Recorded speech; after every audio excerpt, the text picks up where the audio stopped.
Lavrov.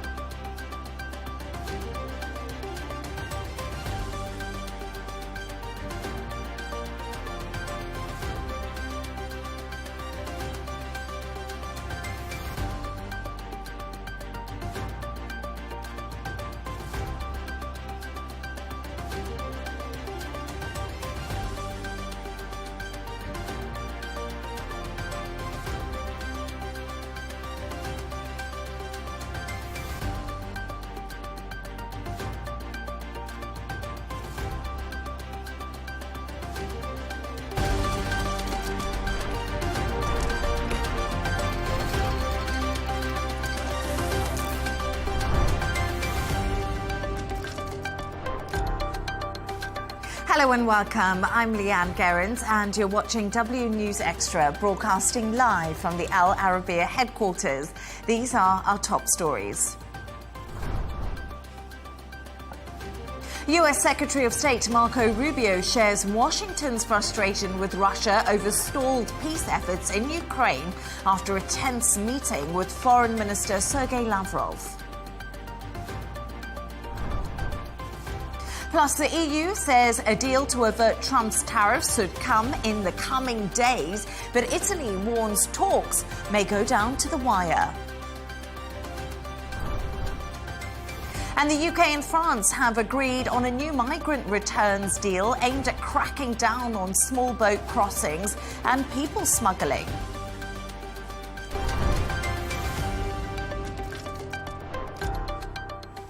Now, heavy rains have swept across China, forcing thousands of people to evacuate. And in Hong Kong, schools will be closed on Friday due to the heavy rains. Scientists have said the heavy rains and high heat are due to climate change, and extreme weather is set to become more common in the coming years. Camille Nedelec has this report. Vast swathes of China underwater. Floodwaters washed away cars in Shanxi province in the northwest.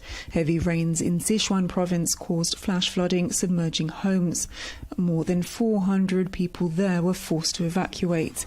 Other residents braved the floodwaters to try to save pigs from a nearby farm. Several of them fell into the fast-moving river and were washed away. Nearby Chongqing, the banks of the Sunxi River burst, which flooded several towns and triggered at least one landslide. The torrential rains hitting China were caused by tropical storm Danas across over 1,400 kilometres of land, and the disruption looks set to continue. Hong Kong authorities have suspended schools on Friday due to torrential rains and severe thunderstorms. That's due to the remnants of Storm Danas crossing Guangdong province. The Hong Kong Observatory says there may be flash flooding and some flooding in low-lying areas. Danas first hit Taiwan as a typhoon, killing 2 people, before being downgraded to a storm. Despite that downgrade, it could still be deadly. As it travelled over the South China Sea, it absorbed moisture, which it then dumped onto mainland China. Those heavy rains often have nowhere to go in urban areas, causing flash flooding. Earlier this week, another flood killed several people in neighbouring Nepal after ice from glaciers in China melted and spilled over. We survived by God's grace. We thought we wouldn't make it. Big rocks hit our house and destroyed it. We were holed up in a wall for 3 hours, but thankfully we're alive. These weather extremes are becoming more common due to climate change. As the planet's climate warms, the air can hold more moisture, making heavy rains more likely. But amid the downpours, some areas of China have also been experiencing near record high temperatures, and the heat wave started unusually early this year. China contributes around a third of the world's total carbon emissions responsible for driving climate change. Beijing aims to be carbon neutral by 2060. At the current rate of global carbon emissions, scientists warn that the planet only has 2 years left to course correct. The current trajectory is a world almost 3 degrees Celsius warmer, which scientists say would be catastrophic. Camille Nedilek, Al Arabiya.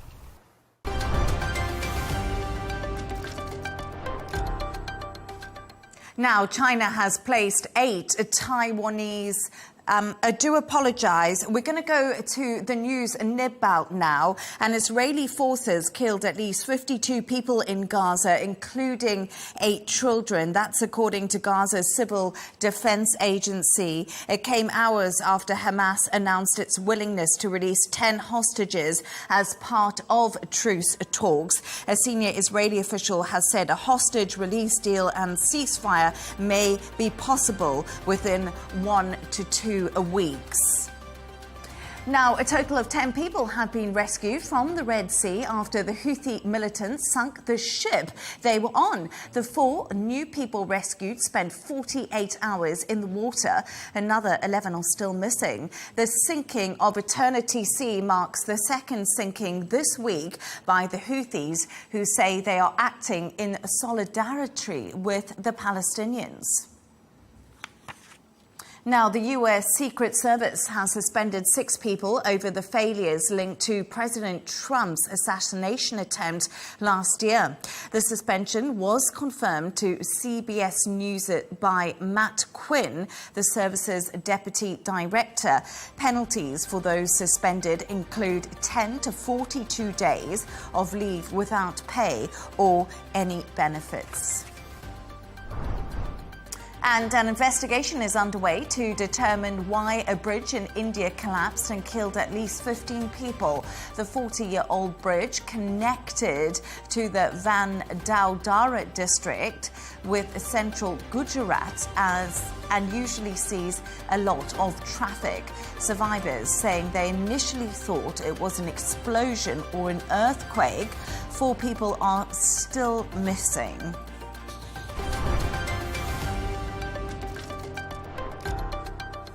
Now let's take a look at the top business news. Dubai is set to debut a restaurant operated by an artificial intelligence chef. Woohoo is set to open in September in central Dubai, just a stone's throw away from the world's tallest building, the Burj Khalifa. For now, food at the restaurant will be assembled by humans, but everything else, from the menu to ambience to service, will be designed by a culinary large language model called Chef AI Man. Now, shares in the US maker of Kellogg's cornflakes have soared after reports that chocolate giant Ferrero is close to buying the firm for about $3 billion. According to the Wall Street Journal, a takeover deal for WK Kellogg could come as soon as this week. The Italian owner of the Ferrero Rocher, Kinder and Tic Tac brands has been expanding in recent years, buying Nestlé's confectionery business and several other food firms. Let's go to all the sports news now, and it's day 11 at Wimbledon, and of course the semi-finals have arrived in the women's draw, but there has been a huge upset as world number 1 Aryna Sabalenka was beaten in 3 sets by Amanda Anisimova. Meanwhile, Iga Swiatek will battle out with Belinda Bencic for a place in the final. And now to baseball. The Milwaukee Brewers have beaten the LA Dodgers 3-2 to complete their first home sweep of the team in franchise history. Jackson Chourio single-homed the winning run in the 10th inning, handing the Dodger their 6th straight loss. The Dodgers will visit San Francisco on Friday.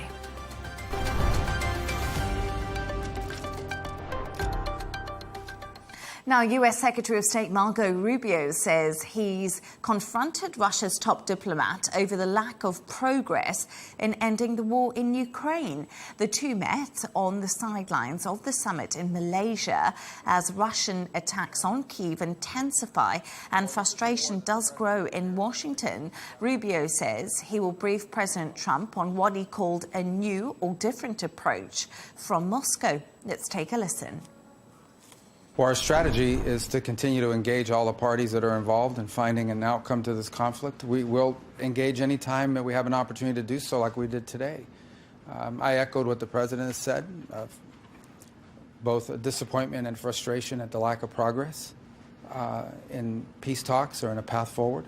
So we'll continue to engage. We shared some ideas and comments, which I'll take back to Washington as early as this evening in terms of calls and reflected, and perhaps there's something to build on there. But it was a frank conversation. It was an important one. I'm not going to characterize our conversation other than to tell you that I expressed what the president has said publicly, which is that we feel as if we've dedicated a lot of time and energy to this matter, and just not enough progress has been made. We need to see a roadmap moving forward about how this conflict can conclude. And then we shared some ideas about what that might look like, and obviously I'll take that back to the president here as early as this evening, and hopefully there's something that we can build on there. For more on this, I'm joined from Moscow by Nikita Menovage, head of the Eurasian Analytical Club and also political scientist. A pleasure to have you back on the show. Thank you for joining us. Let's begin with Marco Rubio saying the US and Russia have exchanged new ideas for Ukraine peace talks. What is Moscow hoping to achieve? And Nikita, what could these new ideas possibly be? Good evening.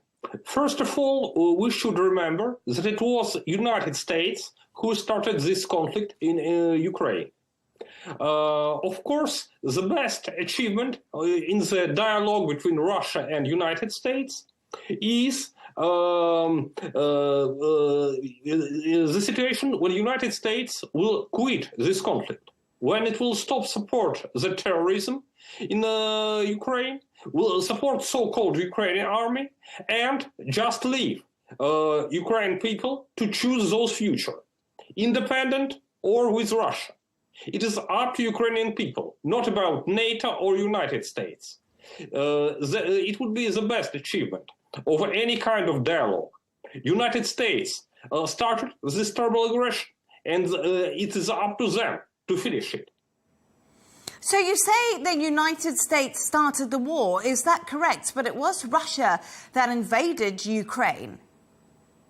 Russia have never invaded Ukraine.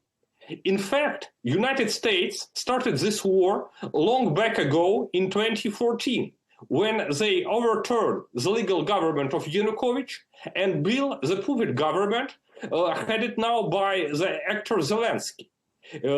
As you should remember, Zelensky is not Ukrainian himself. He's an Israel citizen who is just pretend to be a Ukrainian leader. Russia is under attack of Ukrainian terrorists. They started this war. They tried to occupy Russian cities of Crimea, Donetsk, Lugansk, and Russia is just fighting back for our independence and for our freedom. The same thing is done by Ukrainian people who join in Russian army and fighting against NATO mercenaries, fighting on the side of Kyiv. Ukrainian people and Russia have the common forces fighting for our independence against the United States and against the Western aggressors. I think a lot of the European countries and the coalition of the willing would disagree with your sentiments that the US started the conflict in Ukraine. But I just want to move on and talk about a leaked recording. President Donald Trump says he told Putin he would bomb Moscow if he attacked Ukraine. Clearly, Russia is still attacking Ukraine. But what do you make of Trump's growing frustration with Russia and President Vladimir Putin? As I said, it is not about so-called Russian attacks against of Ukraine. Russia is just fighting back. It was American mercenaries on Ukraine who started this conflict in 2014. They attacked and tried to occupy cities of Donbass and Lugansk, and Ukrainian people fighting back against American aggression. In 2022, it was Russia who was also attacked by these terrorist forces. We're just fighting back. We do not want any kind of Ukrainian land or something like that. We're fighting for our people and our cities occupied by forces. So, Nikita, I just want to ask you one question. I don't want to have an argument about who started this war. My question to you... United States. That's not relevant at the moment. What is relevant is how is this war going to end? And is Vladimir Putin listening to Donald Trump? And does he want peace? Because we do see the US getting increasingly frustrated and more Russians and more Ukrainians dying. The war is happening now. Just imagine, gangsters is coming in your house. They attacking you and your children and asking, do you want peace? No, you don't want peace? You must do what we want. You must give us your money. You must give us your children if you want peace. And if not, if you are fighting back against us, you're aggressor. The same thing is here. Russia is attacked by United States and other Western government gangsters. They're trying to occupy our country and take our freedom. We're just fighting back. It is our house occupied by foreign forces. We just want to be free. We doesn't want any kind of attacks, annexations, and anything like that. We are fighting for our land and our freedom. We didn't want this war. We just want to finish it. But United States are not ready to say, sorry, guys, it was a big mistake. Of course, it's not our business what is happening in Russia and Ukraine. Do your best. Finish this war. We're going away. It is the best solution for United States and for other world. But United States isn't ready to say that they were gangsters. It is those fault of the beginning of this conflict. They're trying to play these games, pretending the victim, Russia, to be aggressor. It's a classical victim blaming. Russia was attacked, and these guys are telling Russia is aggressor. It's propaganda. It's victim blaming. So let's move the conversation on, and I want to talk to you about the British and French leaders. They've been holding a meeting today in Rome. What does Russia make of these talks and the money and the help that's been pledged to Ukraine? Should Russia be invited to these talks with Europe, and should they be receiving the same amount of money and aid? Going back to my example, the gangsters broke to your house and they discussing something between them. Should you join this discussion or not? I don't think it's a good question. I think the more important question is how could you move these gangsters from your house? British and France took part in this terrible aggression against Russia. They spending those money, they spending those ammunition. In fact, they were sending those military officers to Ukraine to organize terrorist attacks against Russian people. Nikita, I just want to ask you one question. When we're talking here, I feel like we have to remember something. Ukraine recorded the highest monthly civilian casualties in 3 years. That was last month. 232 people were killed in Russian attacks. Why is Russia hitting residential buildings, vehicles and warehouses? And why, if they want to stop the war, are they still killing people in Ukraine? First of all, you're just repeating American propaganda. There is no real facts in your speech. Russia does not attack civilian population. We have no need to do this. Ukrainian people are our allies. We are fighting together against puppet government of Zelensky. What for we need to kill our allies? We're attacking only military targets. It is Ukrainian terrorists who attacked civilian population in Bryansk, in Kursk, in other cities on the Russian territory. In fact, as I said, the war was started in 2014, and the main civilian casualties was on the territory controlled by rebels in Donetsk and Lugansk. It was so-called Ukrainian army who used the artillery to attack the city of Donetsk and kill civilians because they doesn't want to be slaves of the United States. It was the real reason of this conflict. We should remember, there is no Russian aggression. There is no Russian-Ukrainian war.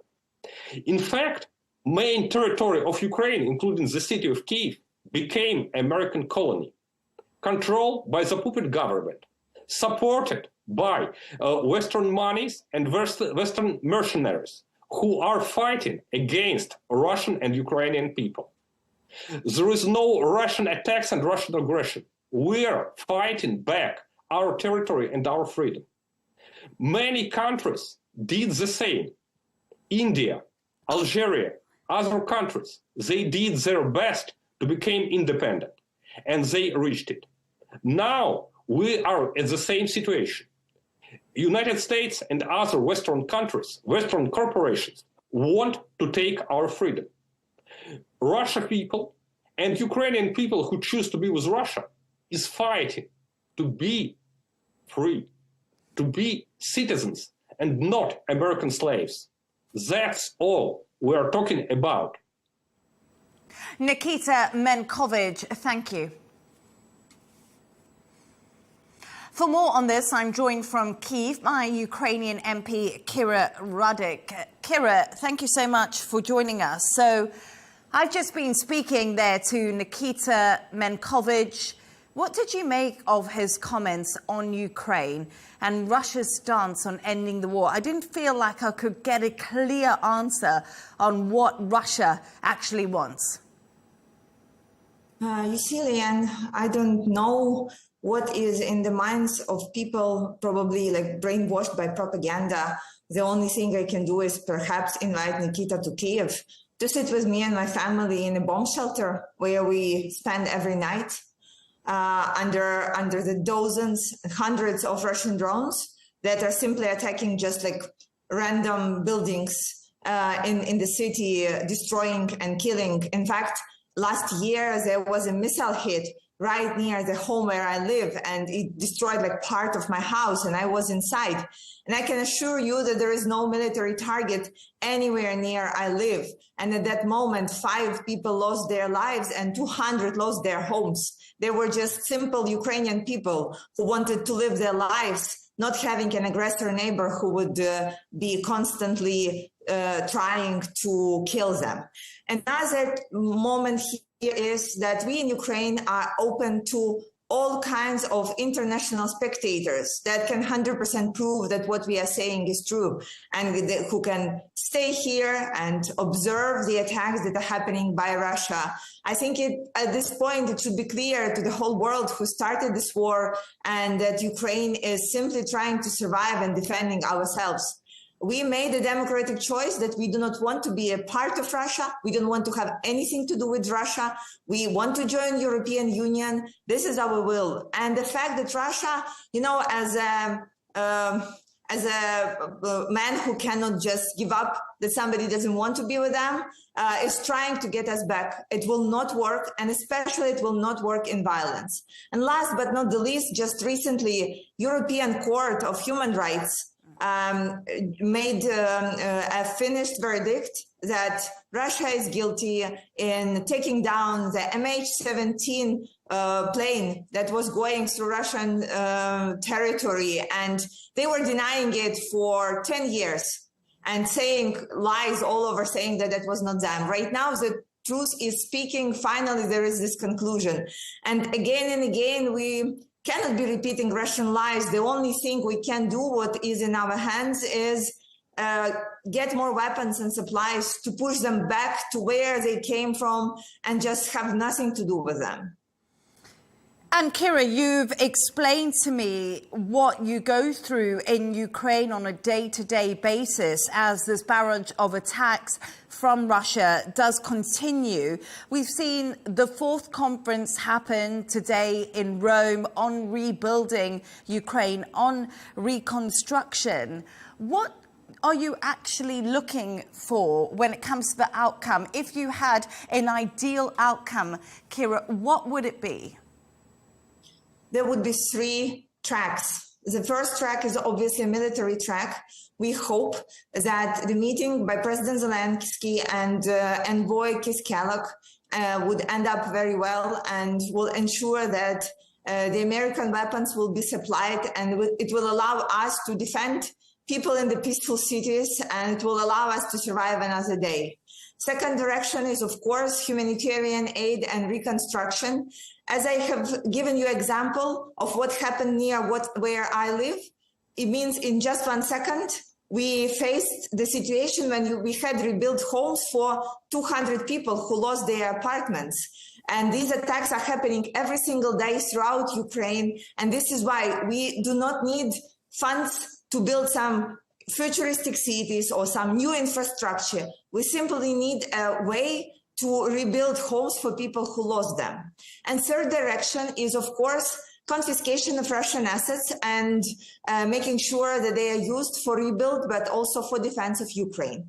We are talking about $300 billion that are being stored in Belgium depository Euroclear that is under the sanctions right now. They are frozen, but what we need to do is go ahead and freeze them and confiscate and use them for the sake of Ukraine, the country that is defending itself, to cover the expenses that our partners are having. So it will not come out of pockets of the taxpayers. It will come out of pocket of Russia, who started the war and who needs to be taken responsible for it. And Kira, we have seen over the last few days, President Trump has really been venting his anger about Vladimir Putin. Why has he made this U-turn over Ukraine? If we look at it, because now we know that you're going to be getting more defensive weapons from the US after these plans were stalled. But do you think that the US just isn't going far enough and they should place sanctions on Russia? So, of course, we hope that the next step is in sanctioning Russia. Because if you look at it, Russia, China, Iran and North Korea, they're working together and they are trying to take down the United States from being a leader of democratic world. And if the United States want to tackle any of those threats, they need to go ahead after all of them. And we see this is happening. I think this U-turn in the attention and in the strategy that the United States have happened because basically Putin publicly offended President Trump. He gave him a public slap after launching the most massive attack on Kyiv right after the call by President Trump. Look, President Trump was really trying to give Putin a hand. He took it out of this pariah situation where nobody was calling Putin, nobody was talking to him ever. Like he couldn't even travel to the most of the countries because nobody wanted him. President Trump said, okay, well, I will try to resolve it. And he basically opened this situation for Putin. And instead, rather than trying to solve, to agree to ceasefire or doing like whatever, Putin was doing these steps and he was doing them publicly, where he was not only showing to President Trump that he doesn't respect him, but also to all the other leaders of the world. And I do not think that this is what President of the United States can take or can take lightly. So I think the steps moving forward, we will see more pressure put on Russia, not only with the sanctions, but actually with the steps in arming Ukraine and perhaps with breaking the ties that Russia right now has with their allies. Kira, Radik, thank you so much, and I always wish you all the safety. Thank you once again. Thank you. The European Union says it's close to striking a tariff deal with the United States that could head off sweeping import taxes threatened by President Donald Trump.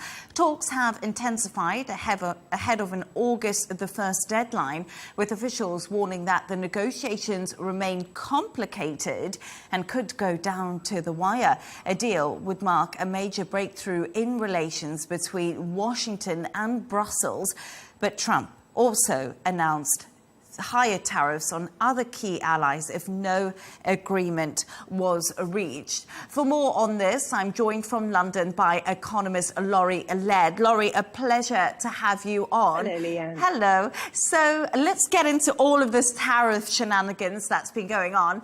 America. How long do you have? Not very long, sadly. Wish we had longer.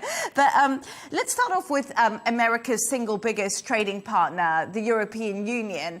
It says it is working to reach a trade deal with the US.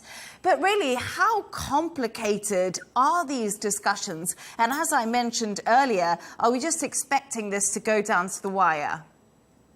Leanne, I was really hoping you didn't ask me about this one because I'm baffled. I'm baffled that both the U.S. and the Europeans are saying we're very close to a deal, and that talks seem to be kind of proceeding in a calm fashion, because when this tariff war first broke out, there were really unkind words on both sides, right? Donald Trump said that the European Union was formed simply to screw America. That's a direct quote, I'll have you know. The EU has already let it be known that they drew up a list of retaliatory tariffs. So they weren't inclined to sort of genuflect to Donald Trump the way some other countries have. So I'm very surprised that things seem to be proceeding in an orderly manner. I think that things will be incredibly complex. Look, Donald Trump likes to, add complexity to these deals, different tariffs for different industry groups, carve-outs for various things. So we may get a deal, but beware of what Donald Trump calls a deal, right? We had that UK-US deal a couple of months ago. Some of those details are still being worked out. We may get some kind of memorandum of understanding, but keep in mind, when Donald Trump makes a deal, things are subject to change, right? So I think that whatever is on the table will not be anything that's very definite, again, subject to change. European markets believe something is at hand. The Germany's DAX index at a record high today, the UK FTSE 100 index at a record high, although the UK is not part of the EU trading bloc. But I can't help but wonder whether markets have got a little ahead of themselves. But let's see what the next couple of days bring. But I do think whatever comes out will be subject to great variability. Cautious optimism, I feel, is the two words that a lot of us have to take into consideration. But as many countries race to make these trade deals with the US, President Trump announced new tariffs on minor trading partners yesterday. But what I thought was interesting is threatening Brazil with the 50% tariff. What more do we know about this? Yeah, that's a crazy one. There's been a lot of chatter about that today. For one thing, Brazil has a bilateral trade deficit with the U.S., right? Donald Trump talks so much about these countries that America has a deficit with, like the EU, like China, and he thinks that is a sign of American economic weakness. So most of the countries that have been in his sights have shipped more goods to the U.S. than the U.S. ships to them. Not the case in Brazil. And this is really tied to political things. And this is what makes it so interesting. Donald Trump is he's aghast at the fact that Jair Bolsonaro, the ex-Brazilian president, is on trial for coup charges. He really protested his loss in the last presidential election. Sound a bit familiar there. And so it looks like there's a political rather than an economic aspect to these announced tariffs on Brazil. This one could come back to bite Donald Trump. Brazil sends auto parts to the U.S. It also sends a whole lot of coffee. Coffee is something that Americans use. It's a commodity. The Americans know what the price of it is. It's like eggs. It's like motoring fuel. So when coffee becomes 50% more expensive, Americans are going to notice that. I don't think they're going to thank Donald Trump for that. And as much as this administration says, let's reshore stuff, they're really going to struggle to find a way to grow coffee beans on U.S. soil. And we can't live without our coffee, Laurie Led. Sadly, we're out of time today, but thank you so much for joining me. Always a pleasure to have you on the show.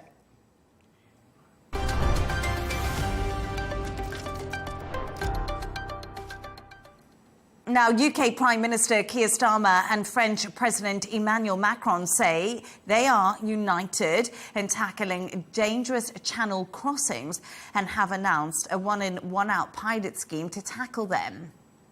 Starmer said the scheme will come into force in a matter of weeks. For more on this, I'm joined by our correspondent, Ollie Barrett. Ollie, absolute pleasure to have you on the show. How significant is this announcement by Emmanuel Macron and Keir Starmer?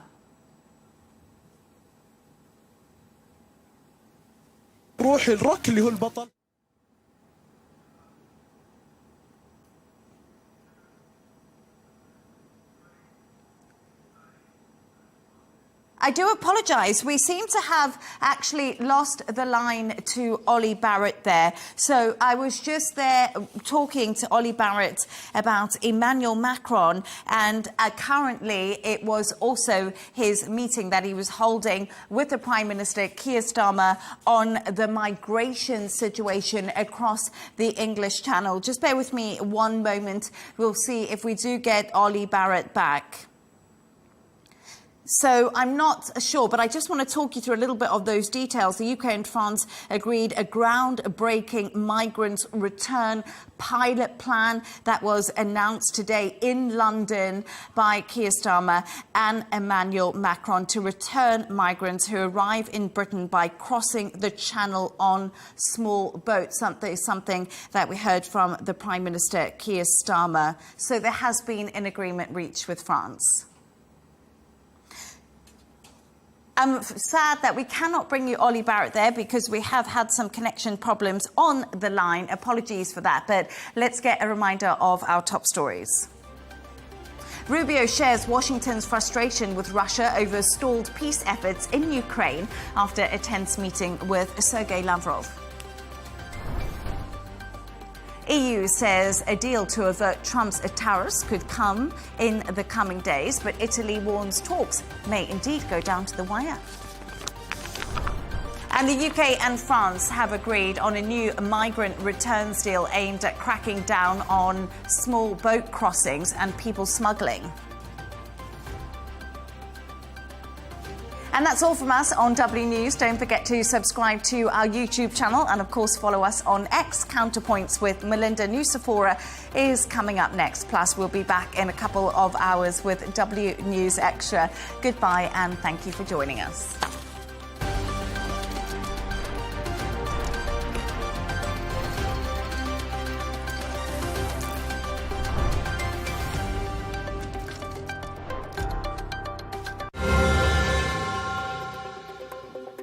Non-Western or anti-Western? Are some countries hijacking the push for a new world order for their own benefit? The latest BRICS Leaders Summit has wrapped up. Is it really a viable global alternative or just the latest platform to air anti-US grievances? We'll put it to the panel on Counterpoints with me, Melinda Nucifora. That's coming up.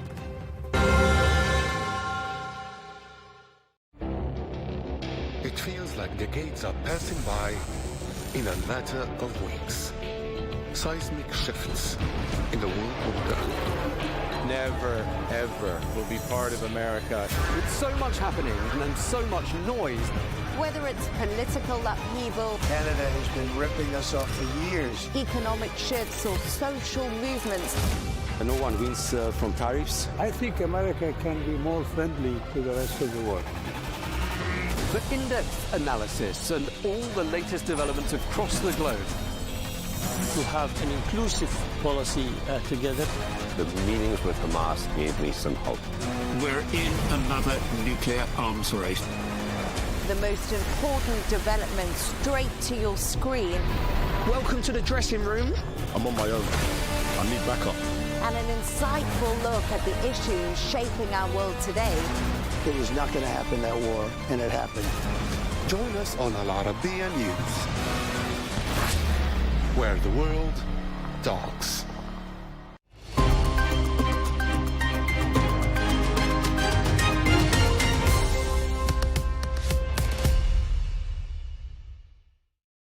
Hello and welcome. I'm Radia Alami and this is the Dailies, where we take a look at important news stories, reports, analyses and articles published in newspapers and media outlets across the world. Most newspapers focus today on President Trump's pledge to impose 50% tariffs against Brazil for what he described as a witch hunt against his political ally, former President Jair Bolsonaro, who's facing trial for attempting a coup. Another news story attracted a lot of attention today as well was Trump and Congress moving closer to Ukraine as the White House prepares to send additional weaponry to the war-torn country, and Congress moving to enact tough new sanctions on Russia. And of course, the Middle East continued to be the focus of many news outlets today as the Gaza ceasefire negotiations continue with no breakthroughs reported. Let's start with the New York Times, which reported today on President Trump's announcement of a 50% tariffs on all Brazilian imports. The report details the sudden escalation in U.S.-Brazil relations after President Trump cited what he calls a witch hunt against his ally, former President Jair Bolsonaro. The piece explains that Trump's move, framed as retaliation for Bolsonaro's prosecution over coup attempts, was swiftly met by Brazilian President Lula da Silva's vow to reciprocate, deepening fears of a trade war between the two economic giants. The report also highlights Trump's use of tariffs as leverage, not just for trade, but to intervene in Brazil's judicial affairs, an unprecedented tactic with significant economic and diplomatic risks. Lula rebuffed Trump's demands, defending Brazil's judicial independence and dismissing the U.S. president's accusations as inaccurate and offensive. We'll stay with the New York Times, which expanded on this major story of President Trump's reigniting trade wars, asking whether the president is truly making America more competitive, as he claims. The report also highlights that economists and industry experts warn that these sweeping trade restrictions could actually harm U.S. competitiveness by raising costs for manufacturers and stifling innovation. The piece underscores concerns over Trump's rollback of clean energy subsidies and cuts to scientific research, suggesting these moves may leave American industries trailing global rivals, especially China. Experts also point out to immigration crackdowns and reduced public R&D as threats to the nation's historic leadership in technology and talent. The piece also includes this graph, which also concludes that recent polls show growing public disapproval of Trump's economic approach, particularly among young voters, as worries about inflation and stagnation rise. To the Financial Times now, where Alan Beatty wrote saying President Trump's tariff shambles is a helpful warning to the world. The article critiques President Trump's chaotic approach to tariffs, highlighting how his shifting deadlines and threats, such as the delayed reciprocal tariffs, have created confusion rather than results. The author argues that Trump's poorly executed trade policies serve as a cautionary tale for other governments, demonstrating the economic damage and lack of coherent strategy involved. While some countries have adopted targeted protectionist measures, none are following Trump's broad tariff path. The author also points out that instead his actions have increased support for international cooperation, much like Brexit's aftermath strengthened the EU. The piece concludes that despite Trump's bluster, his tariff campaign is widely seen as a failure, reinforcing the global consensus that sustained protectionism harms – rather than helps national economies. As the Washington Post reported on the White House's preparedness to send additional weaponry to Ukraine and Congress moving to enact tough new sanctions on Russia, Mark Thiessen wrote in the newspaper stressing his confidence that the president will keep his word and side with Kiev, emphasizing Trump's reputation for following through on bold promises. The article also recounts Trump's record of decisive action on border security, Iran, ISIS and Syria. And he also argues that with Putin rejecting peace, also Trump will now deliver on his pledge to support Ukraine. The author expects Trump to impose severe secondary tariffs on Russian oil and dramatically increase U.S. weapons supplies to Kiev, shifting from defensive to more robust offensive support. The piece advocates a maximum pressure strategy, crippling Russia's economy and arming Ukraine not just through aid, but also via arms sales and frozen Russian assets. The author concludes that Trump's assertive stance aims to force Putin to negotiate, ensuring U.S. credibility and Ukraine's long-term security. In its editorial, the Jerusalem Post argues that Israel must end the Gaza war promptly or risk losing critical support from moderate Arab states for broader regional peace.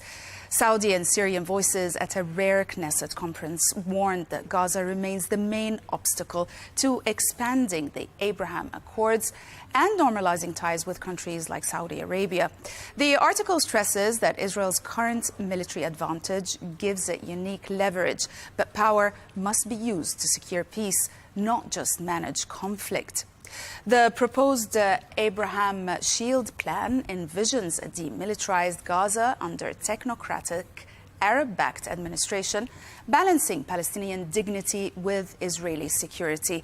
The editorial concludes that if Israel fails to present a credible post-war vision, it may forfeit its chance to build a lasting alliance against Iran and achieve transformative regional integration.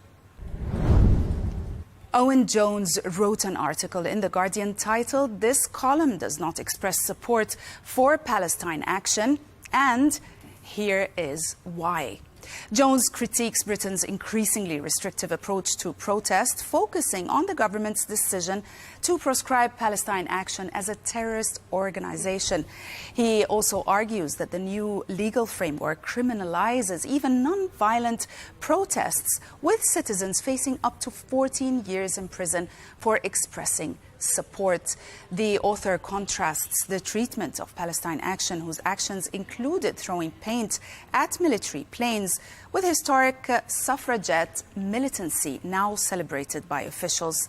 Suffrage, by the way, is a term used to refer to women activists fighting for voting rights. Now, the piece highlights recent arrests, including that of an 83-year-old priest, as evidence of the law's overreach. Jones contends that equating civil disobedience with terrorism erodes democratic norms, warning that such measures intended to suppress dissent over Britain's role in Gaza signal a dangerous slide towards authoritarianism. Following French President's state visit to the UK, Alistair Heath wrote in The Telegraph, offering a scathing critique of the visit, framing it as symbolic of the decline of both nations. The author laments how Britain and France, once global leaders, are now converging in economic stagnation, high taxes, and also ineffective governance and social discontent. The review accuses both leaders of adopting each other's worst policies, from burdensome regulation to misguided immigration and education reforms, and highlights mounting public debt, weakened military, and eroding social cohesion. The article also criticizes the UK's perceived deference to France on immigration and other issues, arguing that both governments are complicit in their country's decline. Ultimately, it portrays the Franco-British relationship as a tragic partnership, with both nations locked in a race to the bottom.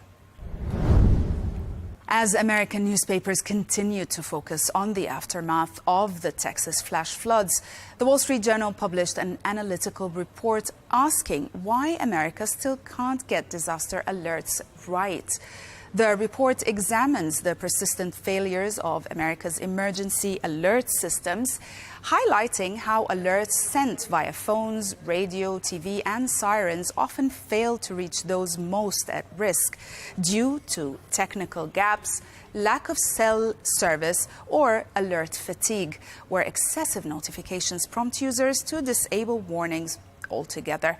The piece goes on to say that rural areas face additional challenges, with officials sometimes lacking resources or authority to issue timely alerts.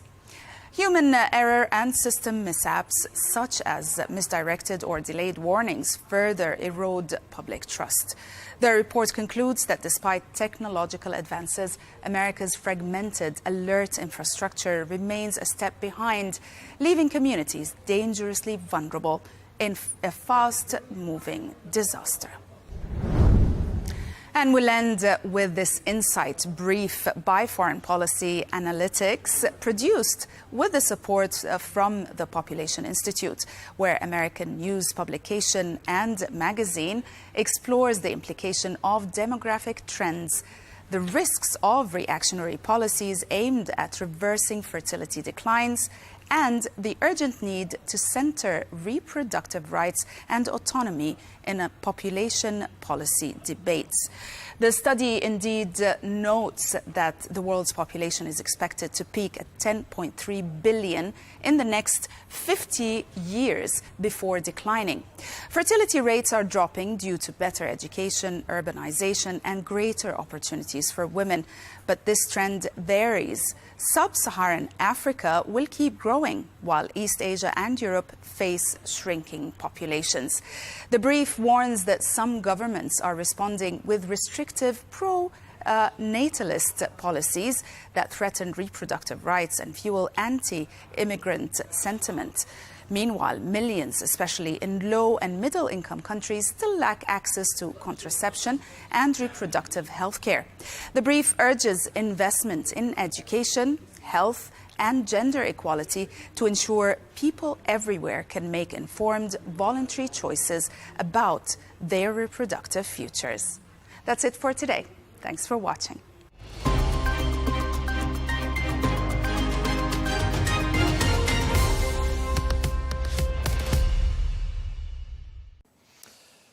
Now, turning our eye to the war in Ukraine, at least 8 people were killed overnight in Russian drone attacks in the Donetsk region to the east of the country. Well, Russia's aerial assault came shortly after the US President Donald Trump criticized his Russian counterpart, President Vladimir Putin, and even threatened him with new sanctions. Let's take a listen. We get a lot of thrown at us by Putin, for you want to know the truth. He's very nice all the time, but it turns out to be meaningless. Do you want to sanction him? Lindsey Graham has a sanctions bill on Russia. Do you want him to move I'm looking at it, yeah. No, I'm looking. The Senate is passing and passed a very, very tough sanctions. But yeah, I'm looking at it. Well, let's stay with the war in Ukraine and get a US perspective now. We can speak to Kurt Volker, who is a former US Special Representative for Ukraine negotiations under President Trump and former US Ambassador to NATO. Ambassador Volker, thank you very much indeed for being with us. It's my pleasure. Thank you. Now, back in April, I think it was at the Globsec conference in Prague, you're quoted as having said that you didn't think peace in Ukraine was likely by the end of the year, but you didn't rule out the possibility of a ceasefire. Do correct me if we're misquoting you. But if that is correct, has your position changed at all? No, I still hold by that position. So let's start with the idea of peace. Vladimir Putin has made clear that he does not believe Ukraine is a sovereign and independent state, and that it is not a separate national identity. He believes Ukrainians are actually Russians. And so with that, there is no compromise. There's no possibility of peace. His goal is to eliminate Ukraine as a state and as a national identity. So I don't think we'll ever have a peace agreement. That being said, I think it is possible to get a ceasefire. I think you can convince both Putin and the Ukrainians, much easier, but you can convince Putin it is too costly to him and to Russia to try to continue this war. And so he could be compelled, really, to accept a ceasefire. If that's the case, and I think that could be, then we can all build on that ceasefire to build a more stable, lasting, but very tense standoff. What would cause Putin to come to that conclusion? I think the most important thing that he's going to be confronting is the finances of the state of Russia. They are low on foreign exchange reserves. They do not have a lot of money coming in from oil and gas sales, and that may be going down, especially if secondary sanctions are applied. So he may face a fiscal crisis. And then on the military front, he's losing a lot of soldiers and a lot of equipment. Now, he's also building more equipment and he's recruiting more soldiers, but he's losing a lot. And so it may be that by the end of this year, he would like to see a ceasefire. Right. And you just touched on what I was going to ask you next, which is about this economic Achilles heel. I mean, you mentioned a couple of indicators there, another couple of economic indicators that are flashing red in Russia. Q1 GDP is down very sharply, down to, I think, 1.4%. Manufacturing activity declining, consumers tightening their belts. I saw that car sales were down 30% in June year on year. Inflation is high, there's a recession looming, and the budget is strained. I mean, it could be, yes, couldn't it, that if current sanctions, I mean, you seem to be suggesting perhaps they're not adequate, but if they were cranked up a bit, I mean, could this be the way to end the war? I think, again, to get to a ceasefire, yes, I think that is the way to go. All of the indicators you just mentioned are indeed out there. They're real. They're flashing lights. Just last week, there was an economic conference in St. Petersburg where the head of the National Bank was talking about some of these indicators, and President Putin felt he had to step in and say, well, actually, things may be a little bit worse, but we are taking measures to deal with it. So even Putin was acknowledging that they are facing some of these issues. And if you're a consumer, okay, maybe Putin doesn't care about you that much, but your means are going to be really limited by inflation. And that is a corrosive thing over time. And the official estimates of inflation perhaps are 11 to 13%. I think the real number is much higher. Yeah, I mean, some suggesting it could be as high as 20%. Yes. And yeah, it was the finance minister by the name of Anton Siluanov who called the situation, the fiscal situation, a perfect storm. I mean, in this context, isn't there the ability for the US and Ukraine's other allies to deliver a knockout blow? Well, there certainly is the opportunity to step up the sanctions. I think what is called for are secondary sanctions. That is to say, anyone who is taking part in helping Russia evade the existing sanctions, banning the sale of oil and gas and financial transactions to pay for it. If we did that and enforced it, I think it really would have a very significant effect on Russia's state budget. Okay, since President Trump returned to office in January, I mean, has anything been achieved with regards to bringing this war to an end? Any steps in that direction? And has President Putin shifted an inch? Yeah, I think that there have been. I think that he has aligned the United States and Ukraine in terms of policy goals, where Ukraine is now agreeing that there can be an immediate ceasefire in place. Prior to that, they would have wanted to retake territory. And President Trump didn't want to support the continuation of the war and to have American weapons used to continue the war, but for Ukraine to be able to defend itself if Russia continues. He seems to have achieved that with President Zelensky. He and Trump now agree on the idea of an immediate ceasefire. Second, President Trump came into office promising not to use any more American taxpayer dollars to support Ukraine. But that doesn't mean that we cut Ukraine off. It just means that assistance has to be paid for. And here again, they've now reached a deal on access to Ukraine's natural resources to create a redevelopment fund, which can be collateralized as a way of paying for this assistance. In addition, the U.S. can let Ukraine borrow money, or the European Union could lend money to Ukraine. So as long as Ukraine is able to pay its own way, then weapons flows to Ukraine can continue. And that's something else that I think has now been put into alignment. The piece of the plan that has not worked is getting Putin to agree to a ceasefire. And that is where, as we just discussed, I think more pressure is needed on Putin to try to push him in that direction. Right, so when President Trump says he's not happy with President Putin and used a couple of strong words, as he tends to do at the moment, when he's unhappy about things, I mean, do you see this as being a mere mood swing by President Trump, or do you see this as part of a broader strategy? It's a little of both, I guess I would say. There's definitely a mood swing because he has tried. President Trump has really bent over backwards to give opportunities to Putin, to give offers to Putin, enticements that would get him to agree to a ceasefire. And Putin has rejected him on every occasion. And I think that has soured Trump's mood. He's very frustrated with Putin right now. In addition to that, I think Trump knows he's choosing those words, those salacious words you highlight, carefully, in the sense that he wants to demonstrate his displeasure to see whether that can also motivate Putin. But the reality, as I see it, is that Putin only responds to force, only responds to tough actions. And that's what Trump is going to have to do to get any attention from Putin at all. Okay, and of course he might respond, might he not, to a collapsing economy?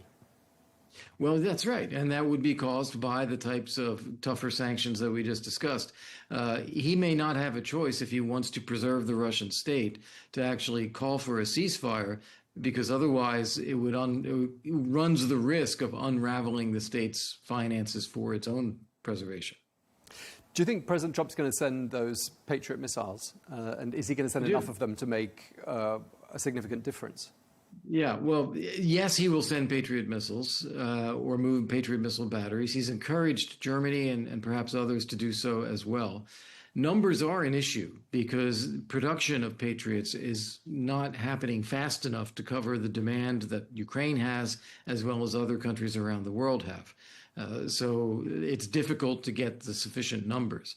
But there need to be Patriots because in certain types of incoming weapons, the caliber missiles, for example, Patriot is really the only system that's effective.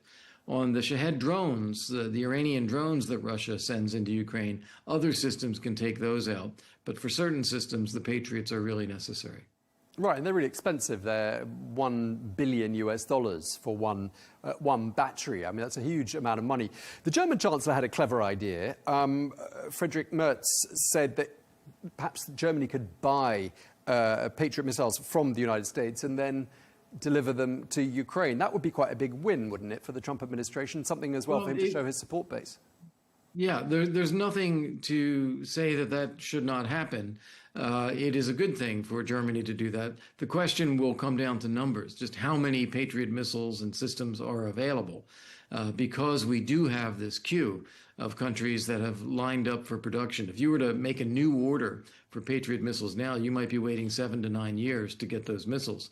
So in order to increase the numbers going to Ukraine, you're talking about either bumping Ukraine up in the queue, or you're talking about redeploying systems that are already deployed elsewhere. And that is what I think Trump has in mind. And yes, indeed, Germany could help with that, including by sending some of its own Patriots.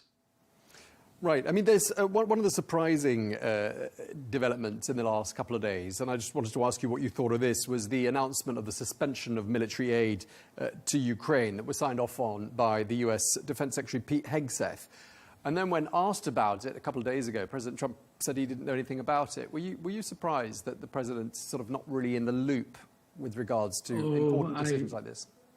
I don't think the president was not in the loop. I think he didn't want to publicly criticize the Secretary of Defense or Undersecretary of Defense. Just didn't want to get dragged down that road in answering questions. But he saw what happened and he corrected it. And I think that's what matters. You are, of course, in Rome right now, and that's where, you know, amongst other things that are happening, this coalition of the willing is holding talks, 31 nations, reconstruction efforts for Ukraine under discussion as well there. I'm just wondering whether there's a potential win here for President Trump as well, a bit like with NATO, where he got leaders to commit to a higher percentage of GDP on defence spend, whether he could perhaps get leaders there to somehow commit to, or the envoy from the United States could get those leaders to commit to greater spending in the war effort for Ukraine? I mean, do you think there could be something like that in the offing? Yeah, I think so. I think, as you pointed out, the NATO summit was a big win for Trump, getting allies to commit to 5% of GDP for defense spending, 3.5% of that in hard defense budgets, and 1.5% in related spending. Getting some of that now committed to support Ukraine so that it rebalances the level of military support for Ukraine, that is quite possible, and that's beneficial. But you mentioned this coalition of the willing, and a major part of that is the idea of security assurances for Ukraine going forward once there is a ceasefire. And that is tremendously important, because if there is a ceasefire, as I said, I don't think we'll ever have a peace agreement, so we need to make that ceasefire as permanent as possible. And having European nations step up with security assurances and aid for Ukraine is critical to that. The other thing happening here in Rome is the Ukraine Economic Recovery Conference, which is now the fourth in a row after Russia's full-scale invasion.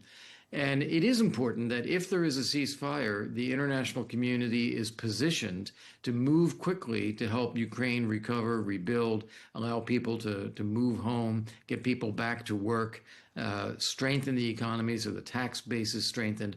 All of those things need to happen, and they need to happen fast when there's a ceasefire.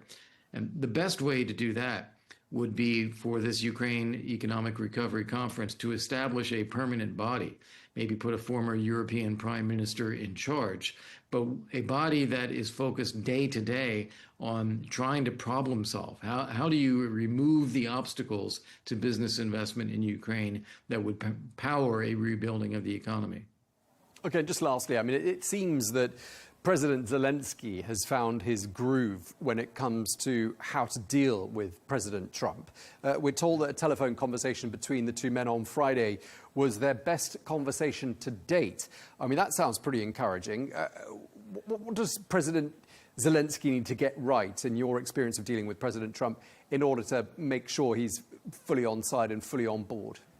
Yeah, well, we've all seen some of the mistakes that President Zelensky has made in dealing with President Trump in the past.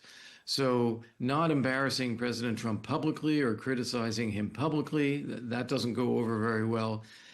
Instead of asking for weapons to win the war or asking for weapons to push Russia back, ask for weapons to defend civilians, defend people, and to recommit every time to a ceasefire that Ukraine wants peace, and it's really Russia that does not. Just getting some of that messaging right so it aligns with what Trump is trying to do makes for a much better conversation with President Trump. And just absolutely my last question, in a word, really. If relations between Zelensky and Trump were at zero in February during that world-famous encounter in the Oval Office, on the scale of 1 to 10, where are they now?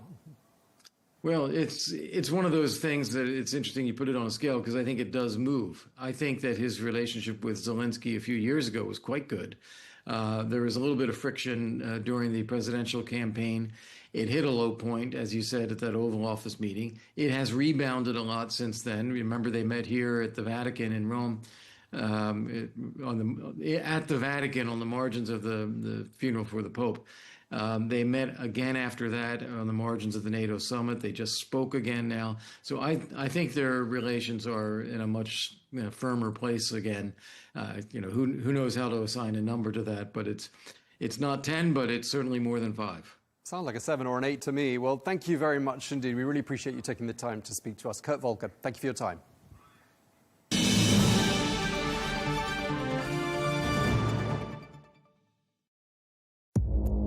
Our allies, in many cases, are worse than our enemies. Stay informed and connected with the latest international headlines. There obviously is a risk. From breaking news to in-depth analysis, it would appear that this war is coming to an end. Who buys this stuff? Investors, pension funds. We deliver the most important developments straight to your screen. Iran always wanted to deal with militia. Join us for compelling, expert-driven conversations. A curfew order has been established. And an insightful look at the issues shaping our world today. There are a lot of proposals about European architecture for security. I'm Leigh Ann Gerrans, and this is W News. We dealt with this when I was Chief of Staff in the first term. Where you don't just hear the headlines, you get the full story. Non-Western or anti-Western? There are strong arguments in favour of a new multipolar world order, but have some countries hijacked the idea of countering US influence for their own gain? The latest BRICS Leaders Summit has just wrapped up. Is it really a viable global alternative or just the latest platform to air anti-US grievances? It's up for debate on Counterpoints with me, Melinda Nucifora.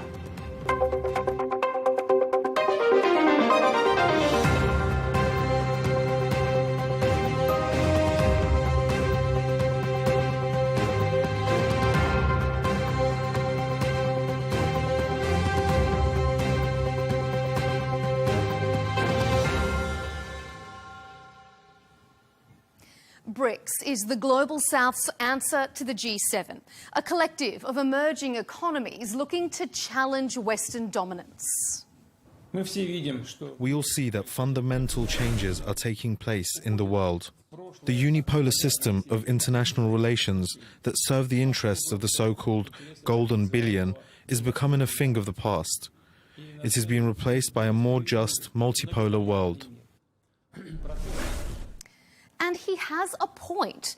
A lot has changed since the end of the Cold War, when the US took the lead on the world stage and its currency became the global benchmark. But how much of this push for a new world order is really a push for an anti-America agenda, especially from countries like Russia and China, which are looking for ways to circumvent US sanctions or restrictions? If a shake-up of the world order really is necessary, how do multiple countries with diverse economies and political systems work together for the collective good? BRICS is an example of just how hard it can be to square that circle. China and India are strategic competitors and embroiled in a long-running border dispute. New members, Egypt and Ethiopia, are at odds over the Nile River Dam, and Brazil, unlike Russia and China, wants to avoid a focus on geopolitical confrontation. Coming up on this episode of Counterpoints, we'll ask, has the unipolar world order been a failure, and is it time for a shake-up? Is BRICS a viable alternative? And has the push for a non-Western grouping morphed into an anti-American platform? Stay with us, the debate is coming up.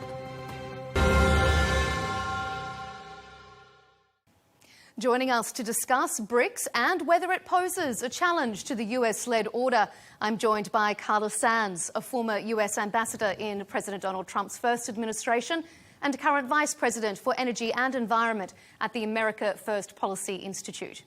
Then we've got Andy Mock, Professor at Beijing Foreign Studies University and a Senior Research Fellow at the Centre for China and Globalisation. And rounding out our Counterpoints panel, Oliver Stunkel, a political scientist and Professor of International Relations at the Getúlio Vargas Foundation in São Paulo. Everyone, welcome to Counterpoints. Well, when the Soviet Union collapsed, so too did the system of bipolar world order. With no USSR to counter it, the US was left as the unparalleled superpower, economically, militarily and politically. But times are changing. Whether the US is abdicating its role or the balance of power is simply being redistributed, some countries are no longer comfortable being resigned to followers in a US-led world. So, Carla, let's start with you. Has the US failed in its role as the unipolar world leader? Well, certainly you're right that it's not a bipolar world where we had the Cold War with the USSR versus the US, and everyone else was sort of players in that world. Today we have a rising China, we have a rising India, and the EU is still, I would say, a strong world power, certainly economically.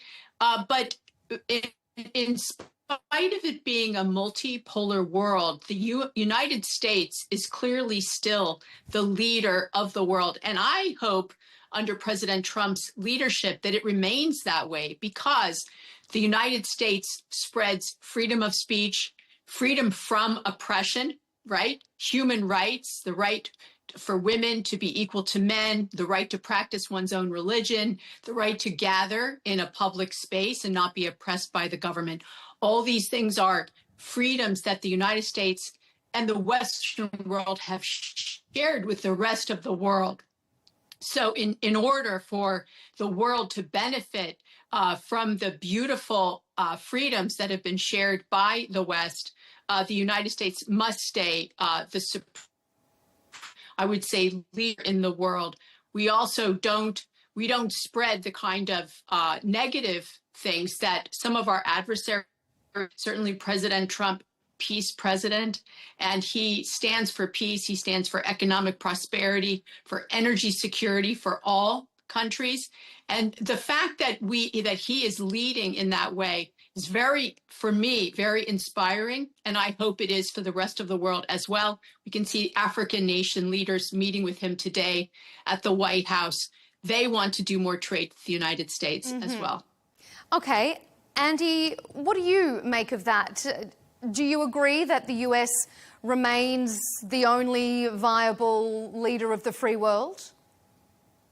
Well, Melinda, I would actually say that we are not yet in a multipolar world, and in many important ways, we are in a bipolar world that is in many important ways not that different from the U.S. rivalry with the Soviet Union, in that there really are two global superpowers. So the U.S., in terms of its economy, in terms of its technological level, China really is the only other peer competitor. And I think if we look at statements from people like Elbridge Colby, who I believe also served in the first Trump administration, also was in the second, we look at SecDef Hegseth's statement about the importance of China as a pacing challenge, economically as well as militarily, that whether China wants it or not, certainly the U.S. Is treating China as an adversary.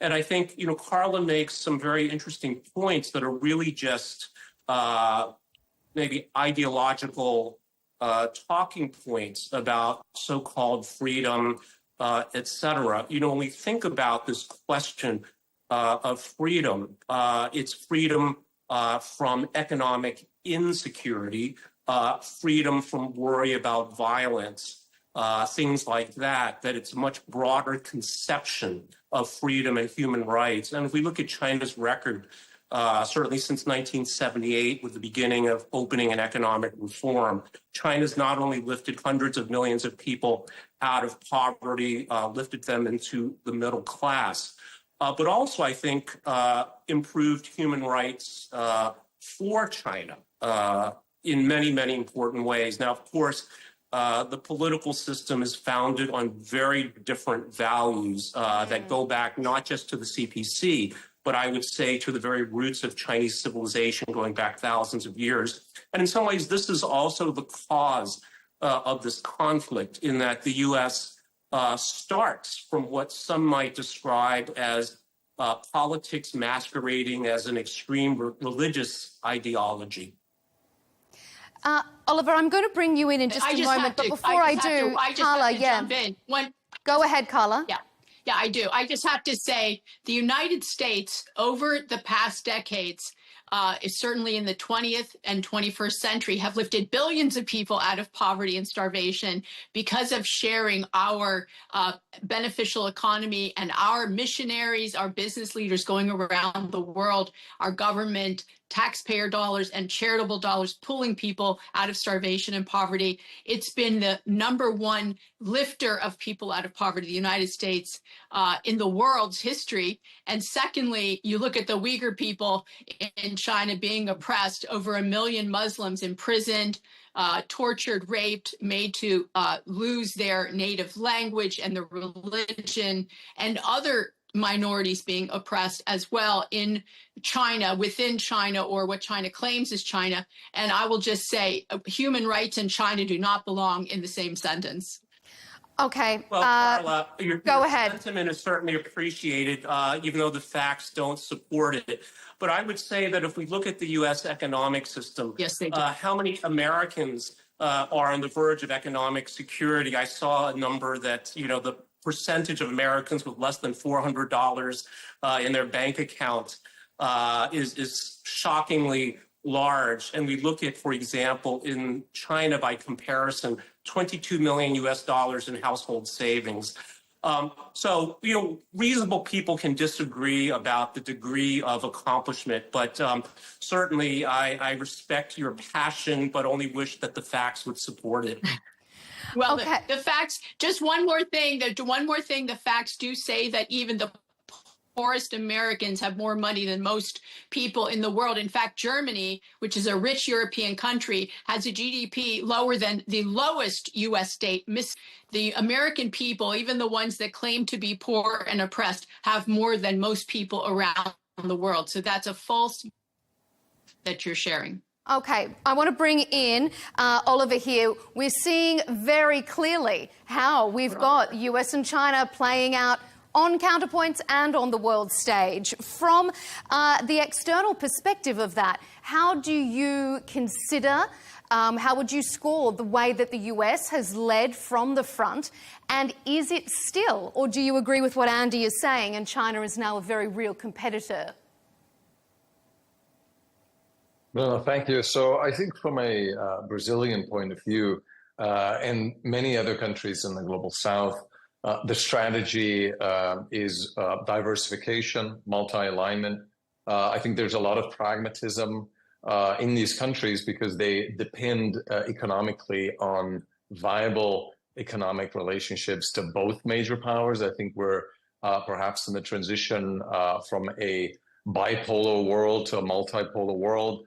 The kind of movement that Russia has made by invading Ukraine is clearly a signal of a multipolar world, because Russia says, I do have a sphere of influence. That's essentially something countries do in multipolar orders. I think it doesn't really have much to do with politics. Russia could not have invaded Ukraine 20 years ago because Western sanctions on Russia would have been too much for Russia to handle. Now we're in a multipolar world. Russia can depend on China, can depend on India and other countries. So this is the kind of instability we tend to see historically in multipolar orders.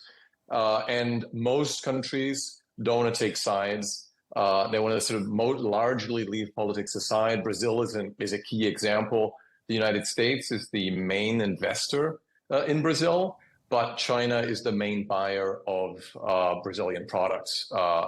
Which is quite interesting. We have a trade deficit with the United States and a large surplus with China. So there's a consensus in these countries that in the midst of this transition of global order, the best thing we can do is try to, as much as possible, preserve ties to all actors. Brazil is a major non-NATO ally of the United States, is moving relatively close to the OECD, is trying to ratify a trade deal with the Europeans. Mm-hmm. And it's also economically very close to China, and has hosted yesterday Prime Minister Modi for a state visit, and is very keen to deepen ties as well. So I think from that sort of global South perspective, I would say mostly transitioning away from bipolarity towards multipolarity. But all that, I think, shows how successful global order has been for the past decades. In a way, it's just natural. I mean, it shows how many countries have been able to succeed. And one of the key goals of countries like Brazil is to preserve the rules and norms as much as possible, which allows a country like Brazil to invest very, very little in defense and more in infrastructure, health, and areas of high social returns. Mm-hmm. I'm glad you mentioned multi-alignment, because we are going to come to that in one of our later segments. But something that you said, I want to throw to you, Carla. When we hear Oliver talk about multi-alignment. You know, a country like Brazil, you know, aligned with China, aligned with the United States. No one's picking, well, a lot of countries aren't picking sides. So if the US has done such a great job leading from the front, why do you think that some countries, particularly in the global south, are looking for other alternatives? Well, it's a little different in the Western Southern Hemisphere than it is, for instance, in Africa or India.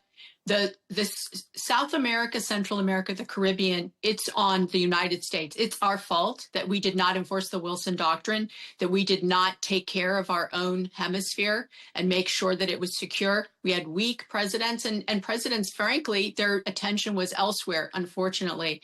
And so we allowed China to come into our area. Also, Iran is causing a lot of trouble in South America, Central America, also, and Russia has a presence, and they're very destabilizing to South America. So it's causing a lot of turmoil in the South.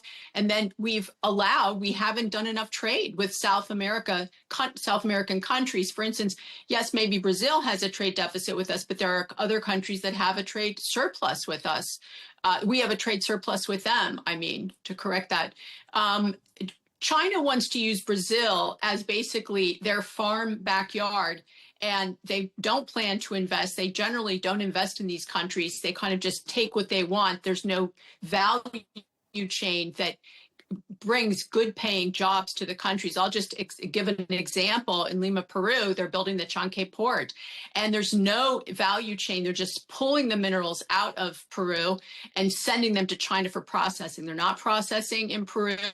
So they're taking advantage of these countries. The countries don't have enough leverage, I guess, to cut a better trade deal with China. So they're basically just removing the wealth of these countries back to China rather than improving the lot of the people, which is a project that the United States has done over the decades and centuries around the world. But it's on us that this has happened. I know President Trump is looking at South America, Central America, and the Caribbean and saying, we need to get this in a better place. Africa, we did not pay attention to Africa, and Africa really is desiring to have their own industrial revolution to benefit the people of Africa. It's time for Africa to rise. China brings their own labor. China pulls the wealth out of Africa. They don't really benefit the people, and there's corruption that they bring as well. Sure. Okay, Andy, respond to that, and then we're going to move on to our next segment. Is it just that there have been weak US presidents, and that's the only reason China's got a foot in the door here? Or is that simplifying things too much? Well, first, let me just make an observation that I think Carla has enormously creative use of language to say that China's taking resources from Brazil or Peru. This is trade, as I'm sure she must know, that China pays for the soybeans from Brazil or from minerals that they purchase in Peru. They invest in Chanque port, creating relatively high-paying port jobs as well. So I think that's important to clarify. When we look at in a broader picture, what's happening here is that, so China with 1.4 billion people has increased per capita incomes by phenomenal amounts since 1978.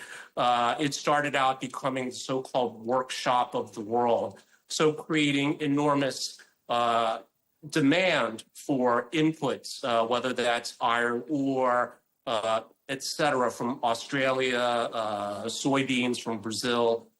So actually it's been an enormous growth engine for global prosperity. So that has changed. And of course, as the Chinese people have become wealthier and more discriminating, creating enormous demand for consumer goods all around the world. And I think this is exerting a gravitational pull that is increasingly greater than that offered by the United States. At the same time, I would agree, I think Carla and I are on the same page here, that the U.S. faces existential challenges that include unsustainable government debt, budget deficit, a sclerotic public bureaucracy, and deindustrialization. And I think President Trump has the courage and the vision to address these.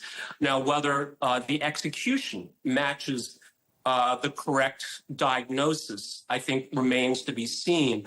But as I'm sure we'll talk about, this is creating tremendous collateral damage, even amongst traditional American allies like South Korea, Japan, et cetera, NATO, that I describe as a ratchet, meaning that even if President Trump withdraws, amends his tariff coercion against many countries around the world, that it is permanently weakening the United States, even if another president takes office that tries to or has the exact opposite policies, that the U.S. is ratcheting down and in a position to unable to recover. And I think this is a dynamic that is only being accelerated by the current Trump administration. Okay, we're going to come to tariffs in a little while, but I just want to move on to our next segment, because let's focus more specifically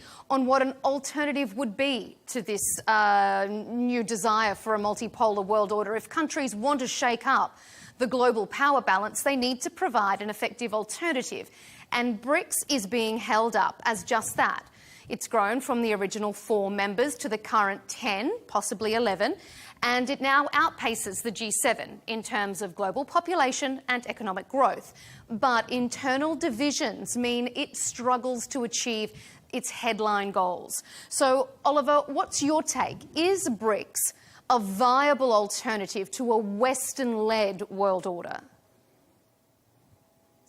So I think there's 2 slightly exaggerated notions that are quite popular of BRICS. The first is that they're way too different from each other, and as a consequence, we can ignore the meetings altogether. By the way, it's just much more than just a leaders meeting. It's around 100 meetings involving ministerial, civil society, and all sorts of engagements. The other is that people in favor of BRICS say that, you know, they can lead the new global order, or people in the West fearing that BRICS may seek to overthrow the existing order. That is also not the case. I think it's somewhat comparable to the G7. Recently, the G7 was unable to articulate a final declaration because divisions were too large.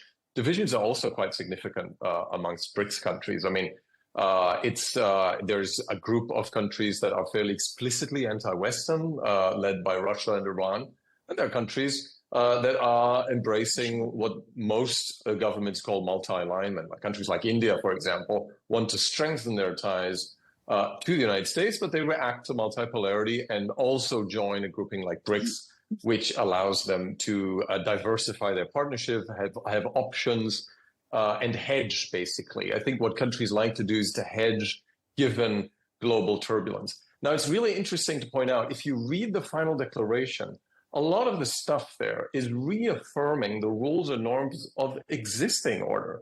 So the BRICS say in the recent final document approved in Rio that we need a strong and agile international monetary fund. We need a free trade. We need a strong World Trade Organization. We need a strong international cooperation on global health. They're not revolutionaries. They're not seeking to undermine existing institutions. In large part, there's obviously Iran out there, which is quite a radical member. Brazil is very much opposed to Iran joining.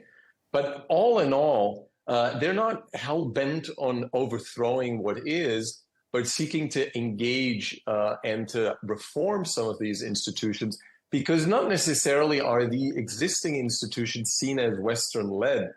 I mean, the UN is not a Western-led institution, right? It's an institution where countries in the global South have played a very important role. So I think probably BRICS won't achieve that much when it comes to creating new institutions, but at the same time, they are clearly, despite their limitations, seeking to adapt to what is increasingly a multipolar order, which is not as dominated by the West, and in a way that's also normal. If you look at the demographic distribution in the world, the vast majority of people live in Asia. So it's only natural if they develop economically, that they are bound to have a greater geopolitical role. So I think it's a bit of both. And of course, it was quite funny that talking to diplomats in Rio, you did have fairly a sleepy summit, and then Trump, tweeted at the end of the first day, and he threatened to impose tariffs, and it sort of jolted the summit. It was quite interesting that there was this, as if everybody sort of woke up and said, this is putting us on the map in a way that we hadn't perhaps intended. And I think there's two ways of looking at what Trump basically did. The first is that he's seeking to disincentivize other countries from joining BRICS, like Turkey. Turkey's actively has applied to join BRICS. It's also a NATO member. Or he will produce a rally around the flag effect, that despite the divisions, BRICS countries will actually facing a common threat, will sort of, that it ends up doing exactly the opposite of what Trump wanted, which is to unite them. I think it will probably a bit of both, but divisions obviously are quite significant and will make it difficult for BRICS to create new institutions beyond what we've already seen over the past 15 years. Carla, what's your read on that? Do you think that BRICS does pose a bit of a threat to the US and its lead on the global stage? Is it a viable alternative? Melinda, it is quite the question. So BRICS, conceived by China, to remember that they have openly said, the leadership has openly said, despite what other people are saying here, they intend to become the global hegemon. They want to push the United States out of the leadership role in the world and have the world follow. I think they call it, socialism. Well, if you look at who's in BRICS, Iran, China, you really want to be in a trade partnership with those three. Those are not, look at the leadership and how they treat their own people and what's happening in the world because of their activities. Not the best of bedfellows, I would say. And they're seeking also to plant the United States in trade by using a gold-backed currency that's to the dollar. And I think India has said they're not going to be part of that. Part of it is to be able to cut out the dollar so that they can't be sanctioned, so that they can conduct, not so good trade. Because if you're a good actor, it doesn't matter if you trade in the dollar. No one's going to touch you because that is just how it's been. To follow China's lead in this, I think it's very dangerous. 10% tariff on anyone who's participating, any country who's participating. I would imagine he's going to raise that tariff over time because, first of all, a China-led organization is, and you're right, it's big, is a threat certainly to the West and to the actors around the world. Andy, what do you make of that? Is that fair? Do you think that BRICS is just pretending that it doesn't want to take on the US for this dominance on the world stage, but also China? If BRICS is trying to be a global head with China at the front of BRICS, do you think China is using BRICS a little bit to give it another tool to kind of counter the US? Well, first, Melinda, I would challenge this framing of China wanting to be a global hegemon. So I think no leader of any country wakes up, at least in contemporary history, wake up saying that they want to take over the world, turn over an existing order. Now, certainly some in the United States, either for personal benefit or perhaps misguided beliefs, do have this paranoid feeling, right?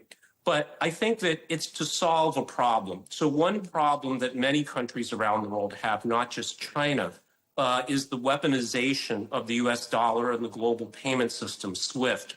So we see this especially come into focus with the Ukraine conflict, where the U.S. Basically was able to exercise its power to seize Russian assets. And I think this really made many countries around the world think that, it's better to have an alternative. And so I would say that BRICS is not meant to replace the so-called Western system, but to provide an alternative. And if we look at the business world, anytime you have a monopoly, generally that's not a good thing for the customers. So if you have a choice, in a way, that keeps everyone on their toes. And I think actually is beneficial for the U.S. as well, in that it will perhaps moderate some of its more extreme impulses. Because again, we see countries can vote with their feet, as we're seeing perhaps recently in the United States with the debt market, where 10-year rates have been rising.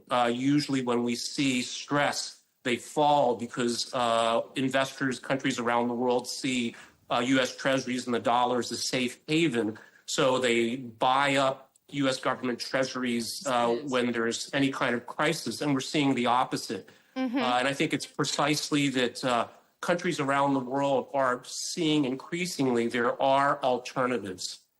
And before we move on to our final segment, I just wanted to ask you, Oliver, what your take is on that, this notion that is China trying to mould BRICS in its image to give itself more leverage, or do you think the BRICS members operate very equally? Because China is painfully outstrips a lot of the other BRICS members. I mean, I think that their GDP outranks all the other members combined.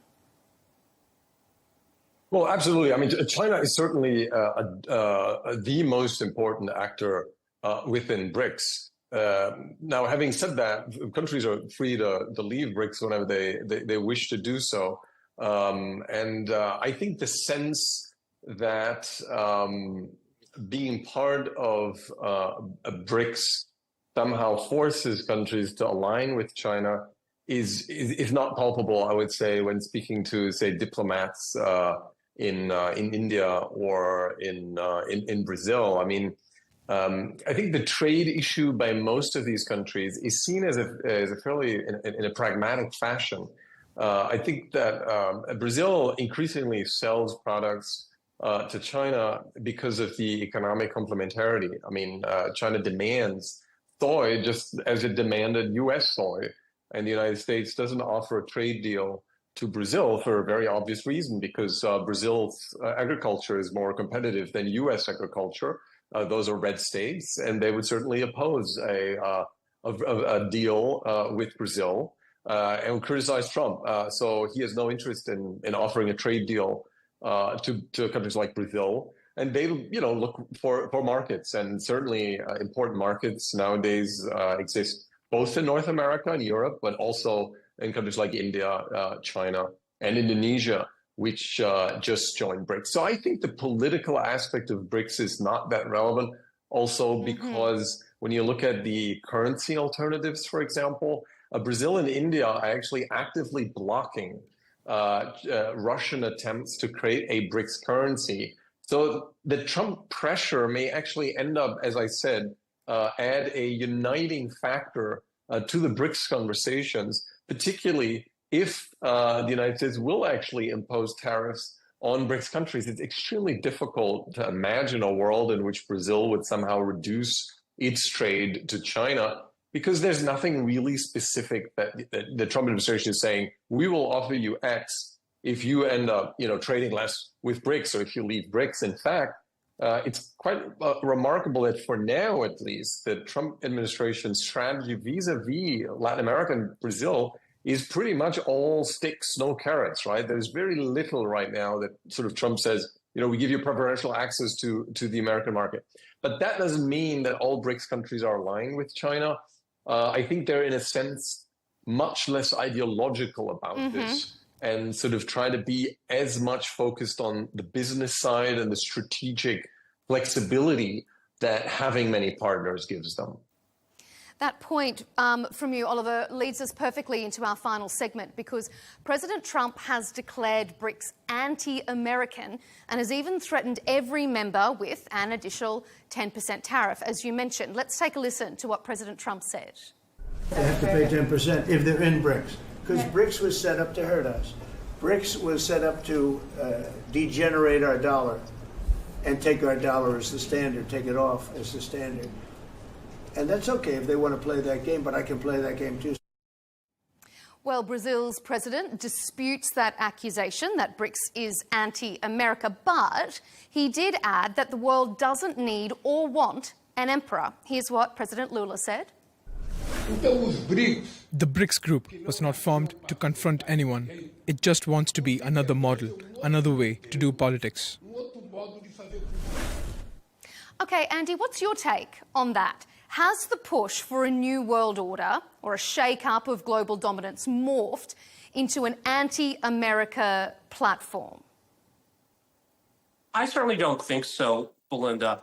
And I think here there is a, very profound misunderstanding of China's objectives. So when we hear, these rejuvenation of the Chinese nation, the Chinese dream, and perhaps it's understandable that in some parts of the world, especially in the United States, that it's interpreted as a desire to replace the United States as the global hegemon. And I think a more helpful way of understanding this is that what China is doing is providing the operating system layer. And what the U.S. fears is that China is providing an app to replace the American app. And the American way of doing things is that we not only want trade, investment, et cetera, but we also want every country around the world to adopt American values, to believe in freedom, quote unquote freedom, the way Americans define freedom, the free market system as the U.S. defines the free market system. And I think the Chinese have a very, very different approach. And, really, as formally stated, mutual respect, non-interference in another country's affairs, respecting each country's development model and development choices. So I think what China is looking to do to increase its national security is to promote a safe and stable global environment that, one, minimizes military interventions, as we've seen with the United States, with Iraq, the recent attack against Iran, that these are, from China's view, incredibly disruptive and destabilizing. Mm-hmm. So providing a operating system that lets each country make its own choices. If you want to own guns, Second Amendment rights, from the Chinese perspective, they don't have a view one way or another. You're pro-abortion, anti-abortion, that's your country's domestic decisions. But what China does want, again, is a peaceful, stable, global environment so each country can prosper in its own way. Mm-hmm. Carla, what do you make of that? Is BRICS necessarily anti-American?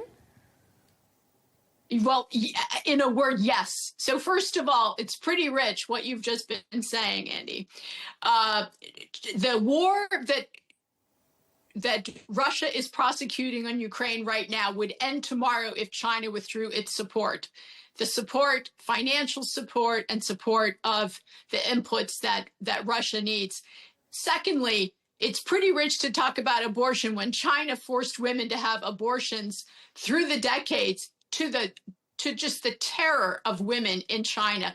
People try desperately to get into the United States. They are not trying to run to the border of China and get into China for that freedom and that liberty that the United States stands for and shares around the world.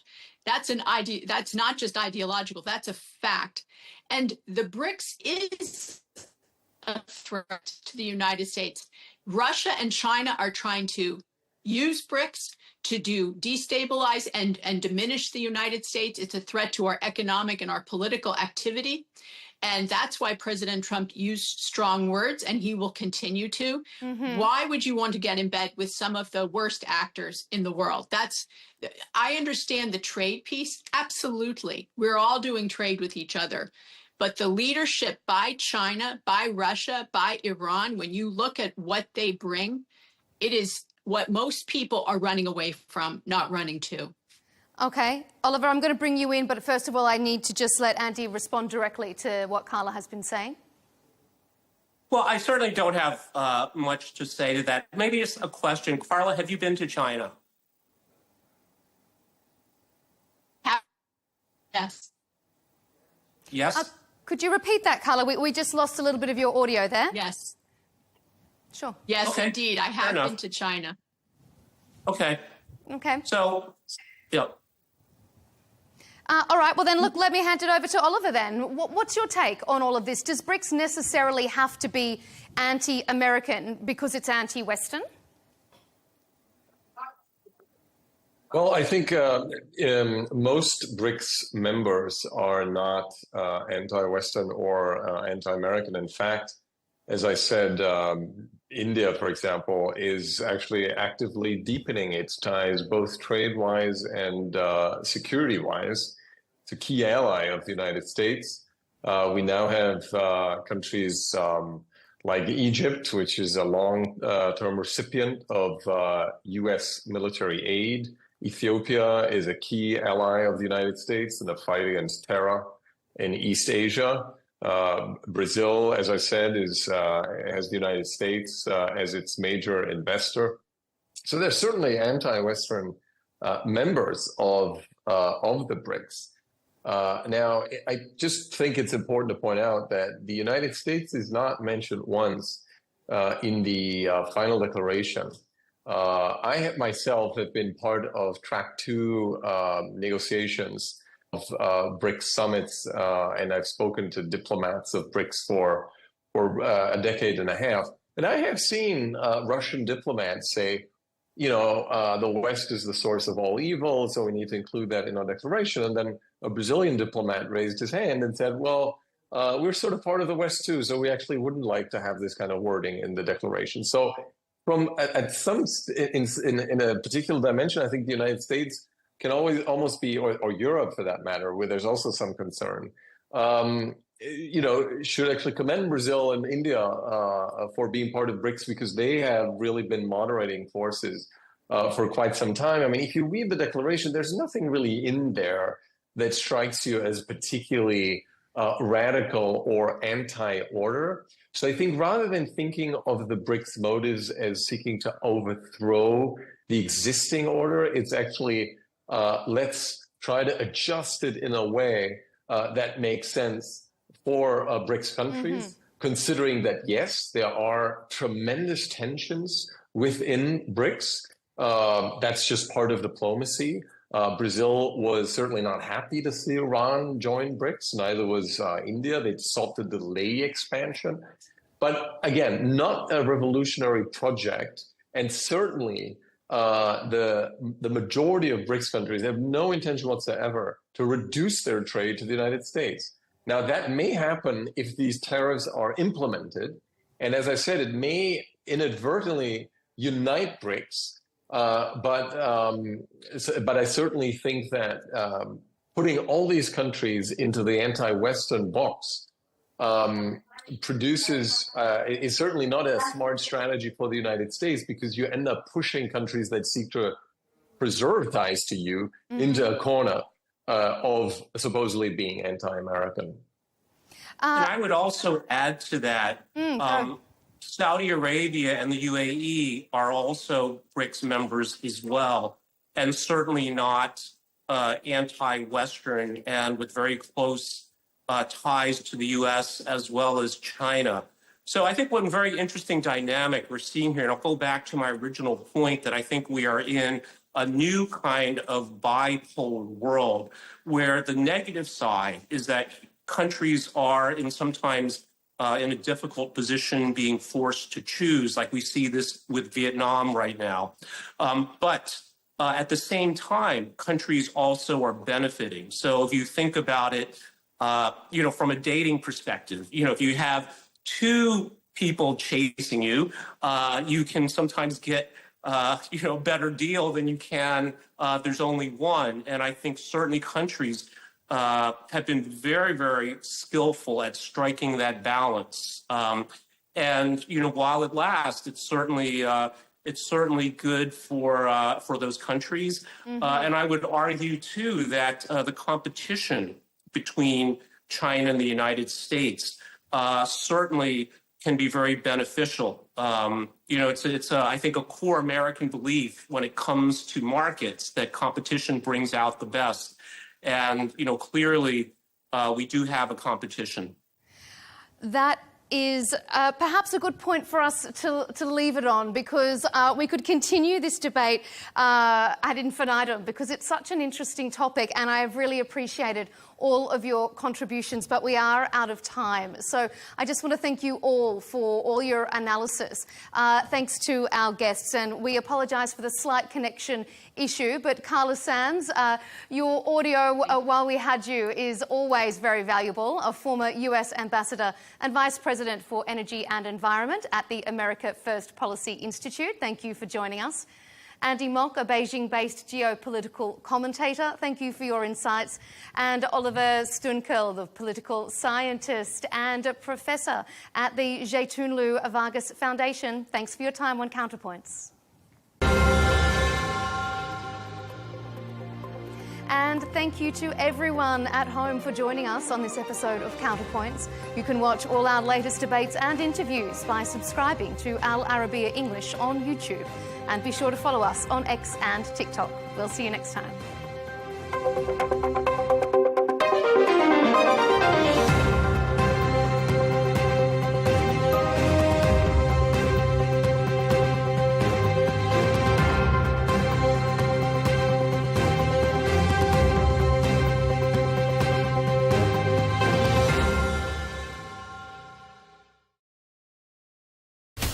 From the White House to Gaza, Kiev to Beijing, elections, economics and the environment compete with conflicts and other complex issues for our attention.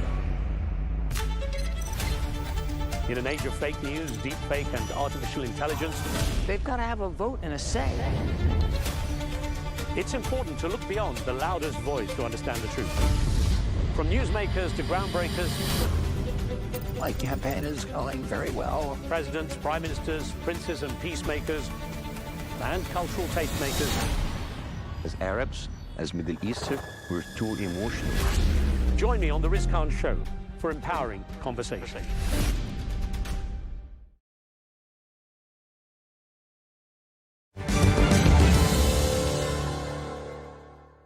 The nuclear program, Iran's nuclear program, is not unlike many people. Some people want to portray it as a national pride.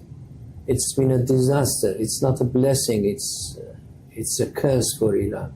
They have spent hundreds of billions of dollars in vain for nothing.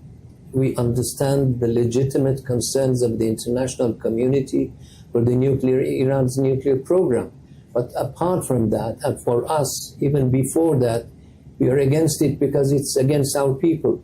It has taken the Iranian people hostage and deprived Iran of peace and prosperity.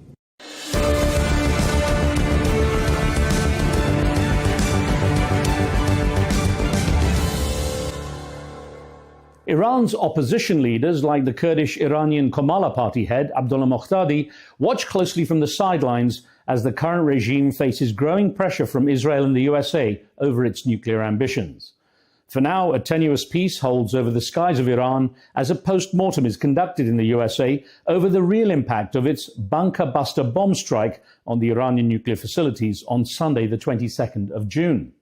Well, President Donald Trump has said he would bomb Iran again if necessary, while Tehran says it's not willing to resume nuclear negotiations, although there are reports of the USA trying to find some path to talks.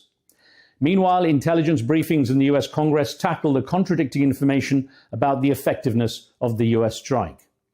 To find out how the opposition groups in exile fit into the bigger picture, I sat down with the Kurdish Iranian leader Abdullah Mohtadi a couple of weeks ago for an in-depth chat. And then Israel hit Tehran just 2 days later. So I caught up with Abdullah Muqtadi in the aftermath of what's being called the 12-day war in order to update our conversation by adding his perspective on the conflict.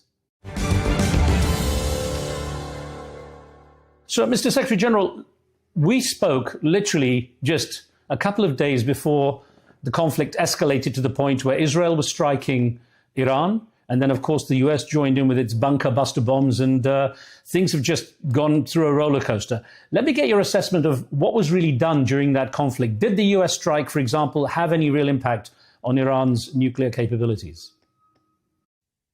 I'm not an expert on damage assessment, but it seems to me, from the news that I can hear and follow, that the damage has been extensive, both on nuclear and military sites in Iran.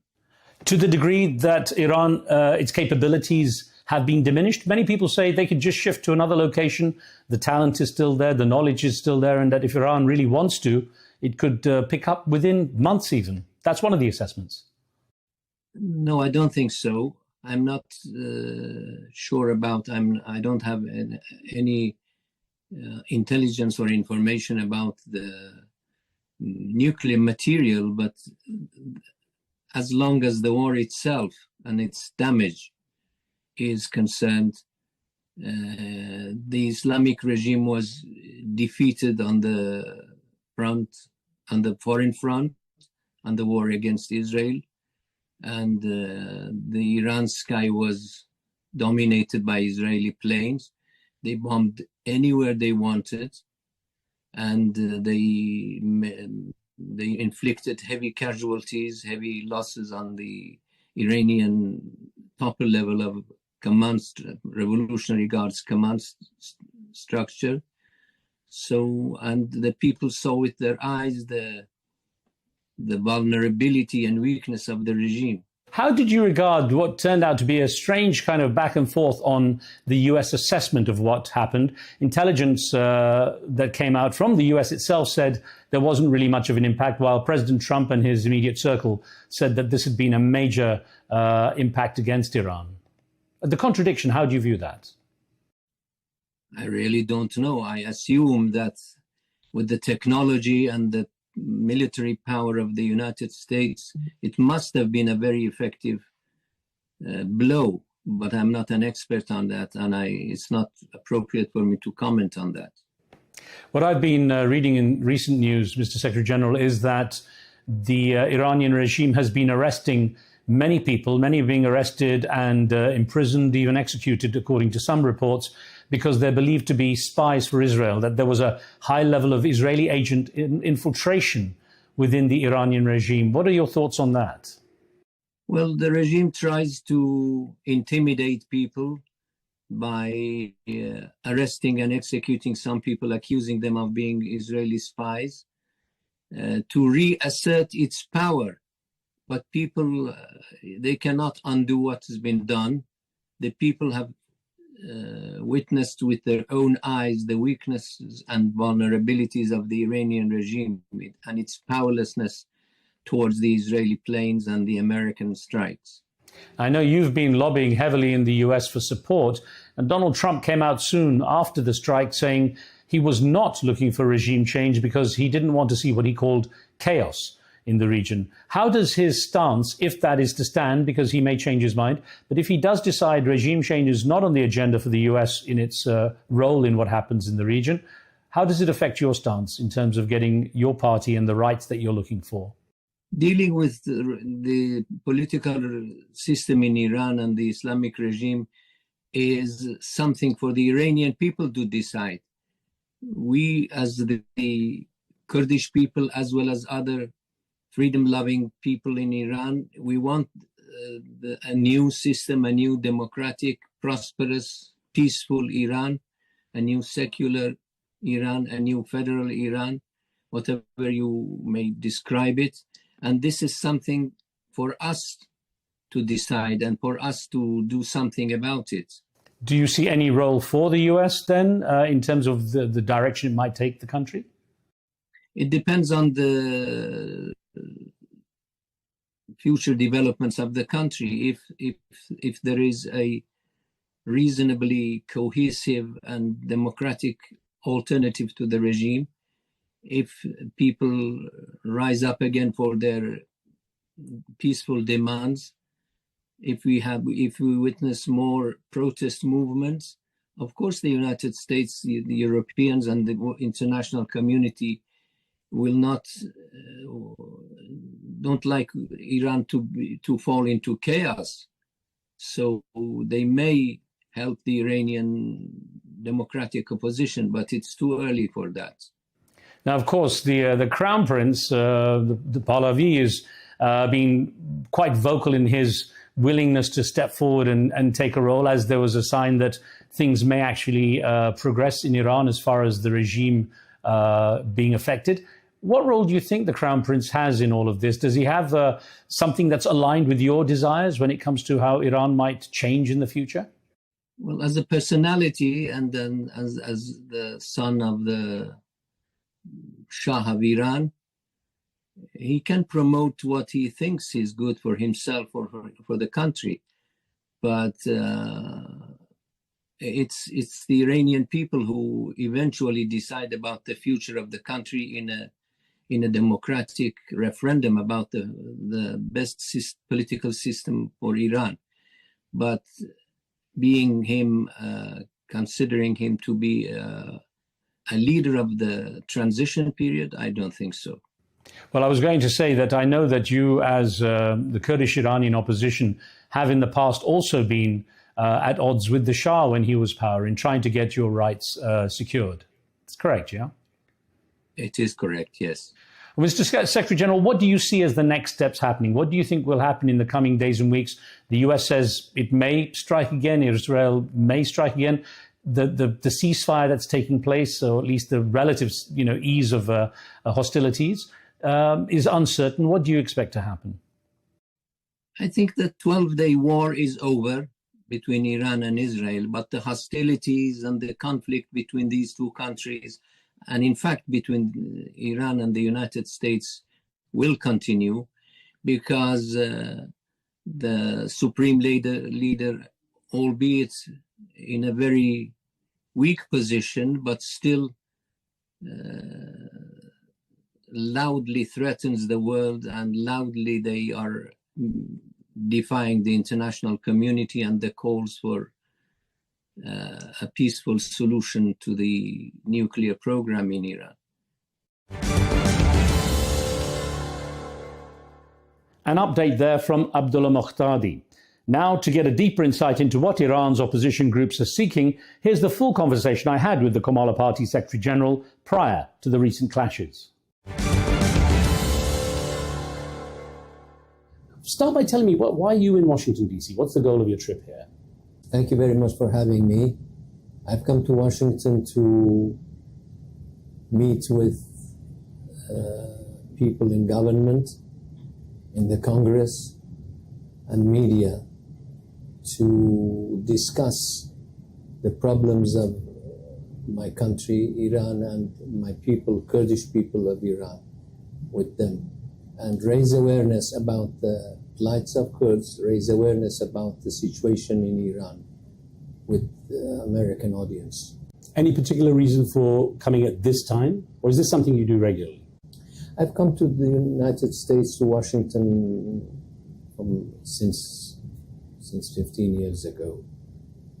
And this time, I think my presence in Washington is very timely, because you know the situation, you know the negotiations, the nuclear negotiations, the tensions in the Middle East. So I think it's timely. How do you generally get received here? I mean, we'll talk a little more about this, but the Kurdish issue, for example, in itself is not one that's really on the radar of the American people much. I've been received very well. Maybe it's not on the agenda now, but Kurds have demonstrated that they are good friends and allies of the United States. And people in the government and politicians or ex-politicians, think tanks, the media, they respect Kurds. The Trump administration, though, has its own kind of unique focus as far as a lot of people are concerned. What's your view on how the current administration, quite new back into government, so to speak, for Mr. Trump, how is he kind of responding, if you've had any feedback? Well, we also, like President Trump and his administration, we believe in that Iran should be a non-nuclear state, a peaceful state, peaceful, democratic, secular state, without malign activities in the region. So there are so many things that we feel we have in common with this administration. How did you feel about what President Obama did then, when he was president, when he tried to engage with Iran, try to get some progress in the relationship? Wouldn't that have been a useful way to approach it? President Obama didn't listen to Iranian people at the time. There was Green Movement. It was a huge protest movement, a very democratic one. And people shouted in the streets, Obama, Obama, Ba'unaya Obama, which means, Obama, are you with us or with them? With people or with the government? Unfortunately, Obama didn't listen to the plights of the Iranian people and their aspiration for democracy. So in terms of the intervention you would seek from America, what would be the best route that America could take to help your cause? We do not seek America's military intervention, no American boots on the ground. That's not what we want. But we think that the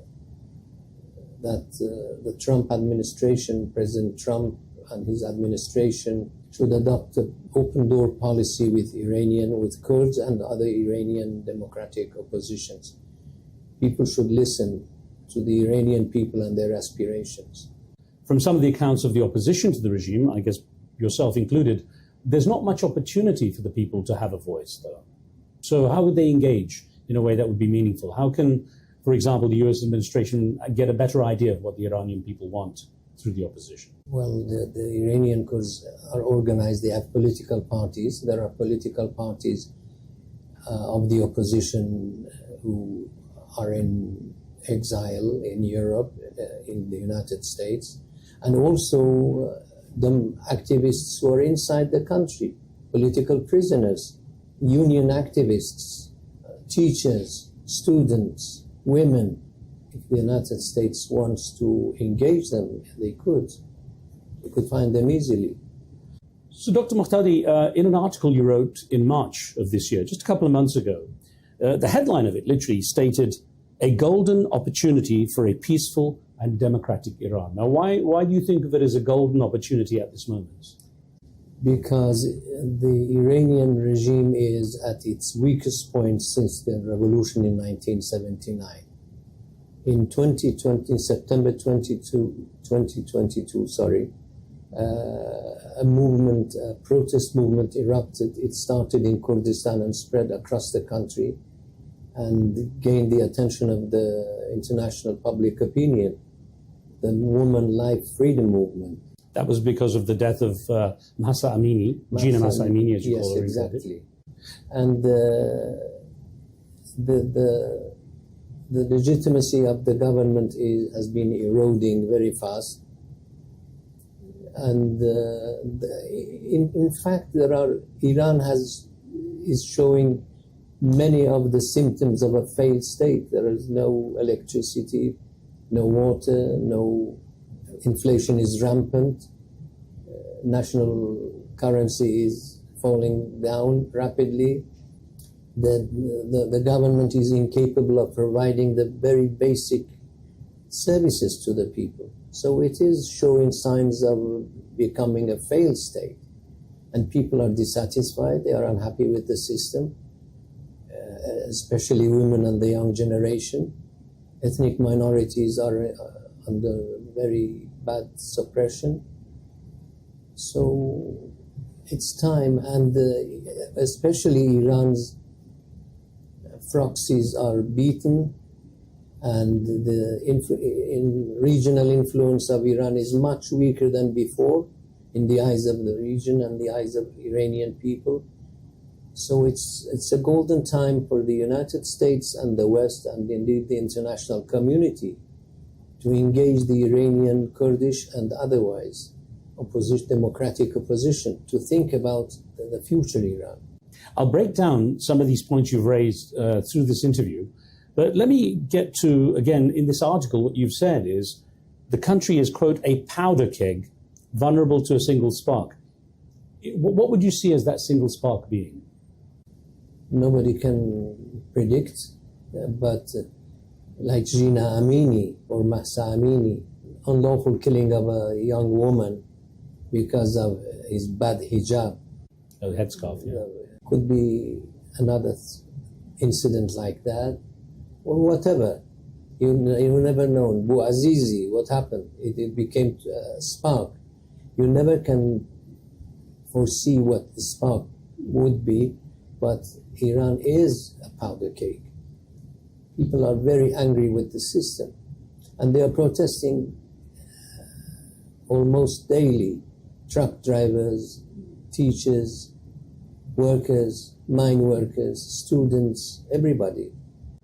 Would it be fair to say, because of the traveling you do and you see how Iran is portrayed outside the country, would it be fair to say that this side of Iran isn't really seen or understood by people outside the country, because that would not necessarily be the impression most people get about what's going on in Iran?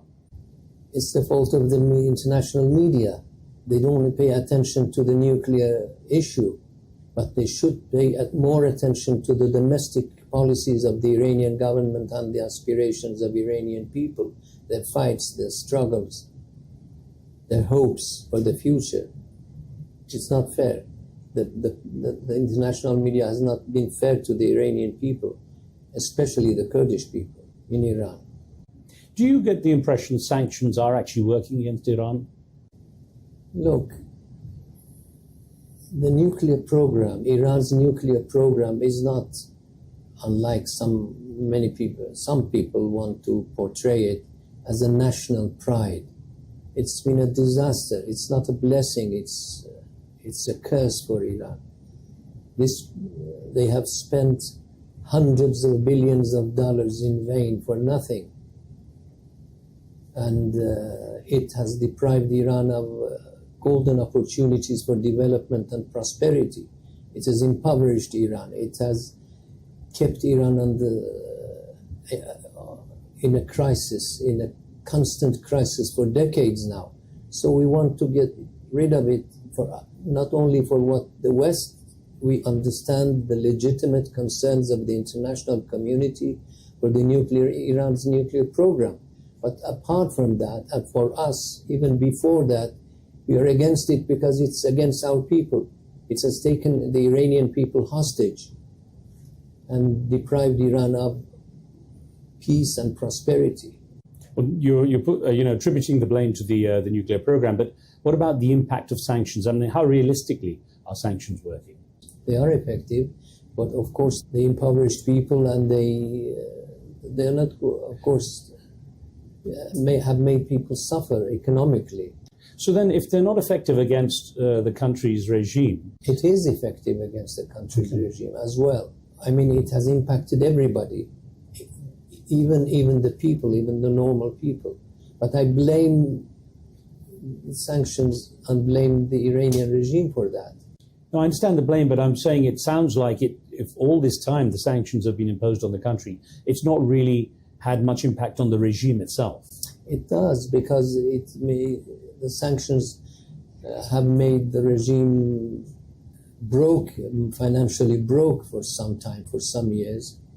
So how has the regime managed to last so long in the face of these sanctions? Well, because of repression. It is a repressive, totalitarian government that doesn't look after its people. They don't care about people's lives and livelihoods. They don't care about providing services to people. They don't care about education. They don't care about hospitals. They don't care about anything.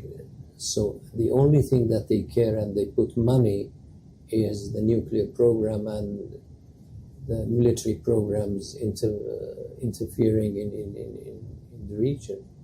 if there have been protests, as you've described, truck drivers and so on, and people protesting daily against the conditions there, why have they not been strong enough to perhaps create some change in the regime? How has the regime dealt with them? With brute force. And I think it has eroded the legitimacy of the government very sharply. We have had movements. In 2009, we had Green Movement. It was a protest against rigging the elections. And then we had, in different years, we had protests against price rises, fuel price rises. And eventually lastly we had the Jina movement, or Women Life Freedom movement. They are very important movements.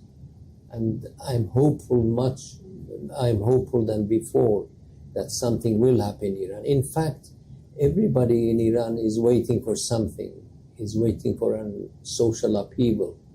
They don't know how it will start, but everybody is convinced that something has to happen in Iran. Now, with the US administration under Donald Trump as president, there's much more of an introspective approach to America's affairs. The MAGA movement, it seems to be very focused on what US public is concerned with, as opposed to what's going on outside. So, people might ask, why should the US care about what's happening with Iran? Iran is a very important country, and Iran is an ally of Russia, an ally of China, and hostile to the United States, the biggest sponsor of terrorism in the region and in the world. So it's in the best interest of the United States that we have a peaceful, democratic country in Iran, a responsible member of the international community, at peace with its neighbors, and at the service of its own people. This is in the best interest of the United States. Dr. Mohtadi, I know, when you travel, you probably connect with the Iranian diaspora. How engaged is the diaspora of Iran in what's going on in the country itself? No, the majority of the Iranian people outside the country do care about their country, do care about the Iranian people and its future. They're ashamed of this regime. They want a modern, advanced, democratic country. Everybody is for a free Iran. What makes the Kurdish population, which you represent, the Iranian Kurdish population, what makes that different, perhaps say it's special in terms of its role in Iran? In 1979, April 1979, there was a kind of referendum in Iran, Islamic Republic, yes or no. Kurds were the only people in Iran. Of course, there were individuals or special groups, but the only ethnic group, the only region of the country where people boycotted that election. We as Kurds never supported Khomeini. We never supported the Islamic Revolution. We protested against the Shah, both for democracy and for our own rights, but we never supported and endorsed Khomeini and his regime. That is why Khomeini took revenge against Kurds and ordered an unprovoked big onslaught against Kurds in August 1979. And since then, they had treated Kurds like a dangerous security matter rather than citizens of Iran. And Kurds have been behind, they have behind many movements in Iran. They have been very resilient people. They're peaceful, but they are against the regime, and they don't lose any opportunity to express their dissatisfaction with the system. And they can be pillars of democracy in the future of Iran. You cannot solve the Iranian problem without engaging Kurds and without participation of the Kurds in any future Iran. So Kurds are not only demographically but also politically are a necessary ingredient and a component of the future of Iran. Now, of course, the Kurdish population is across a number of countries, because you have them in Turkey, Syria, Iraq, and of course in Iran. What is the issue in getting more unity among the Kurdish population in general? Is that something that could happen? It could happen in the future, but it's not on the agenda now. The population of Iranian Kurds amounts to at least 10 million people, which means that they number more than Kurds in Syria and Iraq put together. But we want our rights within a democratic Iran, and a peaceful, democratic, and federative Iran, a federal Iran where the rights of Kurds are protected by the law, by the constitution. We want power sharing. We want that ethnic and religious diversity is acknowledged in Iran. So you're not really seeking independence for Kurdish people in terms of an independent Kurdistan. You're looking more at the idea of rights for Kurds within Iran as Iranian Kurds. What would be the relationship you would have then with the Kurdish population outside? What makes you different?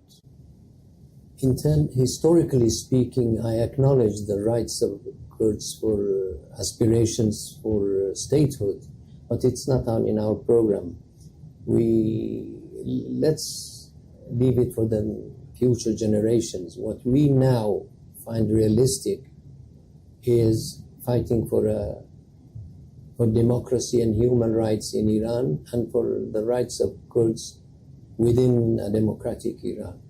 So yes, you've called for what you describe as a democratic, secular, pluralist, federal Iran. Yes. What would that look like to you? How would it work in terms of the different people within Iran, the different groups, minorities, and so on? People can have their own parliaments, their own say in running their affairs, education in mother tongue, a decentralized Iran, and the rights of Kurds and others should be protected and safeguarded in the Iranian constitution. Would it work to have a decentralized Iran? Would you be able to create almost like, sounds like a federation of states? Yeah, it is. Not a federation of states. I don't know. I cannot predict the future, but what I'm insisting, what we are emphasizing is that the Kurds should have their rights. It's not just Kurds, the Baluchis, the Arabs of Ahwaz, and others should have their rights. They should have a say in the running of their affairs. And they should have, alongside Persian, they should have education in their own mother tongue. It's natural. It's natural in a democratic country. And the world has so many examples of that.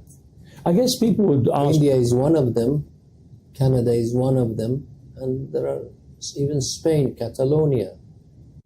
I guess people would ask, how would you stop the identity of Iran as a unified country dissolving if it goes into these different groups? No, it will not dissolve by respecting the diversity, ethnic diversity of the country. Quite the contrary.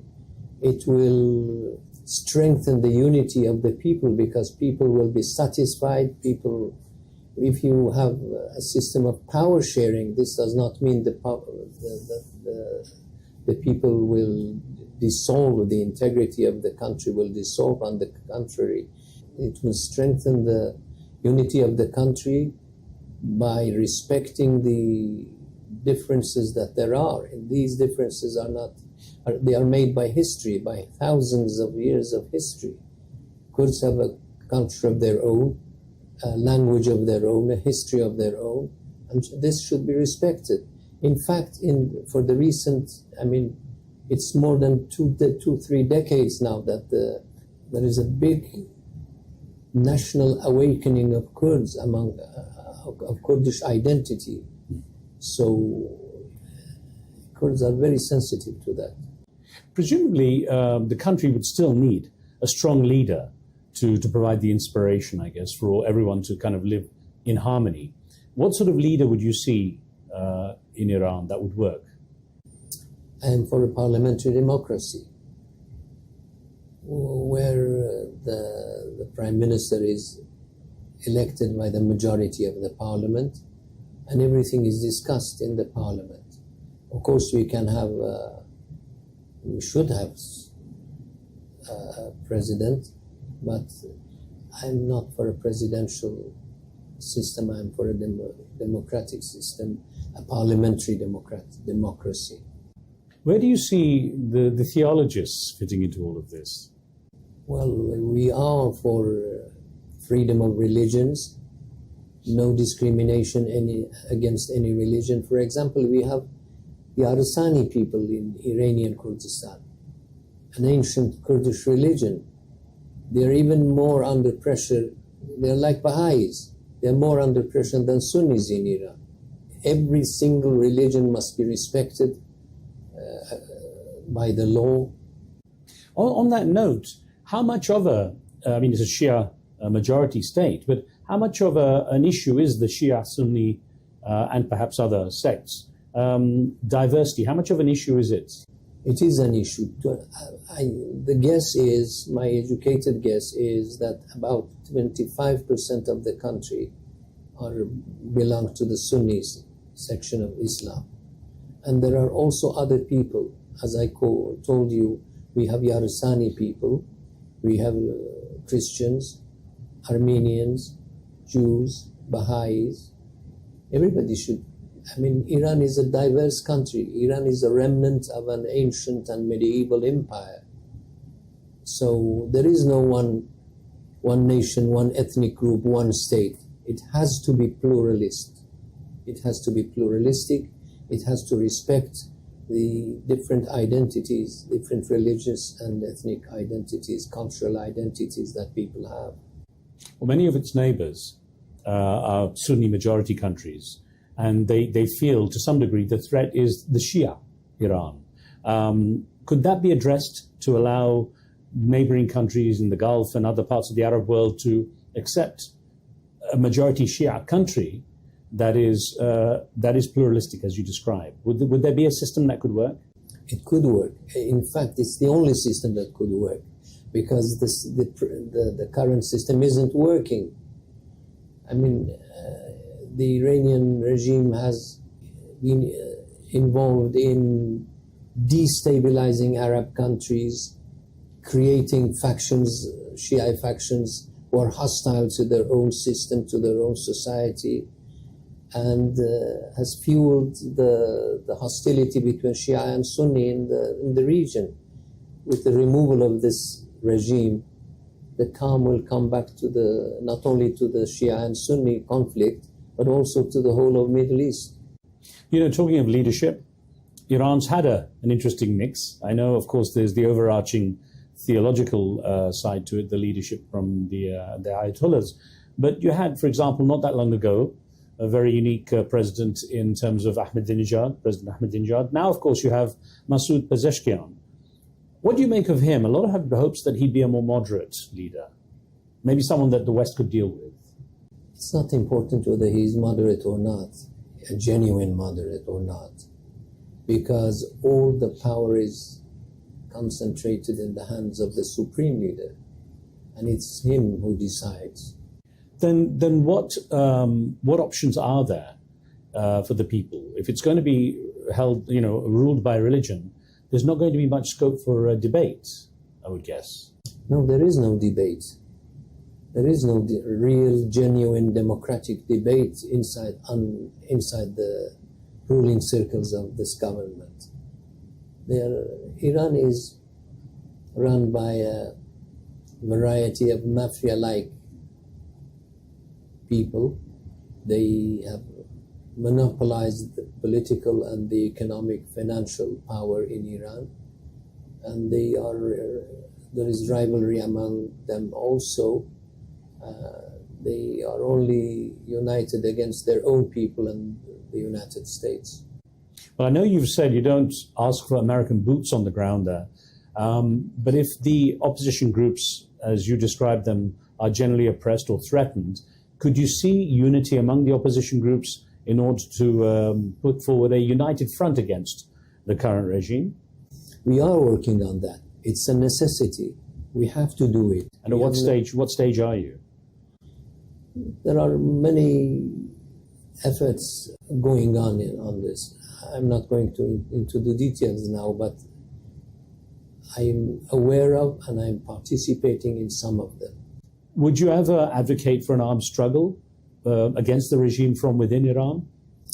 When the woman life freedom movement started, the Iranian Pastaran Revolutionary Guards launched rockets and missiles against Kurdish bases, Iranian Kurds in Iraq, because they wanted us to resort to violence against it. But we resisted. We showed restraint, and so this is not our choice. If this is not our choice, our favorite choice is toppling the regime through people's rise, through people's uprisings, through social movements, through protest movements, and through reforms. But it's up to the government. It's a regime choice, not the people's choice. But you wouldn't rule out the idea of an armed struggle if it came to it? I wouldn't rule out the idea of an uprising against the system. That's the best way. Now, of course, you remain in exile and have your bases for your party, at least in Iraq. How has that relationship evolved with the Iraqi Kurdish side and the Iraqi government, actually? We respect the sovereignty of the Iraqi governments and have done nothing to violate it. And we have good relations, friendly relations with the KRG and political parties in Iraqi Kurdistan. Are you totally free to express yourselves, though, with your goals for Iran itself? Yes, we are doing that. Without creating any kind of conflict between Iran and Iraq in general? No, we are free to speak our minds and to talk about our programs, our political programs. What we are not engaging is armed struggle against the Iranian regime, which we don't. What sort of reaction has there been to you, the Kamala party in Iraq, in exile, taking on board Peshmerga fighters who are military, basically, in terms of that position? Therefore self-defense.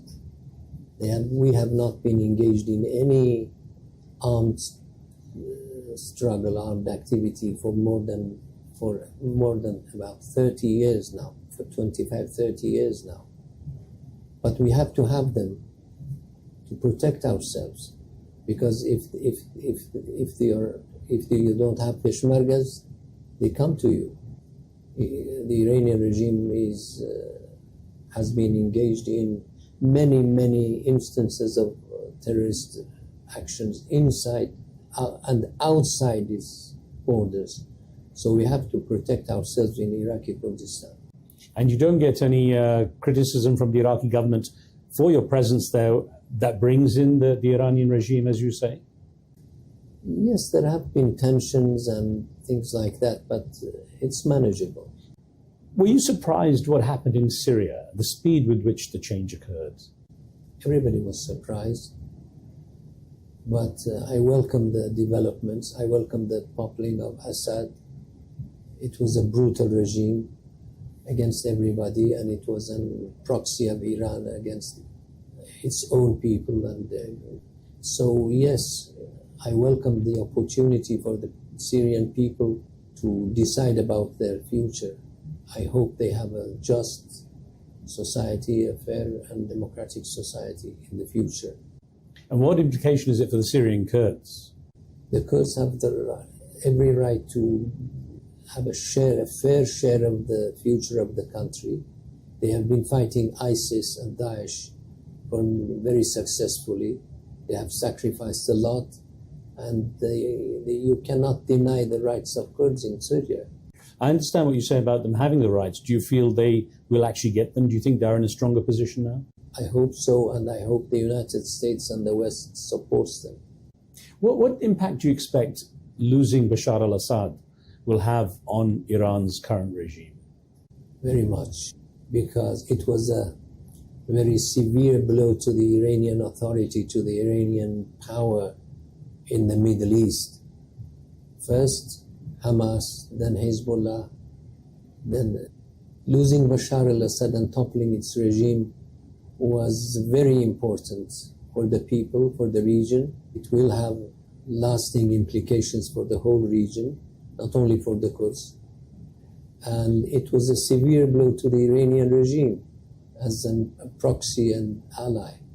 So it has weakened the Iranian regime and its hegemony in the region. Where does Israel fit in all of this? Because often the situation, the dynamic in the Middle East is portrayed as essentially Israel versus Iran, and many believe that Israel sets America's agenda against Iran too. But where does Israel fit in all of this for you? The Iranian regime is against everybody in the region. Of course, it sometimes recently pays lip service to the Saudi Arabia and United Arab Emirates, but they are not genuine. These signs of friendship are not genuine. They want to destabilize the Arab states to pursue their own agenda of creating a Shiite empire in the region. They're against Israel and want to annihilate it. They want the United States to be out of the region. So they are against Turkey, but they have hidden agendas in Turkey. So what we want is an Iran, a free, peaceful Iran that is in cooperation with its neighbors, everybody. And that's something that only can happen after this regime. But I wondered, with Israel being the enemy of Iran, the way it's seen, for you as Kamala Party, as the Iranian opposition, is there an element of the enemy of my enemy is my friend? Well, it's enough to say that Israel in itself is not and should not be a threat to Iran. It's the Iranian regime that has always threatened the Israelis, and this should stop. In the future, Iran, you can criticize Israel or any country, but you cannot try to annihilate any country. There is that perspective that if you, as the opposition to the current regime in Iran, are looking to topple it, that anyone who's against the current regime would want to support you in terms of Israel, the US, and so on. Do you see that support? I haven't seen yet.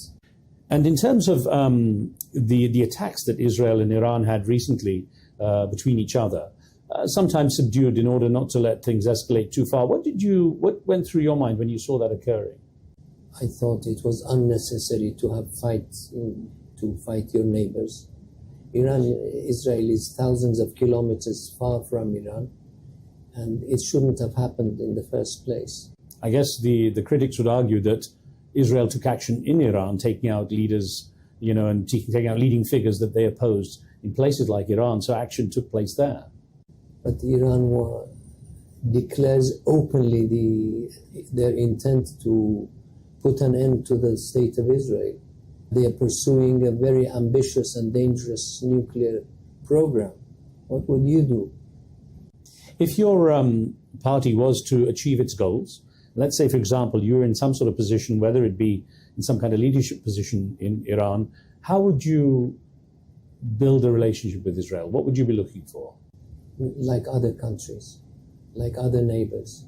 Is there any chance, in your eyes, that the case against Iran and perhaps support for Israel might be weakened by what's been going on in Gaza? For a lot of people that believe that Israel's actions have been excessive. Is that hurting your cause? Could be, but they're separate issues. Iran has supported not the legitimate rights of Palestinians for statehood. It, in fact, has ruined their chances of that, because they don't want a two-state solution. They don't want peace. They want to put violence into the region. The Turkish Kurds have taken also quite a sudden decision through their leader, the PKK leader, Abdullah Öcalan, to disarm and step back. What were your thoughts there? I agree with the ceasefire or their putting down their arms. I think it's in the best interests of Turkey generally and Kurds especially to put behind the violent history that they had and give peace and democracy a chance. I think it would be in the best interest of everybody in the region. Even for us, it's a good development. I support it. You know, Dr. Mohtadi, as we're running short of time, I should point out your family was a very prominent and successful family, but it has a long history in activism. And it was almost natural that you would get involved in that too. Do you believe that there is a chance in your lifetime you will see the regime change in Iran, considering it's held out for so long? I hope so, and I think so. Dr. Mohtadi, I hope we have a chance to speak again. Thank you, sir. Thank you very much. Thank you. Thank you.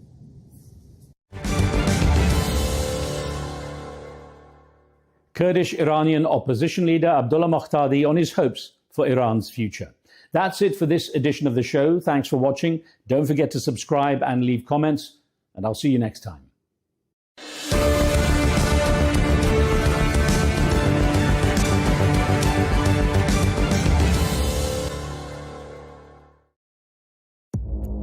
Our allies in many cases are worse than our enemies. Stay informed and connected with the latest international headlines. There obviously is a risk. From breaking news to in-depth analysis, it would appear that this war is coming to an end. Who buys this stuff? Investors, pension funds. We deliver the most important developments straight to your screen. Iran always wanted to deal with militia. Join us for compelling, expert-driven conversations. A curfew order has been established. And an insightful look at the issues shaping our world today. There are lots of proposals about European architecture for security. I'm Leigh Ann Gerrans, and this is W News. We dealt with this when I was chief of staff in the first term. Where you don't just hear the headlines, you get the full story.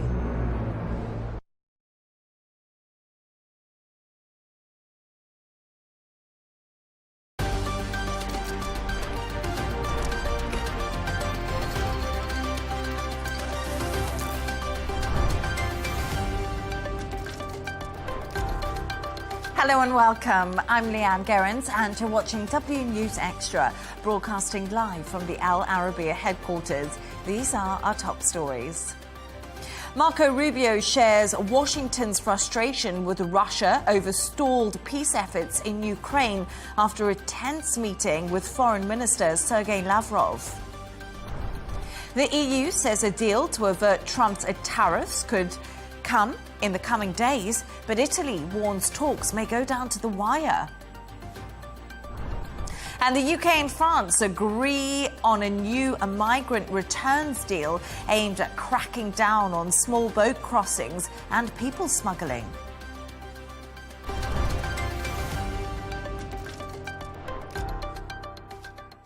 Now, US Secretary of State Marco Rubio says he confronted Russia's top diplomat over the lack of progress in ending the war in Ukraine.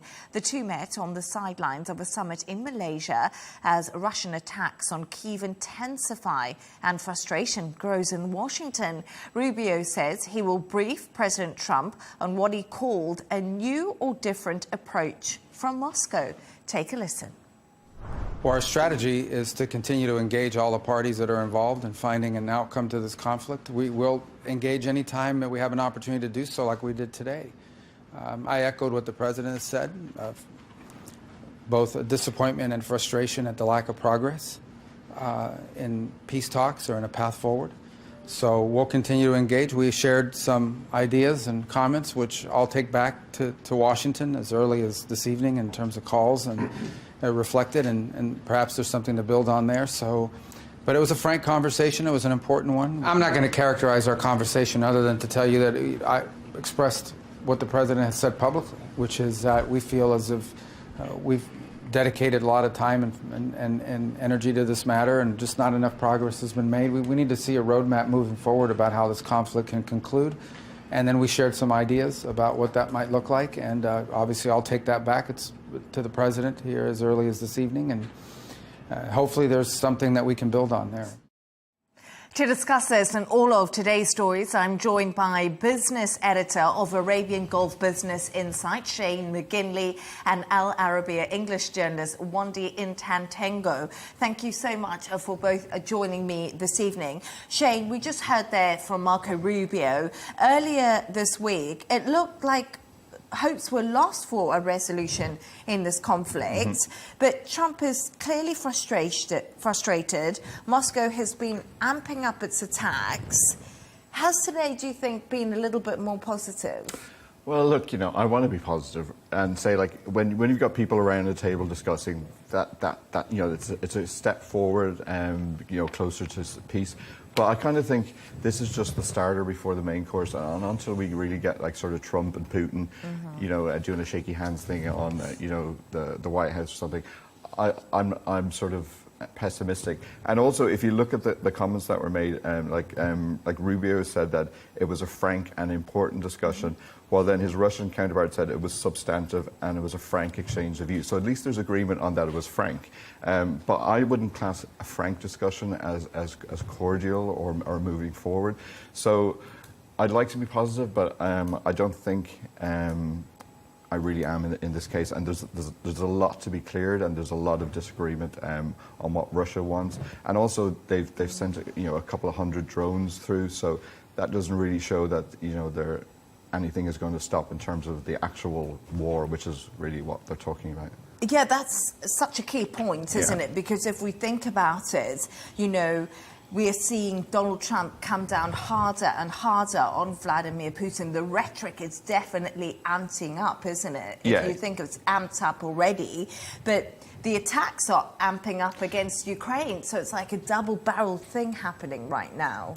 Yeah, and even in Asia, both the Russians and the Americans met with their Chinese counterpart, and I thought that the comment from the Chinese counterpart was interesting, because he said that peace cannot be achieved through force, and applying pressure won't solve problems. So it does sound like that Donald Trump, in terms of his most immediate comments, which I can't really say on air because we're a family show, but he did. What I can say is that he said it was meaningless.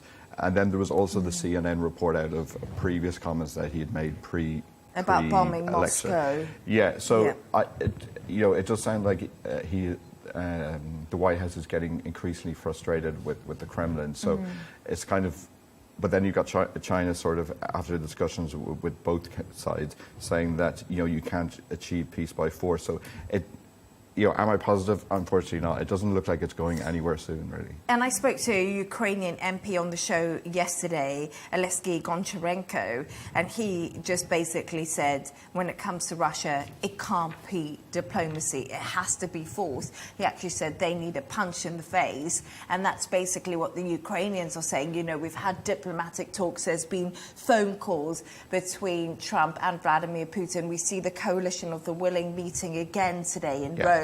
There's been talks, and we still no further along, Wandi, if you look at it. But whilst Rubio has, of course, been in Malaysia with Russia's foreign minister, Trump's Ukraine envoy, Keith Kellogg, he's been at the other talks which were happening in Rome, and he's of course met Zelensky, and they've also had a substantive conversation that we've heard. So lots of talks, but tell us more about this talk. Yeah, talks.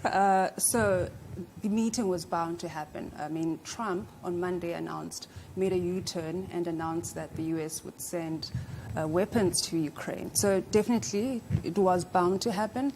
But now, when you're looking at, the meeting, I mean, there are really three focal points that are a top priority for Zelensky and, of course, the US. The acquisition of arms, and then obviously you're looking at, he's trying to lobby support for the sanctioning of Russia. And then thirdly, this was also like an investment drive for him, because obviously he needs private investment in order to reconstruct Ukraine. Money is needed, billions and billions of euros are needed to reconstruct Ukraine. But when you look at, obviously, the issue of arms acquisition, the Associated Press had said that Ukraine, the weapons heading into Ukraine would include a 155 millimeter munitions and, of course, precision-guided rockets. Those are the type of weapons the U.S. is planning to send to Ukraine. But it's important to note that, when it comes to the U.S., they've sent like 3 million of these types of munitions since 2022, since obviously Russia invaded Ukraine. So I think, at the moment it's clear. At the moment, actually, it's not clear when the U.S. will ship these weapons. I think we just have to wait and see. But it has to be soon, because obviously Russia launched just a few hours ago. Launched 18 missiles and about 400 drones in Ukraine. So it's really, really, really getting serious. Well, it has always been urgent, by the way. So. And I think that was where Donald Trump's U-turn came into play, wasn't it? Because they almost stalled the shipments of these weapons. And now we do say Donald Trump, is saying that he's trying to help Ukraine over the shipments. So he's really trying to make a move, a U-turn, almost in light of Russia not coming further to the table. But I think it's a long way before we see sort of Trump and Putin, signing some, historic agreement or shaking hands or anything like that. Because if you look at what Russia wants from Ukraine, they want them not to join NATO. They want them to give up territory, and also they want to reduce their existing army. Which, I've seen a lot of the reports from the Ukrainian side saying, well, that's basically surrender, and also it weakens them forward because they're still going to be on the border with an aggressor, and so all of these three main sort of stumbling blocks aren't going anywhere. So the talks, unless they address these. But I think it goes back to your point, that Russia are they really going to be amenable to talks, or is it just going to be a case where the war will have to play out and see what happens on the battlefield? And I think that's the million-dollar question that a lot of people are asking themselves. But earlier I spoke to Ukrainian MP Kira Radik, who told me how the war has affected her personally and what Ukrainians actually want. Take a listen. I don't know what is in the minds of people, probably like brainwashed by propaganda. The only thing I can do is perhaps invite Nikita to Kiev to sit with me and my family in a bomb shelter where we spend every night under the dozens, hundreds of Russian drones that are simply attacking just like random buildings in the city, destroying. And we in Ukraine are open to all kinds of international spectators that can 100% prove that what we are saying is true, and who can stay here and observe the attacks that are happening by Russia.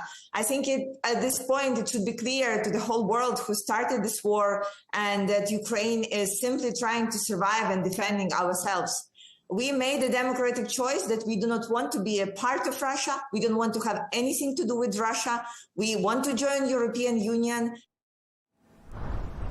So there we are, Shane and Wendy, as Kira Radik was saying, the MP, we want to be in the European Union, we want to be part of NATO, but also her own personal story about them sleeping in bomb shelters, the daily attacks. So I think just a quick thought on the fact that even though talks are happening, Ukraine is still facing these 700 drone attacks from Russia. And I think arguably a lot of Europe and the US are just sending defensive weapons to Ukraine.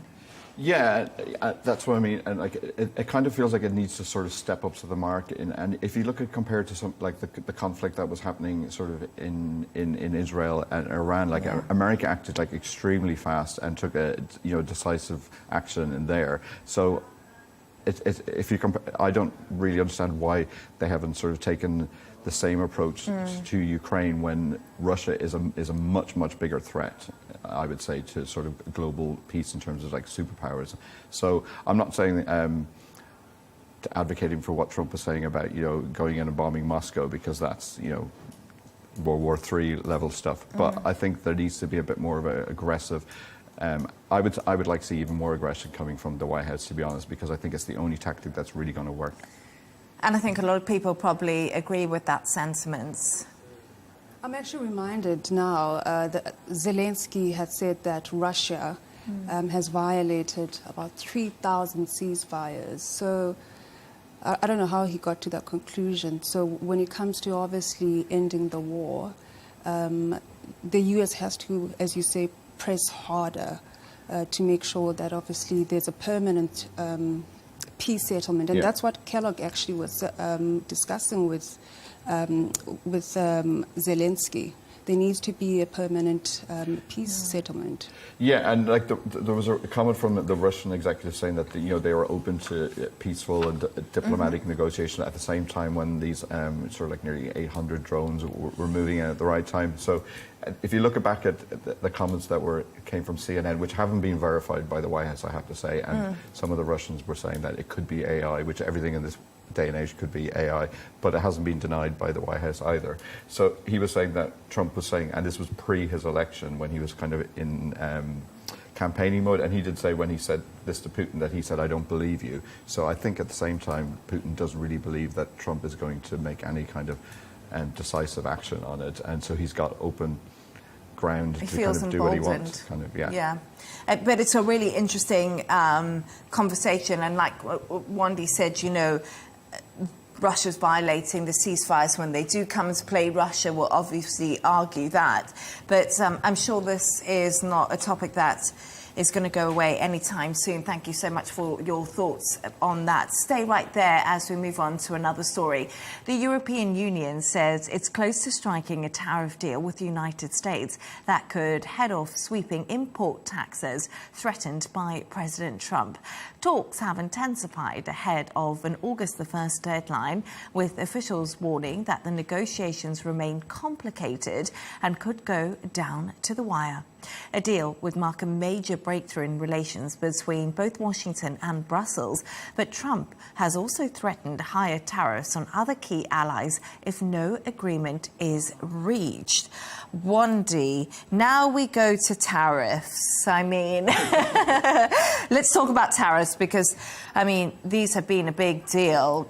Since Donald Trump was elected. It's been no secret, Trump's beef that he's had with the EU. I mean, that was even there in his first presidency. We can't ignore that. It's always annoyed him. He's always said they're scam artists, they're ripping off the US. That's exactly how he feels on them. Which I don't buy at all, but we'll come to that later. We'll come to that later. But he recently said, actually, what's been going on with the EU? They're not scam artists and they're not ripping them off. They've actually been quite nice. Like you say, I mean, Trump has always felt that the US, well, not the US, the EU has cheated the US out of like billions of dollars. So he's always had that grudge since the beginning of time. But what's clear now is that, of course, I mean, the EU is ready to sign on the dotted line. But of course, there are a few things that just need to be lined up. There needs to be some type of unity. Well, not some type, actually. There needs to be unity within the member states. They all have to agree. So it is more complicated.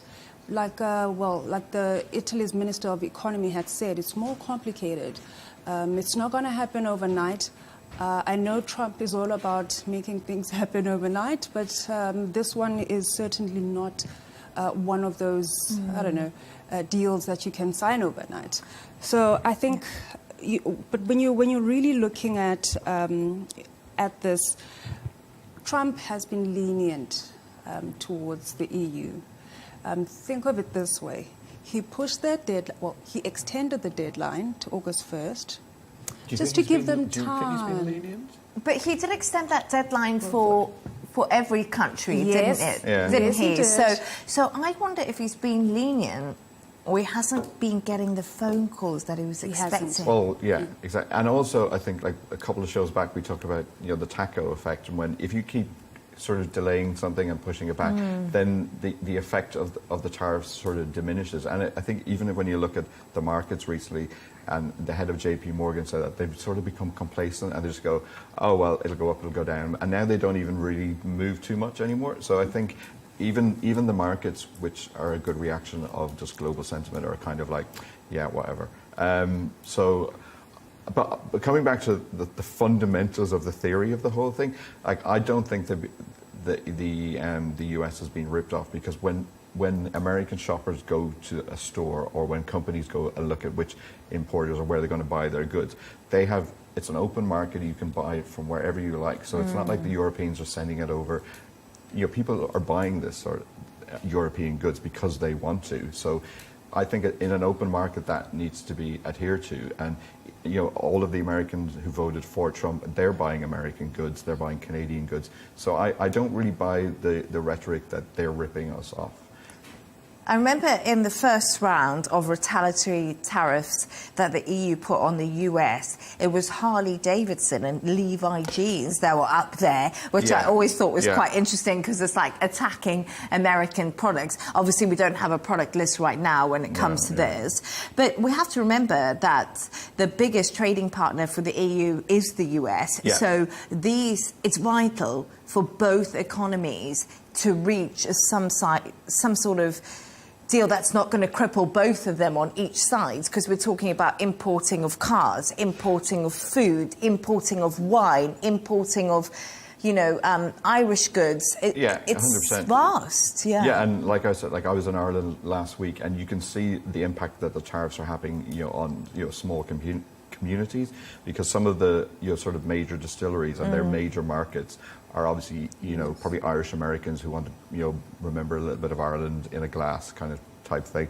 And a lot of those have stopped production because the markets just, just sort of disappeared that quickly. So, it impacts communities all over the world, which I think there needs to be more reporting on sort of that level rather than just how it's doing at the top line in terms of markets and oil price.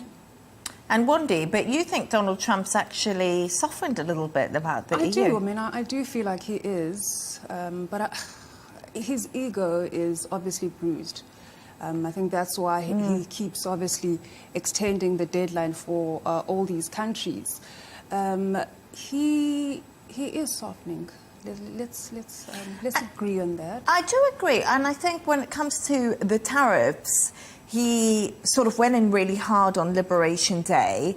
He went to the extreme, and we see that becoming less and less as time goes on. And, let's talk about the EU, because if we think about the UK was one of the first countries to strike a trade deal with the US, and a lot of that was because of Brexit, and they were out of the European juggernaut, which I think Donald Trump just gets frustrated dealing with, because, like you said, Wandi, it's countries talking to countries, talking to countries. So there has been some benefit to the UK. Yeah, I'm not a Brexit fan, obviously, but I do think it has been a really good benefit to be for the UK to be outside, because they can sort of do their own deal and they can be seen as completely different. And we saw that when some of the, like you said, when the tariffs came in, and the EU was a lot higher than the UK, and the UK can play the Prince Charles, Windsor Castle, and I'm sure Trump was watching, Macron in Windsor getting this sort of state occasion, and I'm sure he's thinking, oh, I'd quite like some of that. No, true that, yeah. But it's such, like you say, Wandi, Donald Trump and his stance on things can soften, and then we'll see when it gets closer to the 1st of August if he's still feeling that nice. But I always think, gosh, how could you live without a Harley Davidson in Germany? Yeah, very true. No, or we Levi's. don't know. Yeah. But tariffs, yes, very interesting conversation, and I'm sure we'll see those phones at the White House ringing. Thanks for your thoughts on that. Now, let's move on. And the UK Prime Minister Keir Starmer and the French President Emmanuel Macron say they've united in tackling dangerous channel crossings and have announced a one-in, one-out pilot scheme to tackle small boat crossings. Starmer said the scheme will come into force in a matter of weeks. Here's more of just what he had to say. So I'm pleased to announce our agreement today on a groundbreaking returns pilot. For the very first time, migrants arriving via small boat will be detained and returned to France in short order. In exchange for every return, a different individual will be allowed to come here via a safe route, controlled and legal.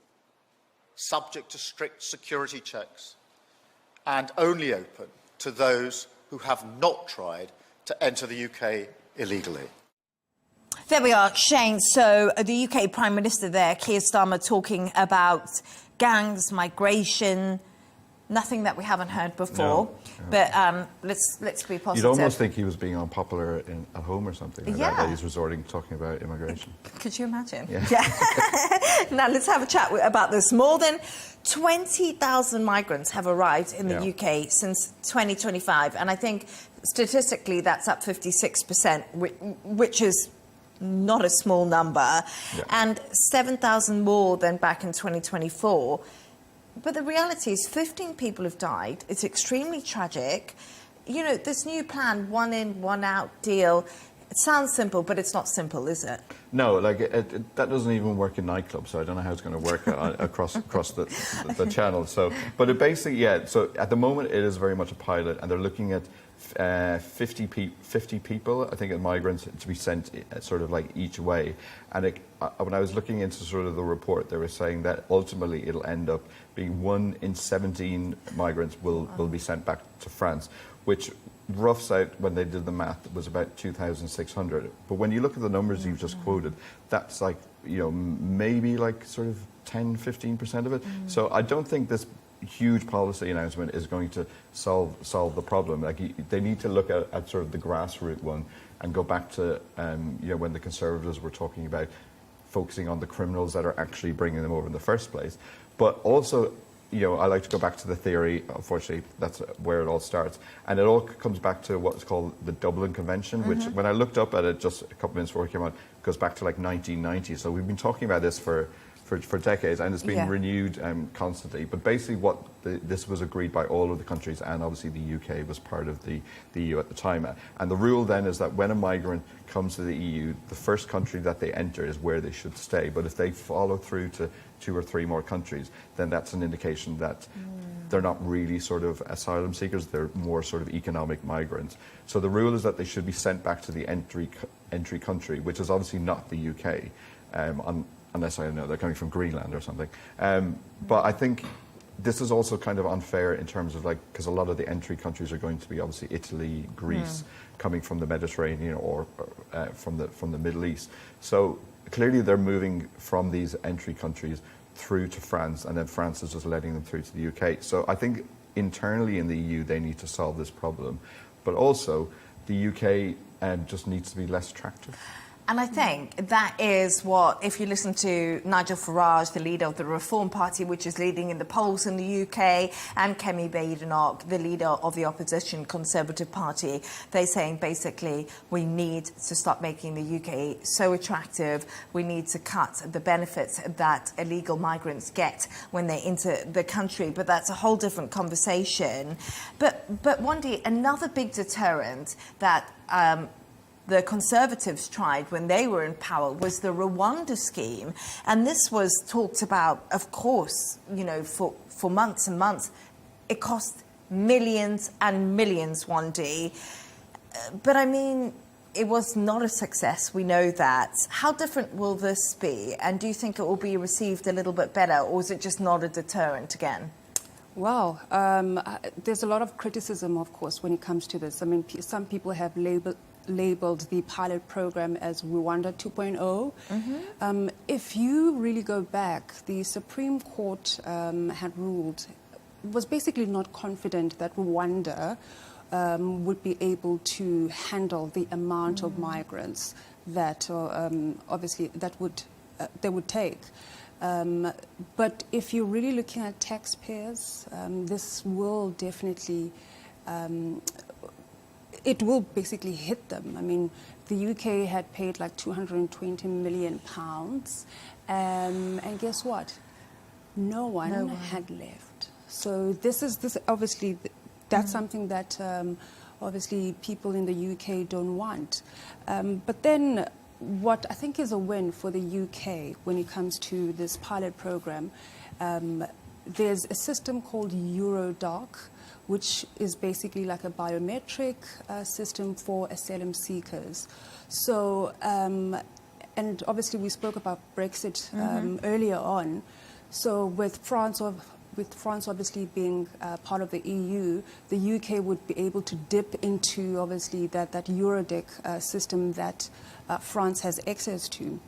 So definitely the UK and France have the technology. They are investing into obviously new technology, and also they have the infrastructure.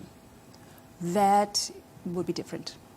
And I think that's an interesting point. It's the documenting of migrants, which is something that slips through the cracks, as we know, and the new biometric system shared between two countries might be able to help track who's coming in and who's coming out. But, you know, it's such a difficult thing. Like you said, Dublin Convention, 1990. I remember Boris Johnson smashing the gangs. You know, Rishi Sunak stopped the boats. But let's see what happens. But that was a really interesting conversation. Thank you to both of you. Let's move on to another story now. And it's all about Dubai, a new restaurant in Dubai claims we can all dine in the future with artificial intelligence actually running the whole show. Woohoo! Set to open near the world's tallest building. Of course, that's the Burj Khalifa. They will have a chef, AI man taking care of the menu and also the servers. The eatery's food will still be assembled by humans for now, but will help develop the cuisine. So there are AI technology is going to help develop your food, basically, Wandy. I want to know what you think of this. Are you going to be, woohoo, what a name. You're going to be booking a table at woohoo. Oh, yeah, certainly. I mean, I like this concept. I think it's really like the future of gastronomy. This is what is needed. Tell us why, Wandy. Why do you need AI to make your food? You know, when I order a salad at restaurants, sometimes you find that they put in too much lettuce, too little cheese. So obviously AI there's a lot of precision when it comes to technology, AI. So in this case, obviously, I would have the right amount. And then when it comes to counting calories, it would put the right amount. And do you know what annoys me when I go to and I order a salad in a restaurant? They always put half an avocado. I want a whole avocado. Exactly. Don't cheat me out of my avocado. The AI chef then would make sure, of course, that you have a whole avo. You're both probably too young to remember, like, there was a Star Trek episode where they had the food replicator when, I think it was Captain Picard, and he had a Sunday roast. You just press what you want into the machine and it kind of makes it out of some sort of probably like plasticine or something. And I remember watching that as a kid going, cannot wait until the day when that is invented and you can just have exactly what you want made instantly. And it sounds like this restaurant's going to be a version of that, but I'm afraid I'm not a fan. But the second part that I really like about this restaurant is the sustainability part. Obviously, it will reduce food waste. The UAE had said that, I mean, the stats, it expects food waste to increase to 2.2 billion tons this year. So obviously this type of restaurant is needed. More branches will need to be opened across the UAE. You see, there is a positive side. We can't convince Shane. I don't think he's up for woohoo. Sustainability. But no, I'm all for sustainability. But we do live in Dubai, so I think you've lost that battle already, to be honest. So I think, yeah, I'm all for sustainability, but I don't want a machine sort of making my food and coming up with it. I go to a restaurant for the ambience and the social, which I think you can only get from a human. And so I will not be booking You like the human touch when it comes to your food. Wonder and I will go up without you, it's fine. But I just wanted to say, on another note, you know, AI is becoming the thing of the future. It's what we talk about all the time. It's become so dominant. You know, should people be really fearful of losing their jobs to AI? Because we're now seeing restaurant workers, it's potentially waiters, servers. It becomes a whole another dynamic we haven't thought about, maybe. I think in the restaurant industry, it's kind of very much a gimmick at the moment. Like, you'll see a lot of sort of you know, robot waiters. You'll see like robot deliveries, but I think it's not really going to change, especially in this part of the world where labour is still very, very low. But in terms of AI in general, yeah, it is going to take away a lot of jobs. I looked up some of the stats. PwC was saying that 1 in 4 of their CEO surveys said that they are going to cut about 5% because the AI will make things more efficient. Then you've got Bloomberg Intelligence saying that 200,000 jobs would go in banks because everything will be automated. So it's all rather depressing. But then actually, when you look at it, in America so far, they looked at the stats and about 17,000 people lost their jobs because of AI in about between, I think, 2023 and the end of 2024, which in the whole of America is not that much. But I looked at it, and there is always going to be a lot of jobs that are lost, and there will be some jobs that are created. So if you've got kids, get them to do coding, maybe don't learn a language, I don't know. But I do think it's going to be just a bit like the move from the agricultural revolution to the industrial revolution, and the population of the planet's increased since then, and those people found jobs. So I think there will obviously be a lot of people lose their jobs, but as you progress, other jobs will come onto stream that God knows what we'll be doing in 10 years' time with AI. So. But Wendy, I was just thinking about us ordering at Woohoo. What happens if our robot malfunctions? Who do we complain to? There are human staff, obviously, in this restaurant. So, come on. Come on, Leigh Ann. Come on, Leigh Ann. Don't exaggerate it. What if somebody hacks into it? What happens? Yeah. What do you mean by hack? Someone adds salt someone instead adds, of adding black pepper? Add some mushrooms would be my hell. Yeah. What happens if that happens? Oh, well, no. Anyway. Well, I won't be there, so it'll be fine. So. Yeah, we'll be there. It's fine. We'll deal with it, ladies. Anyway, and we're going to get to that stage of the show. I have no idea what I was going to say. And it's my favourite part of the show where Shane and Wendy, you've both come up with a couple of quirky stories for the day. And I just find this so mind-blowing that you've come up both with something about sleep and you didn't talk to each other before. I just want everyone to know that I don't know how this happens sometimes. They're sort of connected but not connected. It was like the seafood last time. Yeah. It was but Shane, you always do something about food. You're up first, and food that gives you nightmares, apparently. There's been a study on this. Well, yeah, I know you've read this story already, but so like 1,000 students they surveyed in Canada to look at was there a correlation between the food you had before you went to sleep and the increase of having nightmares. So they found that anyone who has dairy before you go to sleep, which really worries me because I have a lot of dairy before I go to bed. But I don't think I have a huge amount of nightmares that I'm aware of. But apparently that is the correlation they found was dairy, lots of nightmares, which is very worrying. I had cheese last night. Yeah, cheese has always been known as bad. Did you have a nightmare? No, I didn't. Well, they also found as well that women are more likely to remember the nightmares than men. So maybe I have loads of nightmares, I just don't remember them. That's possible, but I don't feel like I ever really remember my dreams. But Wendy said she did. Yeah. I do. I do wake up and recall. Yeah. What happened the night before while you were asleep. But I feel like I'm glad to hear this because my mum always told me that if you ate cheese late at night, you get nightmares. So it's actually not an old wives' tale according to the survey because a lot of people would have heard that. Do you remember sometimes, and I've seen this ChatGPT told me, so it's obviously true, that if you have hot milk, that's good to get you to have a good night's sleep. So you'll have a good night's sleep, but you'll be absolutely terrified of being chased naked through the streets. Yeah, that's true. Eating in a restaurant with robots. Yeah. Thinking about tariffs, probably. Jumping off the perch. Yeah. It just gets a little bit worse, doesn't it? It is a bit weird. Yeah. But Wendy, yours is also related to sleep. Yes. And I mean, come on, this story is for the laziest. What is it called? The couch potato. Oh, finally. An invention for couch potato. They needed one of those, you know. Or people who value beauty sleep, Oh, yeah. Yeah, I value beauty sleep. So, but I don't think sleep makes you more beautiful. You don't? No, there's injections for that these days. Yeah. But Leigh Ann, I mean, this inventor in China basically built a bed. Oh my gosh, look at it! It's called a car bed.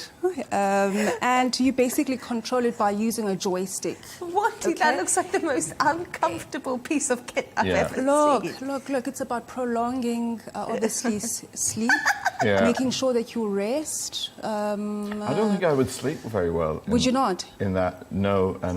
But I did look because, you know, I love a survey, and IKEA did a global survey of which countries sleep most. I didn't want to tell you, but who do you think is the main #1 nationality for the best sleepers in the world? Don't look at the list.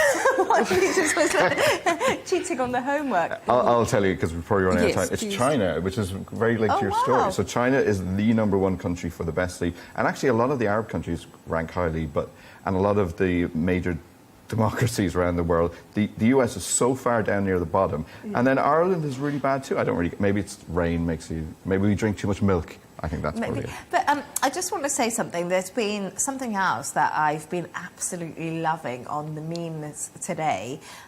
Hugh Grant, of course, he's a famous British actor. I think he's absolutely fabulous. God love him. He was sitting in the Royal Box at Wimbledon and he had a little snooze. And everyone's been so critical. Look at him, he's just trying to have a little This sleep. invention would be perfect for the Hugh Grants of the world. Can he go to the Royal Box with his bed? Yeah. If you've had a hard day acting and you need a snooze, you know, God love him. Should have he slept in the Royal Box one day? Well, I mean, he was meditating. He was in deep meditation. Oh, is that what he said? Well, that's what I thought. I mean, he was Clearly, in deep the match meditation. wasn't very stimulating, I'm guessing. No, it was. It was Novak Djokovic, and he got through to the only time. It was one of the biggest matches of the whole tournament. Oh, that's quite a bad indictment of Wimbledon. Look, the only sporting event I would obviously do the same as Hugh Grant is cricket. Maybe he had a huge lunch and he needs like some sort of AI to like reduce it and have some more sustainability so he doesn't fall asleep. Oh, wow. Guys, I just think shame. He might have had a nice lunch, he had a chat with Queen Camilla, and he just wanted to have a bit of a snooze, you know? Yeah, I don't think he's going to mind. He doesn't seem like somebody who cares what social media says about him. No, he really doesn't. He's in his 60s, he doesn't at all. Yeah, he doesn't care. But, I mean, look, he's rich, so $4,200 for this car bed is nothing to him. Exactly, So and maybe there's he a couple should of his consider... movies set me to sleep as well, Antonio, so... Oh, Shade. No, I'm a big... I'm in a bit of a mood today. No, I must say something. I love Hugh Grant, and you know why I love him? Yeah. I love him because he's grumpy, and he hates leaf blowers, he hates people who wear backpacks, he hates people who carry sustainable water bottles around, and I agree with him on all of it. I think he'll agree with me on Woohoo, though. Yeah, he might not like Woohoo. But you know what? If you want to sleep, sleep. Yeah. It's no crime. Yeah, exactly. Yeah. Even Anyway. in a bed car. Yeah. Oh. Wendy, that looked like the most uncomfortable thing I'd ever seen. Wow, I mean, he sold like 300 fleet. They call it a fleet. A fleet. A fleet of car beds. Oh, gosh. He sold 300. Yeah. There's a market for He's it. richer than me. Anyway, there's a market for it. And thank you so much for not sleeping on the show, obviously. And thanks to today's guest, business editor of Arabian Gulf Business Insight, Shane McGinley, and Al Arabiya English journalist, Wandi Tango. And that's all from us on W News. Don't forget to subscribe to our YouTube channel. Of course, follow us on X. GNT with Tom Burges Watson is coming up next. Goodbye and thank you.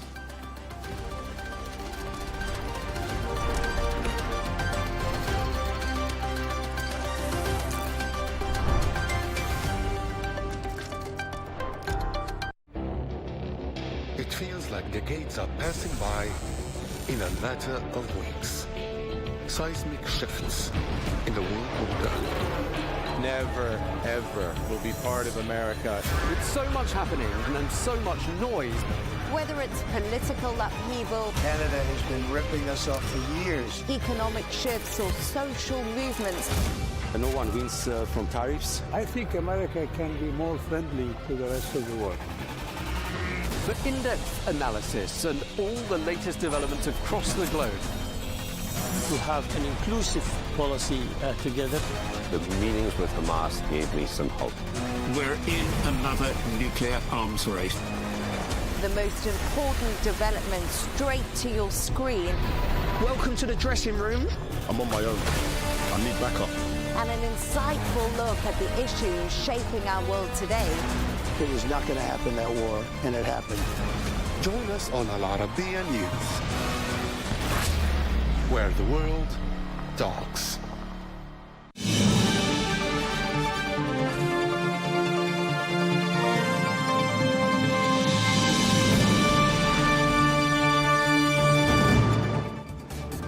Hello Hello and welcome to Global News Today, bringing you exclusive interviews with leading experts every weekday here on Arabiya English. I'm Tom Burges Watson. Coming up on today's programme, we'll have all the latest on the humanitarian situation in Gaza with a recently returned doctor, the self-styled beast from the Middle East. He'll be telling us about the reality of the situation there. Plus, we'll get the latest on Syria's reconstruction and how the country's economy is projected to return to growth. And we'll have all the latest political developments in the United States. That's in our weekly US check-in.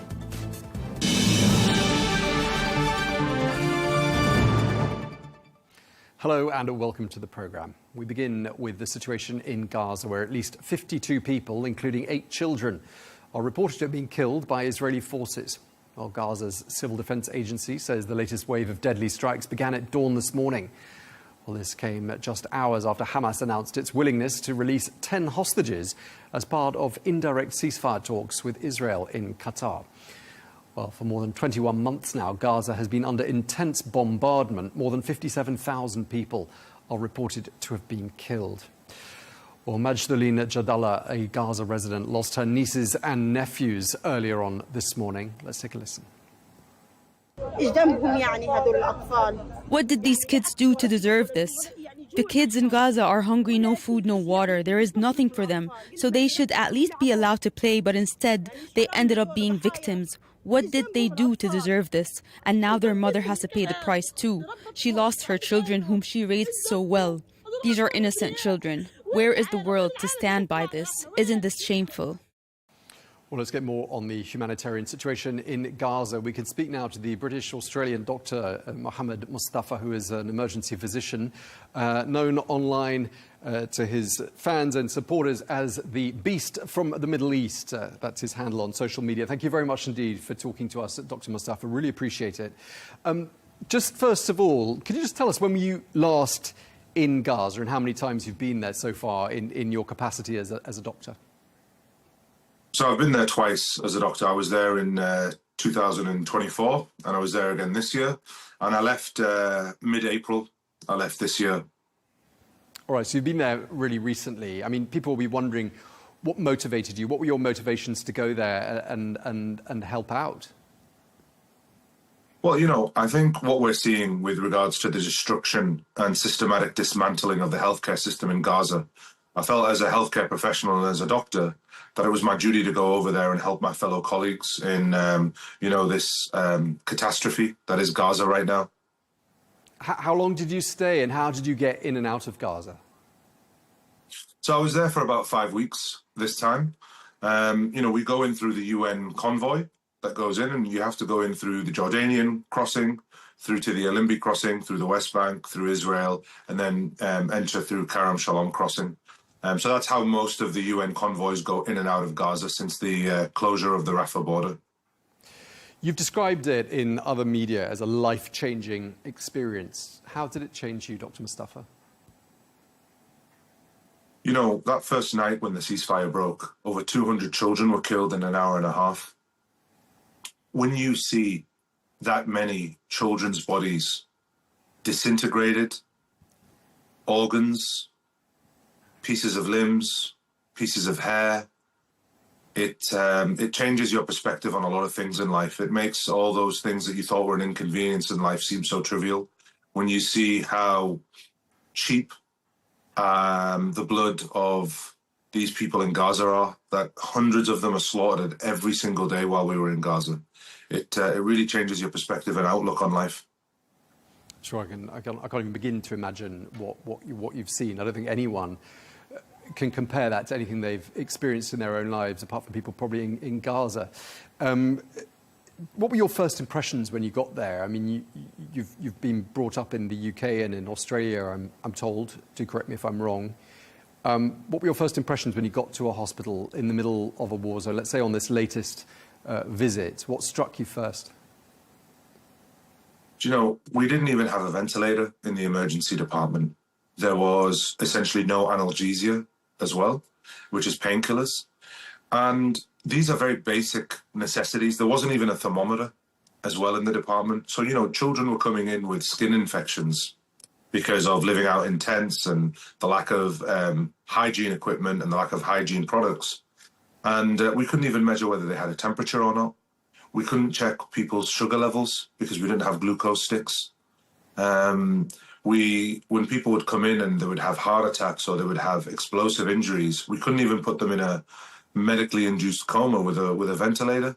You know, we were asking families to bagging mask their relatives to blow air into their lungs via a balloon because we just didn't have ventilators. We had only a limited number of oxygen cylinders, and those oxygen cylinders would run out. And, you know, when the Baptist hospital was bombed a couple of days after I left, when they tried to get out one of those patients that was in a medically induced coma, the oxygen cylinder ran out as they evacuated him, and that child, who was a child, died on the streets of Gaza because there was no oxygen. So obviously the hospitals are in a terrible condition. Hardly got any of the resources you would expect a hospital to have by the sounds of things. I mean, what was your day-to-day role? What did your day look like when you were there? Well, I'm an emergency physician, so I'm in the emergency department, and because there's essentially no primary healthcare left in Gaza, my role was to support and see whatever came through that front door, whether that was somebody who had a sprained ankle, whether that was someone who had a cough, whether that was someone who had their limbs missing, whether that was someone who had their jaw blown off, whether that was someone that was riddled in bullets. My job was the front line. I was there to pretty much pick up any pieces or any situation I had to deal with. And during your downtime, I mean, I don't imagine you had a lot of downtime. Sounds like you were working around the clock. But what were your sort of coping mechanisms to try to process what you'd seen every day and try to relax or sleep at least? You know, the doctors in Gaza and the healthcare workers, they're suffering from compassion fatigue. They're exhausted of dealing with these mass casualty events day in, day out. That, you know, it's almost a struggle for them when they see more death, for them to rush. You know, we're rushing the international doctors to see all of these injured people. The Gaza doctors are rushing as well, but they are much slower paced because they are exhausted and they're fatigued. And I think what motivated me when I was there and what kind of got to me was I need to help the healthcare workers as much as I need to help these patients. These doctors some of them have been injured. Some of them have been tortured and, you know, been taken into captivity for months before being released. And some of them have lost family members. And they're still turning up to work every day, working 24-hour shifts. So for me, in my head, there was just no excuse. I just had to be there every day for them. There was no days off for me. It was always, what can I do to help? And obviously you were seeing horrific injuries. You've been saying this, you've been telling us, Dr. Mustafa, about the sort of stuff you saw every day. I mean, horrific scenes. I mean, I'm assuming you haven't seen anything like that anywhere else in the world, and that no emergency room in the world could have prepared you for what you had to see there in Gaza. I think even if we had the most fully functioning, fully equipped, fully staffed hospital in the UK or in Australia, it wouldn't deal with the mass casualty events that we were seeing in Gaza. But we were dealing with these mass casualty events without a thermometer, without painkillers, without proper dressings or bandages. You know, it was difficult. As an emergency doctor, it was difficult because people were dying and they didn't need to die. If we had the right equipment, if we had more staff, we could have saved more lives. And I think that's always been the point that's always resonated and hit home to me, is that this is a man-made disaster. The bombs are being dropped by men, and the siege that blocks this medical equipment is man-made as well. So, you know, this is what's motivated me, that if it's a man-made problem, it can be a man-made solution. And that's what we're trying to do.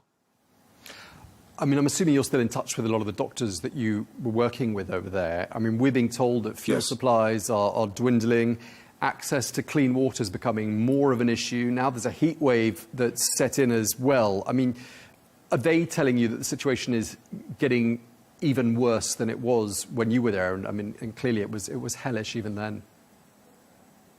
I mean, you know, we were there when the hospitals were being bombed. When I was in it. We were there when the paramedics were executed and buried while I was there. And you know, to think that the situation is worse than healthcare workers being executed and buried in shallow graves and hospitals being bombed, and the situation now is even worse, it kind of hits home to you how bad the situation is. You know, we've had now multiple directors of hospitals that have been killed in the last few days, along with their families. We've had entire hospitals destroyed, like the Indonesian hospital, the Turkish cancer hospital, all have been destroyed. And, you know, this is creating more and more, especially with the siege, it's creating more and more of a disaster in Gaza, a human catastrophe.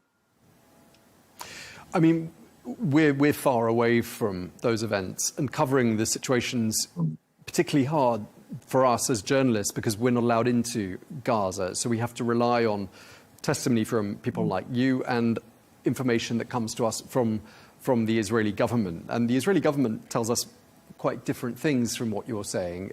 For example, what you're saying is that most of the people you were seeing day to day, I don't know if it's just the hospital you're working in or whether this is actually the case, but you're making it sound like most of the people you're seeing were children or people who had absolutely nothing to do with didn't pose any kind of a threat to the state of Israel. Is that what you're saying, essentially? So, you know, we were seeing children with single gunshot wounds to the head and neck, sniper wounds to the head and neck. These are targeted shots of children. We were seeing that during the ceasefire. We were seeing people who had been who had been blown up, waiting in line at a bakery for food. You know, right now, what we're seeing in Gaza right now is we're seeing people being gunned down as they're being funneled into cages to get food and water. And Israeli soldiers have admitted on Israeli media that they were given orders to shoot at civilians. So it's not me saying this. It's IDF soldiers are corroborating what I'm saying, which is they are shooting civilians at will. I mean, you are a doctor, and we've spoken to a couple of doctors who've been to Gaza, and it's amazing the difference between what doctors like you tell us and what we hear from Israeli officials. And doctors are obviously very credible witnesses because we trust our doctors on the whole. Does it feel like you've got a huge responsibility now, Dr. Mustafa, to let people know the reality of what's happening there in Gaza? Do you feel that's your role now? Well, I think so. I think, you know, when the only Western people allowed into Gaza that are not, you know, taken around by the IDF, but actually people there on the ground, in and amongst the civilian population and in hospitals, it is incumbent on us as medical professionals, by our oath, to speak out against crimes of humanity that are going on, and to also support our colleagues in Gaza, the healthcare workers who have been systematically targeted and killed in this conflict. So, you know, it's not just something that I want to do. It's something that we have to do. It's something that we are obliged to do as doctors. In order for us to alleviate the suffering of those patients in Gaza, we have to advocate for them. I have to advocate for my patients. And this is what I'm trying to do. I'm trying to advocate for my patients so we can get them the necessary medical help that they deserve. I mean, I'm assuming you watch the news on a regular basis and you keep up to date with what's happening in the situation, particularly the diplomatic efforts that don't seem to be delivering any results for now. What would you say are the biggest differences between what you know to be the reality from having seen it yourself and what you see on your TV screen on an average British, American, Australian TV channel? Well, I think, you know, there's no denying what's happening in Gaza. You know, we're seeing the videos of people being gunned down. We're seeing videos of children with horrific injuries and missing limbs and missing heads. I think the thing that really is frightening to see is the justification for these images that we're seeing. It's not just the justification that we're seeing, but sometimes it's even the denial at the scale at which it's happening. We have got tens of thousands of dead women and children. There are estimates in the Lancet report and respected medical journals that it could be in the hundreds of thousands dead. to have people on media arguing over, you know, chants at Glastonbury, whether that's okay or not, but whether the actual killing of 600 people is okay or not, that doesn't even receive the same media coverage. You know, that Glastonbury period of 3 days, 600 Palestinians were killed in Gaza. Where's the outrage for those 600 people? Why is the outrage for a punk rock band and their chant? And this is, I think, the problem in the media is the real issues are not being discussed. The truth is out there, and I think everybody knows how horrific the scenes are in Gaza, but it's the constant steering of the narrative by the media which is the problem. And that's what I try and do. I try and steer back the narrative back to the situation on the ground in Gaza, which is all of these things that are happening all around the world, and the, you know, rise in Islamophobia and the rise of anti-Semitism. These things can all be attributed back to this conflict, this war, and we need to focus on that, because if we solve that, it will bring the temperature down all over the world, and it will bring the temperature down on Islamophobia and anti-Semitism, which is something that we all want to see. Are you noticing a shift in the narrative in terms of how the media, well, you're in the UK, so probably you're best placed to judge when it comes to the British media, but are you noticing it shift? In particular, I mean, very hard to maintain the narrative that Israeli officials give us, which is that everyone's got plenty to eat and no one's dying of starvation. I mean, when you see the pictures of emaciated children, it's very difficult to buy that narrative. Are you seeing the narrative shift? Yeah.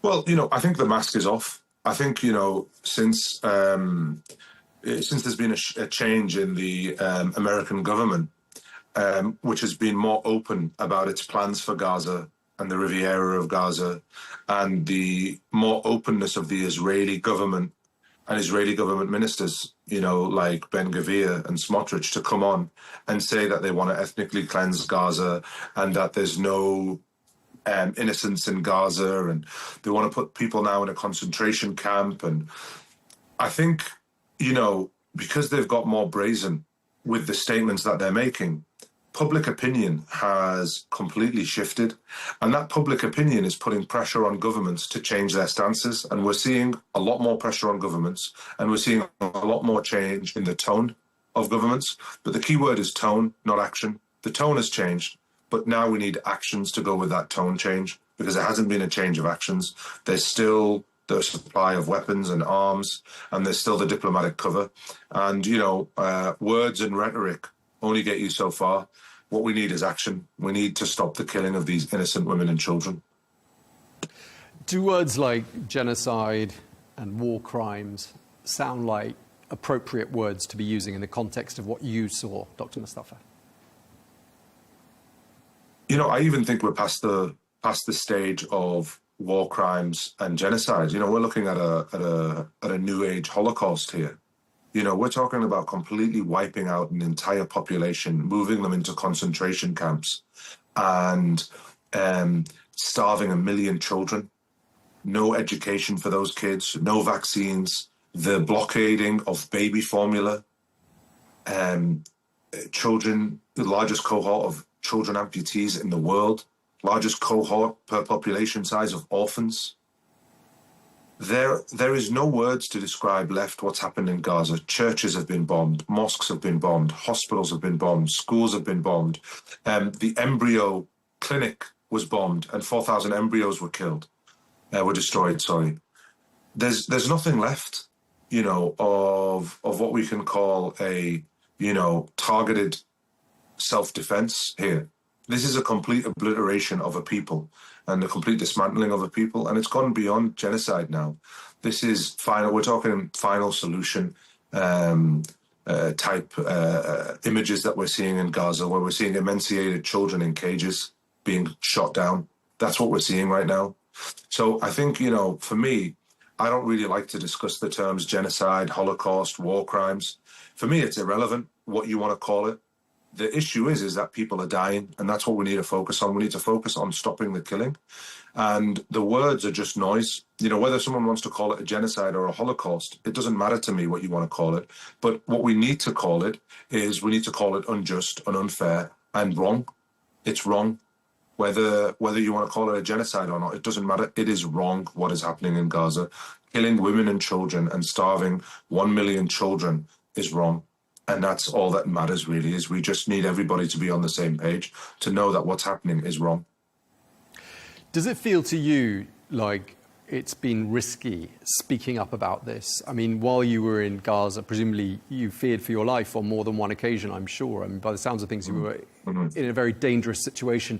But even since you left, do you feel like, has anyone threatened you? Has anyone told you it would be advisable not to speak out on these issues? There's been a few. There's been a few incidences. But, you know, look, I think if you are scared to speak out, I totally understand. But children are dying, and somebody needs to stand up for them, and somebody needs to champion their cause. And however scary it might become for me, it's not more scary than what's happening to those children. I am not more scared than a child in Gaza who's lost their entire family and drones are overhead and bombs are raining down on their tents. No matter what happens to me, I'm in a much better position than those people in Gaza. And therefore, I have to stand up for those people in Gaza. I have to be there as their voice because they don't have a voice right now. So, you know, yes, there is a lot of fear speaking up and speaking out. But I'm not doing anything heroic here. I'm just speaking truth to power, and I'm speaking for people that don't have a voice. That's all I'm trying to do. And you're being heard, because I gather you met the Irish president recently. Yes. You're visible, you're audible. What sort of a welcome did you get from the Irish president? What sort of a welcome have you had from other world leaders? And what's your appeal to world leaders? You know, it was an amazing experience meeting the Irish president, Michael Higgins. He's such a wonderful gentleman and full of knowledge. And, you know, we spoke at length over the situation. He spoke at length over the history of the conflict and the history of the various fractions. And he was very well knowledgeable and well versed in what was going on over there. And, you know, my reception has been from world leaders is that I sense that they know how horrific the situation is on the ground. I don't think anybody behind closed doors is denying what is happening on the ground in Gaza. I think there is a lot of closed door solidarity, but that's not translating into policy. I think, you know, the appeal that I have maybe for these politicians is, you know, I'm pragmatic about the solutions. I'm pragmatic about what's happening. I'm honest. And you know, I want to be solution-based rather than victim-blaming, rather than playing a victim, rather than any of these things. I want to be solution-orientated. And I think a lot of the time politicians get people coming in to their doors complaining about what's going on, which is the correct thing to do. But coming in with grievances but no actions. And I've got actions and I've got solutions that I want governments to listen to. Just lastly, I mean, Tom, we're nearly out of time. I mean, I was amazed to read that you say you miss Gaza. I'm wondering if you're planning to go back. I just also wanted to ask you just very briefly how you think history is going to look back on this particular chapter. Well, I think history's already talking to us now. I think we already are at that stage where history is already being written here. You know, the cases at the ICJ, the arrest warrants at the ICC, the human rights organizations who have all called it a genocide, the UN calling it a genocide. You know, world leaders from around the world, the whole global south, the uprising of these laws to stifle free speech and protests all around the world. I mean, we're already at a precipice where history has been made here. And those that are involved have already been judged. And I think, you know, it's incumbent on all of us right now to be on the right side of history. And the right side of history is to stop the killing of women and children. It's not a controversial statement to say. It's not controversial to say, I believe that women and children shouldn't be killed. But that's where we're at right now. So I think that's the way history's going to judge. History's going to judge us on what we did in this moment and how we fought back against this catastrophic, disastrous conflict in Gaza. Would you go back? I'd love to go back. I'm in the process of applying to go back. I know the difference that can be made when you're over there.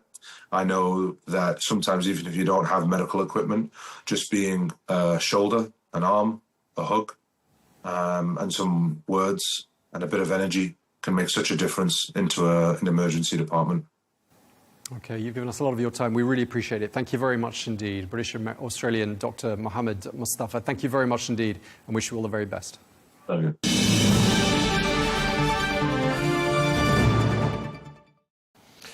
Now we're going to turn our eye to an economic news story now, and specifically the situation in Syria. That's a country that has undergone a major political shift ever since the ouster of President Bashar al-Assad, which happened in December of last year.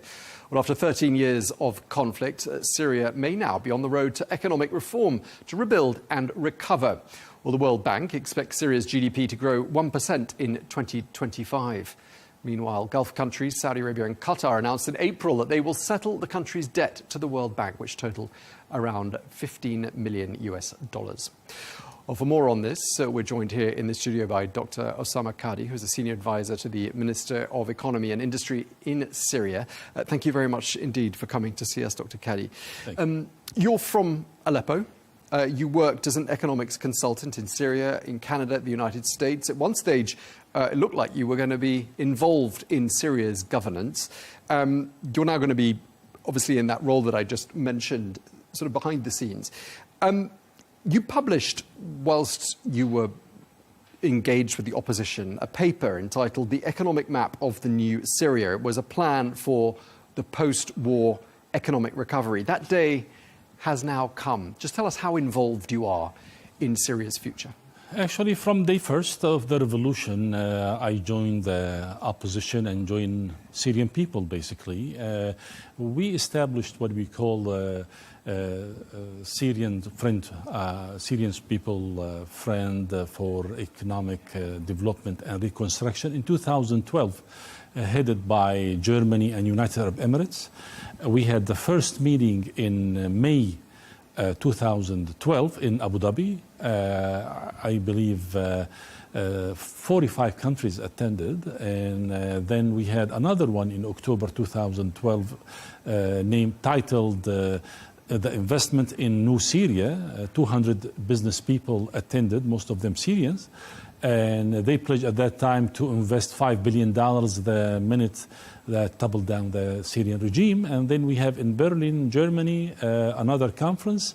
And then we had in South Korea the last conference in 2013. So what we had with the Syrian Economic Task Force, the Syrian economic roadmap in 14 sectors, what we should do the first 6 months, the first 2 years, the first 5 years. And that was in 2012, so advanced, you know, like 13 years before we're done with that Syrian regime.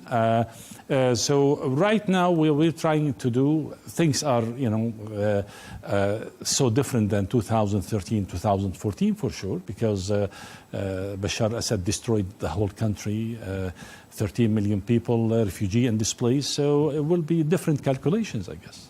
Okay, so the plan is there. Are the right people in the right jobs to steer Syria's economy, do you think? Most of the time, yes, because like we have very good technocrat governments. We had people graduated from the United States, from UK, from France, from Germany. All those are ministers right now.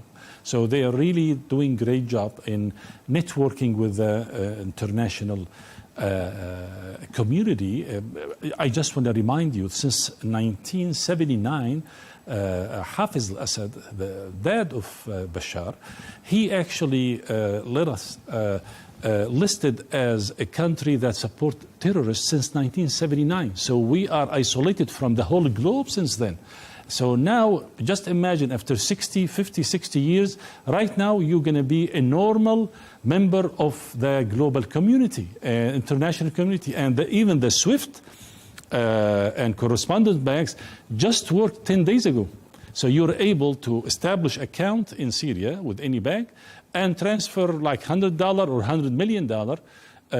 That happened just 10 days ago. We are done with this isolation and with that, like all sanctions. That's really, really very advanced success. Right, I mean, things are really changing fast, aren't they? When you consider the World Bank says that Syria's GDP is going to grow 1% in 2025. I mean, that is a remarkable turnaround from a contraction last year, and given the fact that the country has been totally cut off from the rest of the world economy. I might even disagree with the World Bank. This estimate of 1% is, I don't think it's accurate and can't be accurate, because if we were minus 4%, if right now we are at 1%, then we improve 5% economic growth, not 1%.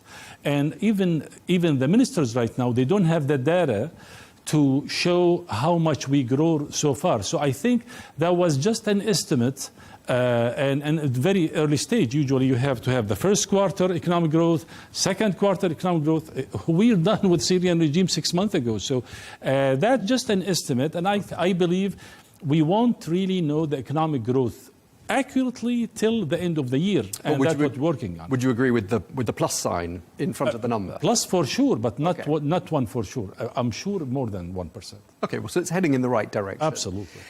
Tell us, you were last in Syria a couple of days ago, I gather. Mm-hmm.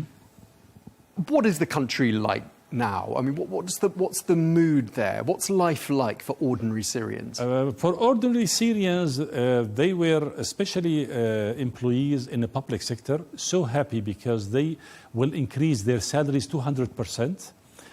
So I met, for example, the driver of the mayor of Aleppo, who drove me to Damascus. He said, my salary right now, 320,000 Syrian pounds, which is like $32.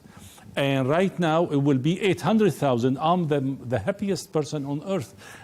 Since I work here since 27 years, never had this raise in my life. Besides, they had a gift at Eid time, like a couple of weeks ago, of 500,000 Syrian pound. This is as a gift for all employees. So they are happy in this turn. It's a lot of investors are interested in investing in Syria in a way that I couldn't believe that the amount of people who are really interested, just one number, like 6,200 new projects, new companies registered in Syria since 6 months. Sure. So 2,000 already executed their projects, and the rest are in their way. So, and a lot of international companies, you know that, like CMA, they got the Latakia port, DP from Dubai, the Tartus port. We have $7 billion energy contract with the 4 countries, including United States. We had $1.5 billion just entertainment and for arts and cinema and like studios. It's a huge for Syria. $1 billion for studios is just beyond belief.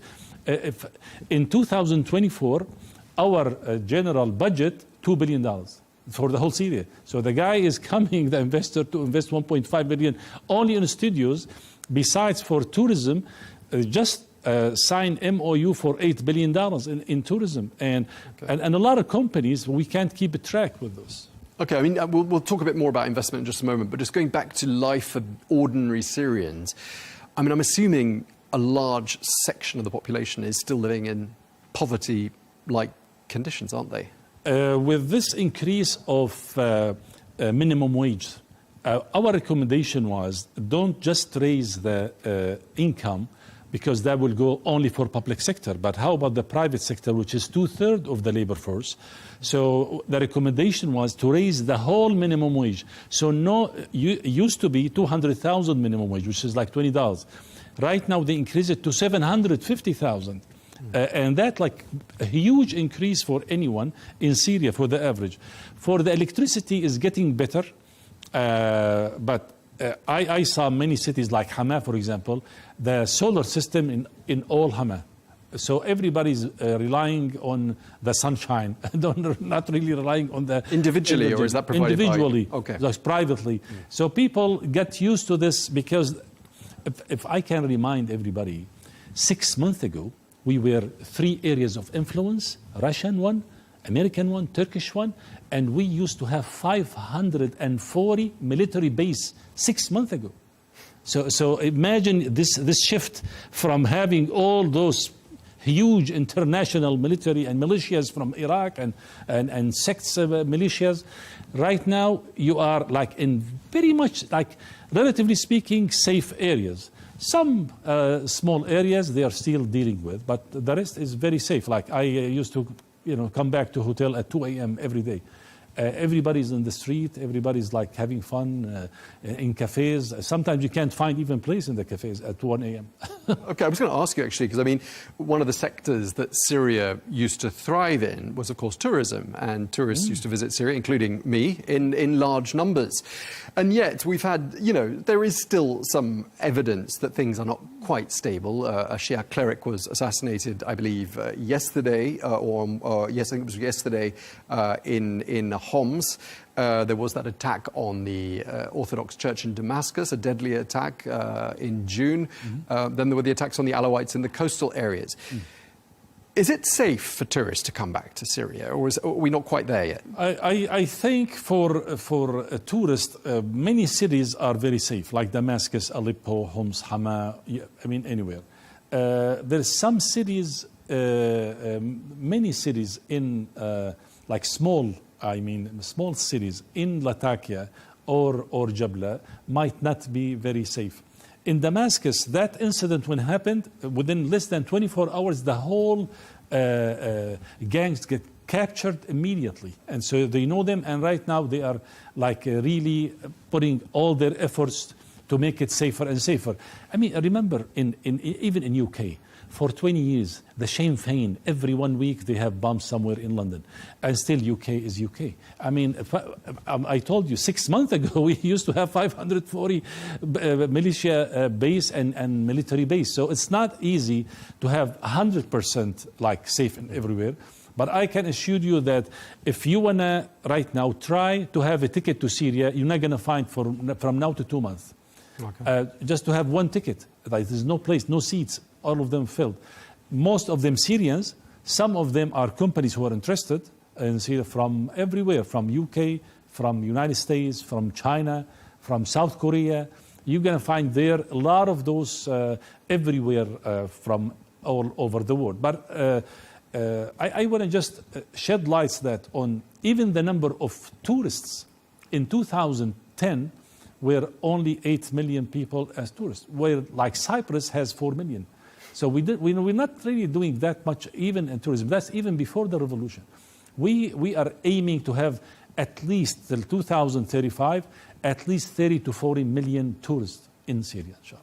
Okay, well, so clearly a lot is going to happen on that front. The US president has dismantled sanctions against Syria. That's something that the Minister of Foreign Affairs, Assad Hassan al-Shaibani, has welcomed, saying it's going to open the door for reconstruction and development. What difference is that making so far? Are we seeing evidence that's making a difference already? I just spoke to 3 banks that they have transferred inflow, outflow, and they say like we are back to life again after all these years, decades. So right now, without removing that sanctions, we won't be able to have a life in our SWIFT. No correspondent banks will work with us, and we'll be isolated forever. So right now, just a couple of weeks ago, or maybe less than 10 business days, now we are back live. I want to shed light on one small thing too. 4 days ago, the Turkish coordinators who used to manage the Turkish area of influence gave all the data to Aleppo mayor and his staff just 4 days ago. We were in very, very complicated phase before. 6 months ago. It's not 6 years ago. No. So it's a really, really big shift. So yes, they are cooperating, but they want to feel that the mayor, the city is ready to have everything in their hands. So just 4 days ago. You mentioned that 6-month time frame. Just really for the benefit of our viewers, because we broke the news in this studio of Bashar al-Assad being ousted, which felt surreal.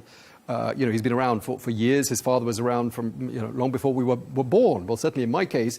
A new leader is installed. He's been brought in from the cold. He was there in Riyadh flanked by President Trump and Crown Prince Mohammed bin Salman on the other side. We heard President Trump describing him as tough and attractive. I mean, very flattering terminology.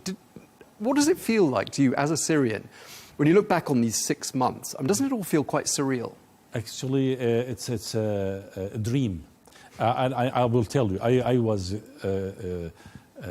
crying when they removed the sanctions, when Mohammed bin Salman make like this and this gesture and stand up and stood up and clap, and the whole Saudis attendance step. It was one of its kind of historical incident for all Syrians. It's like the same weight of the victory date, because we are back from the coma, economic coma, after 50 years. Hafiz Assad and Bashar Assad, they put us in very isolated place, so they will do whatever they want to do with this population for 5 decades. So I think it's really a huge move within 6 months, a huge move. Sudan, by the way, took them 1.5 years with big government in Sudan before the last coup to remove some of the sanctions. Within 6 months, you remove the sanctions and the SWIFT is working. And we have a lot of companies, including American companies, Qatari companies, French companies, United Arab Emirates. And by the way, the president was 2 days ago in United Arab Emirates, the Syrian president. That means the great relationship between Syria and its neighbors. That never happened, by the way. Bashar al-Assad used to swear at all those Arab leaders. They say, like, there's a half-men. They are not really, those are like Bedouins. We don't deal with it. He used to speak trash on the Arab leaders, where now we are welcoming our Arab neighbors. So he was trying always to make some fight with the Arab neighbors to favor whom? The Iranians. Going back to Saudi Arabia and its contribution, the foreign minister, His Highness Prince Faisal bin Farhan Al Saud, went to Damascus in May, I believe it was, with an economic delegation. How important has Saudi's sponsorship, Saudi's support for Syria been these last few months? It's a huge, and we are expecting to have a big team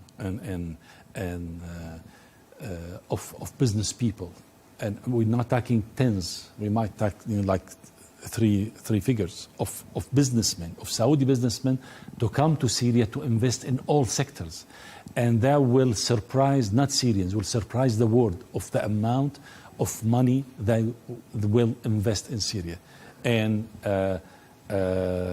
I will leave it to people to see that surprise when they come to Syria, because the reason actually they were late because of less conflict, in flying between Iran and Israel or whatever. Say were not able to fly in. So by right now they are preparing very, very well to come to Syria and invest in all sectors. And which sectors are you most excited about? To be honest, every sector, like agriculture, industry, tourism, medical. I met with a businessman who will invest in a medical city for $1 billion. And he has the plans. Even before that investment law 114 that announced yesterday, he said, I'm ready. And people are ready in a way that surprised me. I said, like, within 6 months, I expect, once a week you have somebody who's interested, but not on a daily basis. That's a surprise. Yeah, and that surprised you, and you're surprised, as you mentioned, by Crown Prince Mohammed bin Salman when he made that gesture at that conference in Riyadh. We heard as well, of course, Saudi Arabia paying off $15 million of Syria's debt to the World Bank. I mean, put that into perspective for us. What message did that send out to the rest of the world? Very political, correct political message they sent. That those our brothers, we not going to leave them any time in the hole for forever, and we will support their economy. We will support any step toward making this place economically booming in Syria. Okay, so clearly lots has happened. Bashar al-Assad is out. Hezbollah has been weakened. Iran is distracted. I mean, that means a lot less interference, doesn't it, in Syria's affairs. Does that leave the government, then, a clear path to do all the things that need to be done? Are you optimistic? Very optimistic, very, very optimistic. I mean, the whole project of Iranian project to have be like in Yemen and Iraq, in Syria, in Lebanon, the whole project was a failed project. Their goals never achieved. In Lebanon, they lost. In Syria, they lost. Right now, in Iraq, they will be losing. In Yemen, I think they gave up on this. In Iran itself, been attacked. How come you're going to have nuclear weapon while you don't have even plane or anything, even like air defense? You don't have 300 airplane are just bombing Tehran, and you're watching, and you need to have nuclear weapon. It's just I don't know how the way they think. But besides this, for us, we feel much safer. We know it's challenging. Right now, there's more than 100,000 new soldiers being well trained. Most of them, I'll say more than 20%, they were really experienced fighter over 14 years. The rest are very well trained. Right now, we are ready to challenge anybody will work on unstable this country, and we are really. Put our hands together to make it very safe, because we need to focus on our economic development. Okay, we've heard the US Special Envoy for Syria, Tom Burges, talking about a new Middle East. I mean, what do you think a stable Syria means for the region? Without stable country like Syria, if there's no stability in Syria, I don't think there will be any stability in all region. And you see, what happened in Lebanon, in Iraq, and all over the world. Even like Turkey, when we have some militias trying to attack Turkey from there, and we have Hezbollah's talking unstable the whole country. He want to fight whenever he want to fight, ignoring the government itself, that he will take the decision of war whatever he wants. So this is instability in this region is no longer accepted, and I think everybody is betting on very stable economy, very stable country in Syria, and it will be really part of the 2030 vision of Saudis, where we have really new Middle East, and we will be one of the within 5 to 10 years, the top economic development growth in the whole region. Rwanda, with all massacres happened, they used to have 7% economic growth, then 9%, then 13%. We're the fastest growing economy in Africa. And I don't think we are far away from 10% economic growth very soon. Okay, and just lastly, sanctions against Bashar al-Assad are still in place. He's, we think, in Russia. What do you think is going to happen to him? Do you think he'll disappear into obscurity, or do you think he'll come back to Syria and face justice? I think Russia will have some deals to sell the guy. So I think he's so scared right now, because they put him on table to see who will pay the price of this guy. The wealth is in Russia anyway, between Belarus and Russia.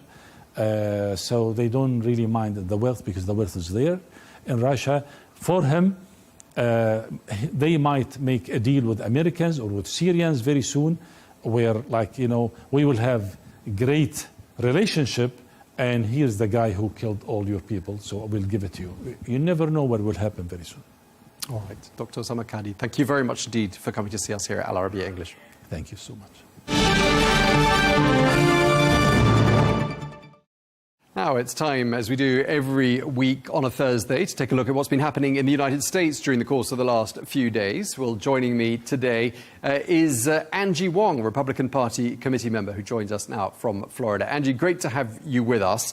Really appreciate it. The first thing we're going to be talking about is the fact that the US President Donald Trump and the Israeli Prime Minister Benjamin Netanyahu met twice in Washington this week in a space of just 24 hours, pushing for a ceasefire deal in Gaza. Well, what came out of that? Well, no deal yet, But Netanyahu is saying he will nominate President Trump for a Nobel Peace Prize.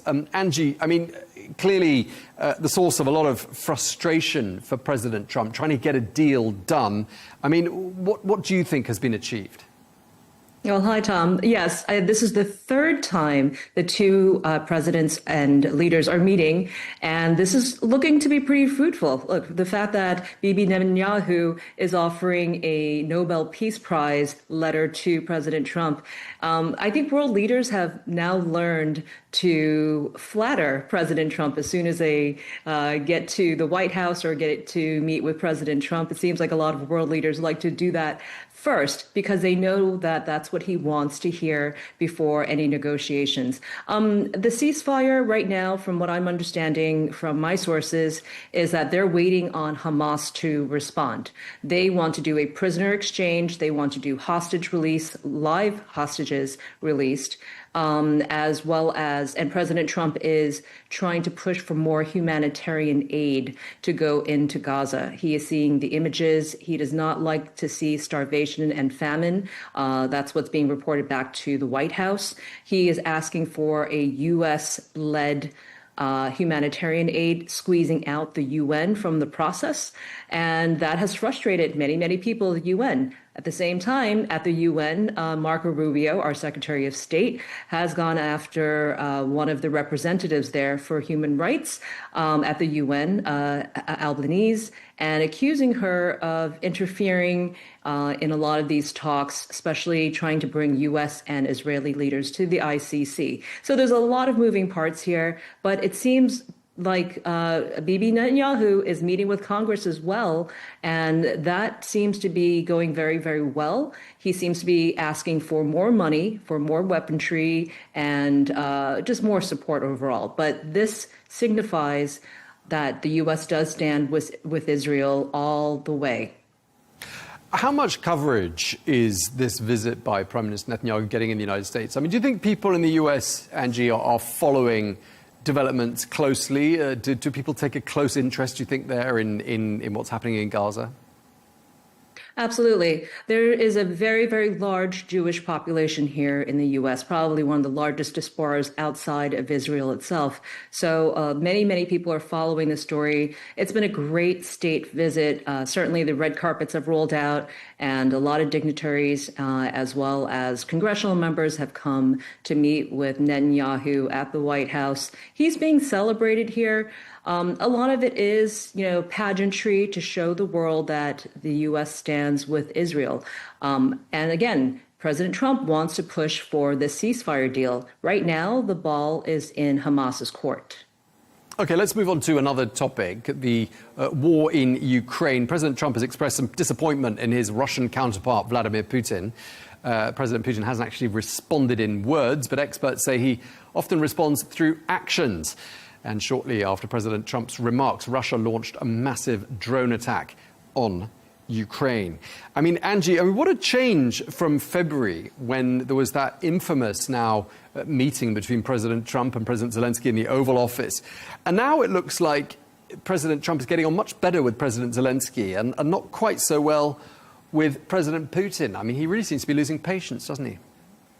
Yes, and I think that's a good reading of it. President Trump is very frustrated with Russian President Putin. He realizes now, after many, many months of trying to do diplomacy, that Putin is responding with, just being defensive and showing dominance. The actions do not match the words coming out of Putin's mouth. I think President Trump has finally come to that realization that Putin's not going to stop. He has sent Secretary of State Marco Rubio to Malaysia to speak with the foreign minister of Russia, Lavrov, and they seem to be having some sort of open line and productive talks. But again, it's all talk. We've been reporting on this story for many years now, and a lot of the words that come out do not match the actions. Yeah, I mean, I'm just wondering how united the GOP is on this particular issue, because in the past, Republicans have urged, a winding down of this conflict, some sort of a resolution, whatever it may be. And basically for that to happen, I mean, President Trump's got two options, hasn't he? Either he cuts Ukraine loose and walks away, or he sends in Patriot air defense missiles cranks up the sanctions and doubles down. What's looking like a more likely scenario at the moment?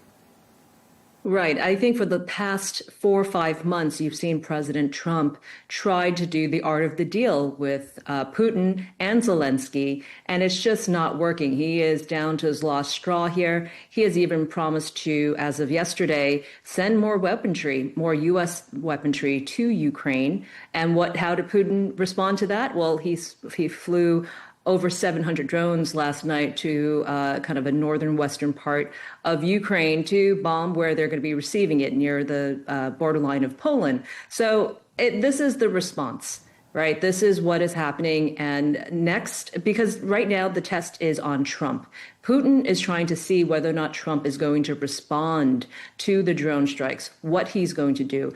He also understands that President Trump does not want to send U.S. troops to fight this war. It's highly unpopular here in the U.S. Most Republicans and Democrats don't want to see that. This is not our fight. But at the same time, President Trump knows he has to do something about what's been going on because too many civilians are getting killed from both sides. And so I think last week we had heard that President Trump was going to loan some of our Air Force there, maybe to do something similar to what had happened in Iran, where we're doing flyovers, watching the skies, but no boots on the ground. Yeah, let's move on because President Trump's tariffs are still rolling. The US president isn't backing down, imposing a 30% tariff on imports from 7 more countries, amongst them Iraq, Moldova and the Philippines.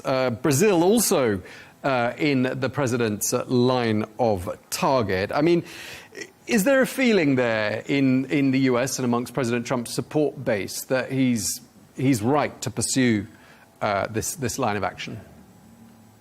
Well, I mean, the tariffs are something that has been a cornerstone of Trump's second administration.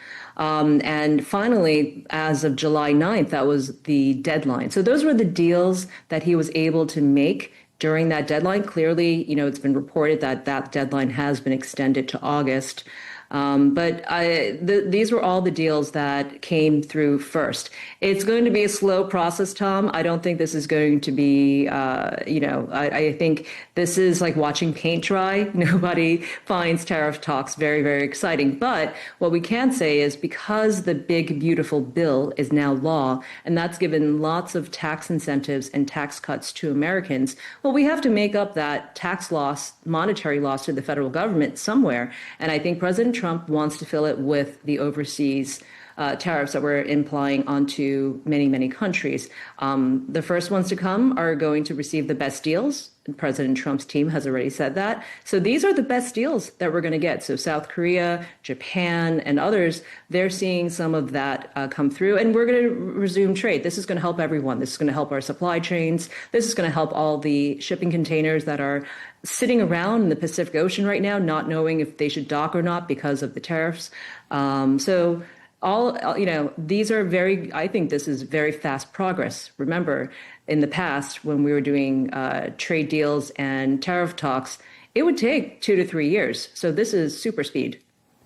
Okay, I mean, with regards to the US economy, largely speaking, I don't know what impact these tariffs are having on the US economy. The latest figures that we're looking at, I mean, the labor market looks all right. The US economy, the latest indicators seem to be pretty strong.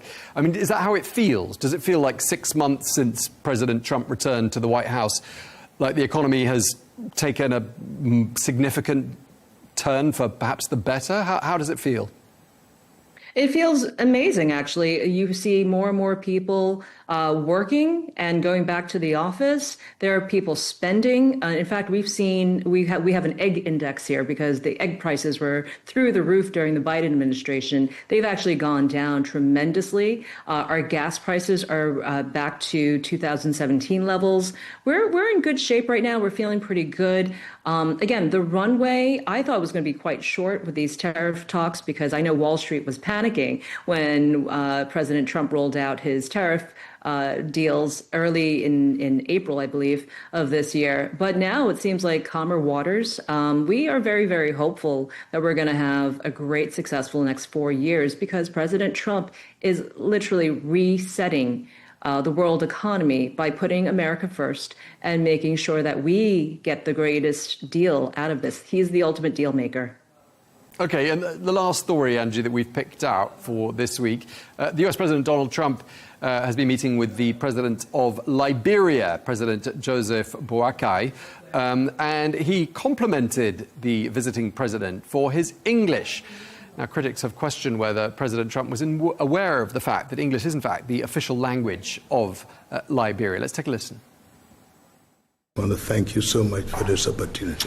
Well, thank you. And such good English, such beautiful. Where did you learn to speak so beautifully?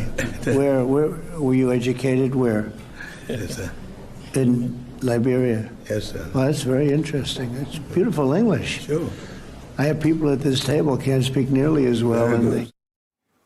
OK, so President Trump heaping praise there on the visiting president of Liberia, who grew up speaking English. I mean, how's this gone down in the US, Angie?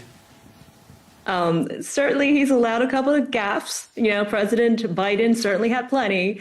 No, this was very cringy. I could not watch this video, and I had to for your show, but I did not enjoy seeing that. I mean, he should have been briefed better by his staff that this country is, you know, has very close ties with the U.S. and English is its official language. But I'm going to give him a pass on this. He's allowed to have a few. This was a minor one, but ultimately, President Trump had invited 5 African nations to the White House to talk about trade and investments. This was to signal to President Xi of China that, you know, you don't own Africa, which is where China has been, you know, gaining a lot of grounds, especially in the minerals and oil deposit areas, and also in some of the engineering projects there.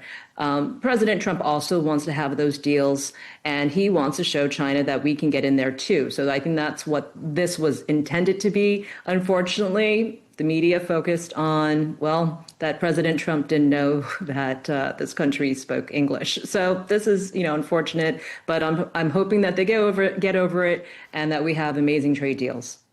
Yeah, I mean, maybe a trip to Africa could be in the offing for President Trump to help him brush up on his geography and also remind him which countries speak which languages on the continent. It is confusing, though. There were French-speaking African leaders there, English-speaking African leaders there at the same table in Washington. All right, Angie Wong, we're going to leave it there. Thank you very much indeed for your time. Really appreciate you joining us for this week's edition of A Look Back at the Big Stories in the United States.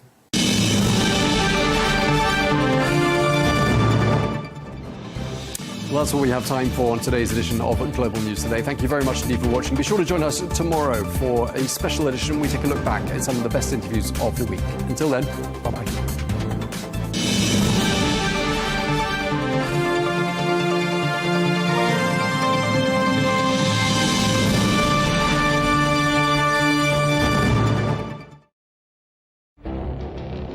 It feels like decades are passing by in a matter of weeks.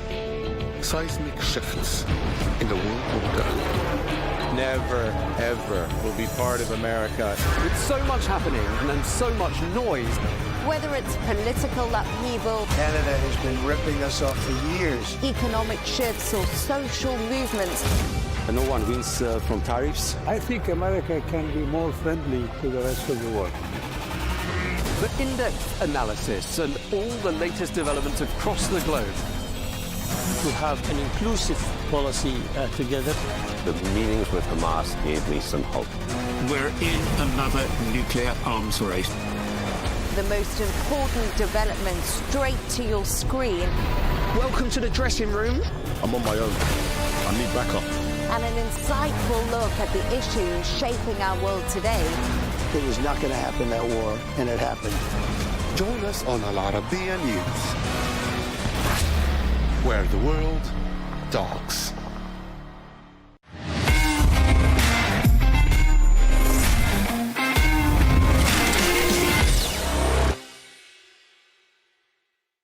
Welcome to the dressing room of our Arabiya News. You have a special guest today with over 450 appearances, 48 goals, played for Forest, Newcastle, Spurs, Villa, England. He was a League Cup winner 2007 and 8, thanks to me, taking a penalty away.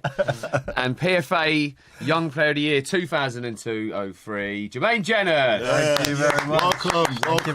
Welcome. Thank you. Welcome to the Mad Gang. Is JJ the first guest? I think he is. Nice. Nice. You must have had somebody else on. Second. Siddy, we had Siddy. Oh, you had Yeah, Sid. with Siddy. Second guess. Yeah, Thank you. No, I had Sean. Oh, Sean, This is going. I felt special for a What's second. going on here? Bang out, we've had Lescott.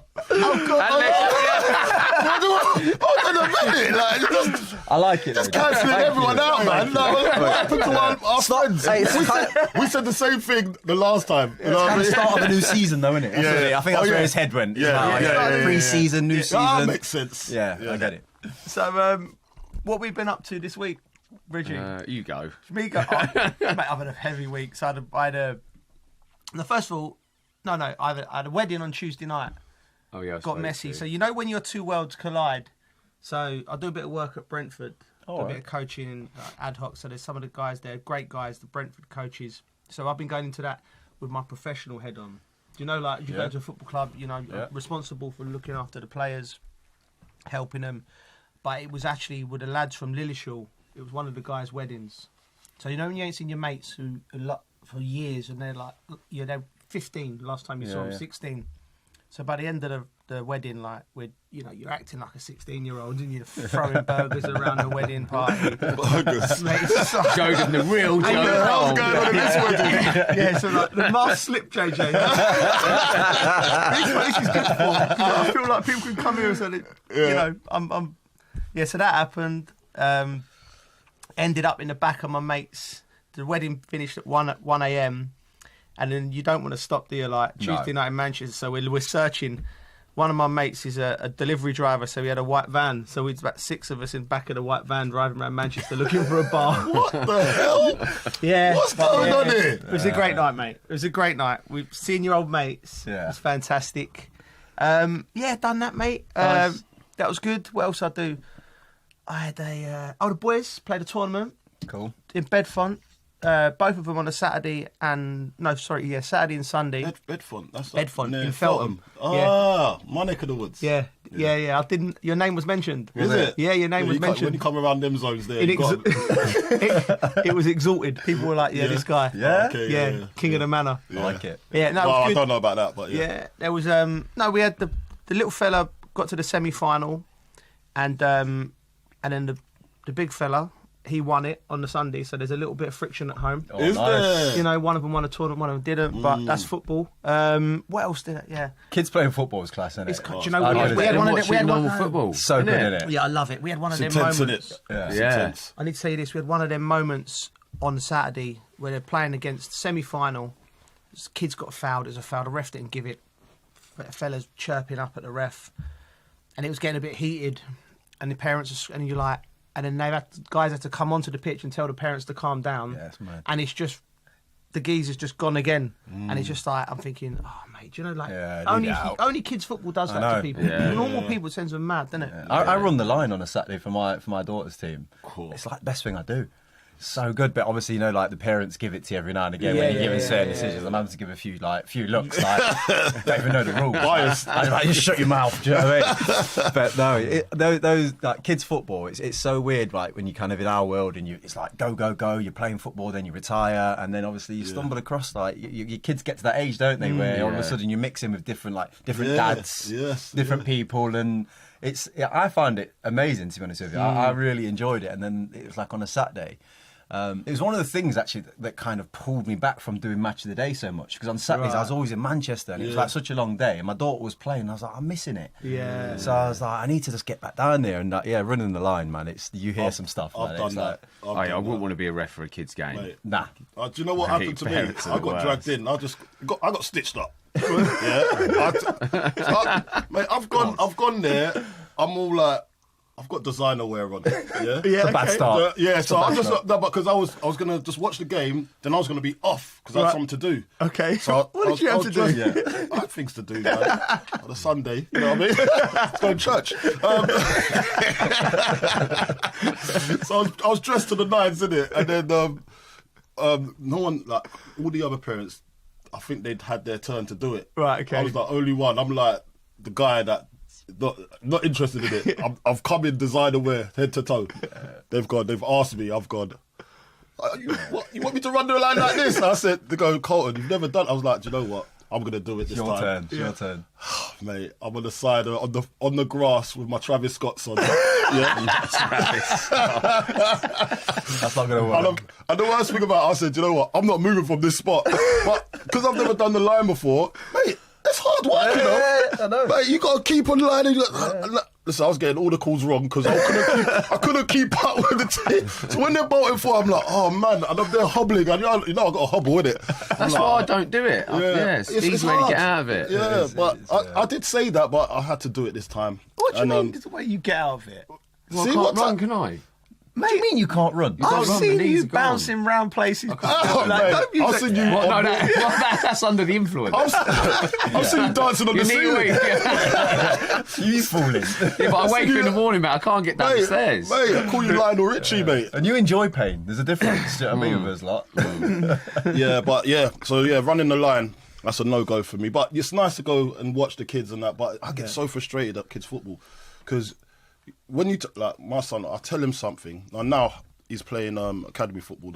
But when I used to tell him something, he's actually good. He'll go and do it. But then some of the other players are not as good, and he gets frustrated. I can see he's getting frustrated, so I'll get frustrated too. Yeah. And I'm like, why didn't he just pass the ball there? Why didn't he do that? And I'm thinking, these guys are kids. Yeah. I'm talking to this guy like he's a man. Like, I'm thinking, did you see that pass? I did not see that pass. It's bang out of order, isn't it? So, and that's why parents, I can see why parents get really frustrated. Yeah. And they get all uptight on the side of the pitch because you can see, and you want your son to score, didn't you? Or your daughter to score. So he's like, pull it on the plate. Why are you so? He's so greedy, man. He's so greedy. Demands. My father-in-law, he's the worst as well because what he'll do, mate, he hasn't got no filter. Right. So he'll just say what he sees, and doesn't realise the parents. Doesn't realise.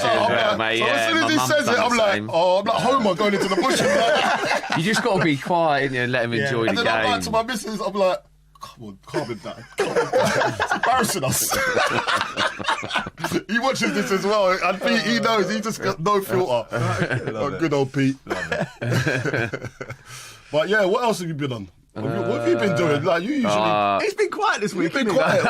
I did get I played golf. Yeah. And then I went Joel Dommett's 40th. Yeah. This is the cheese sandwich story. The cheese. What are you got to bring up cheese sandwich for? Right, look, it was a good party, to be fair. It was good. Sam Thompson turned up. You know Sam? I love him. Yeah, great lad. He just done that challenge. Is it cycling and running? Yeah. Did he? But like, you know, everyone walks in, don't they? Say, "Oh, mate, amazing." I was just like, "You made a meal of that, didn't you?" He goes, typical Wayne Bridge comment. I was going, "No, well done, mate. Well done." His calf blew up. Yeah, his car, it's bad. His whole leg was bandaged, wasn't it? It's bad. That's fair play to him.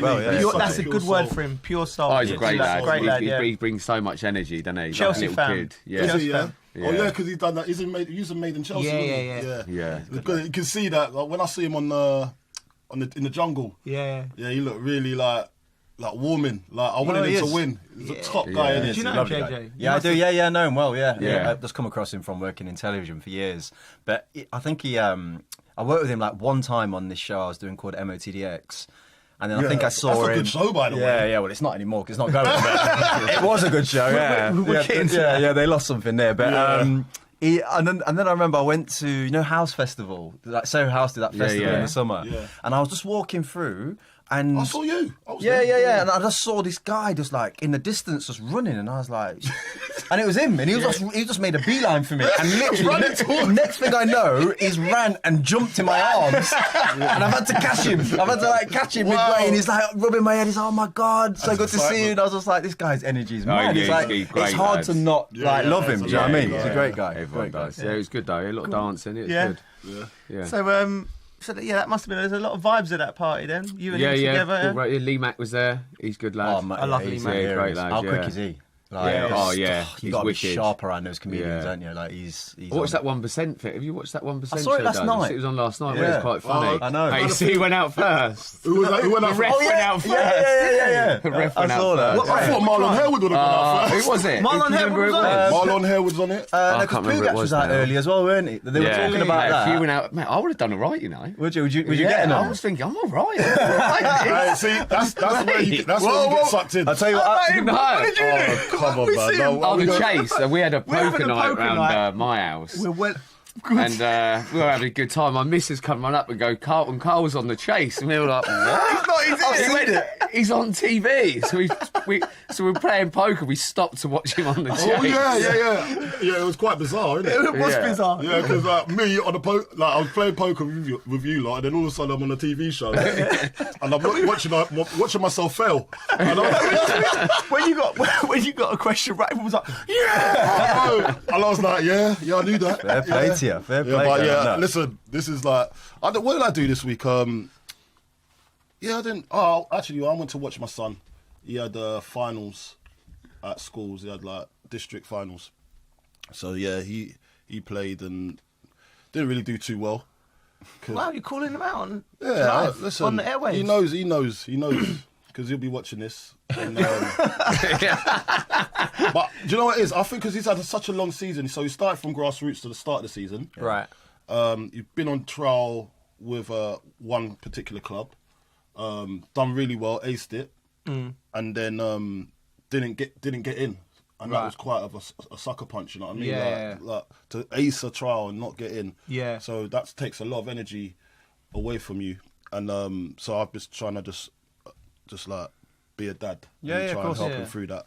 Then he went to West Ham and he signed with West Ham now. Good. Oh, you pulled the Carlton card.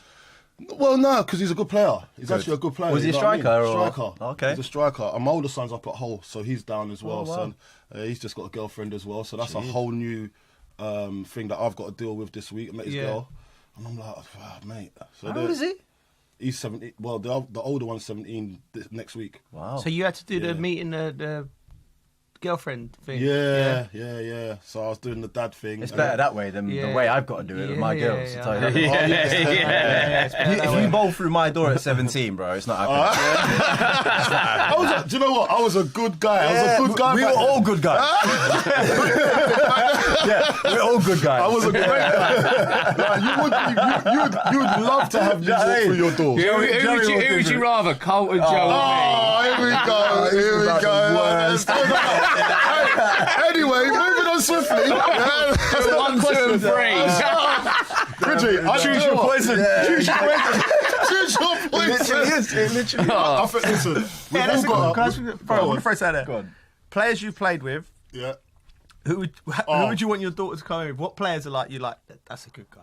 Mason Mount. Mount. Michael Carrick. Did you play with him? Scott Parker. Yeah. Scott Parker. Yeah. Scott Parker. I'm going Michael Carrick. You like Lionel Richie. Michael Carrick. Yeah, good guy. Yeah, Michael, yeah. Solid guy, Carrick. You know. The thing is, like we all know, we've all been on like Christmas parties and so on, and you know the ones that you've tried to drag into a few situations. Man, Carrick was a solid. He was just like, one of those guys. You come out, have a good night, but then he's just going home. Yeah.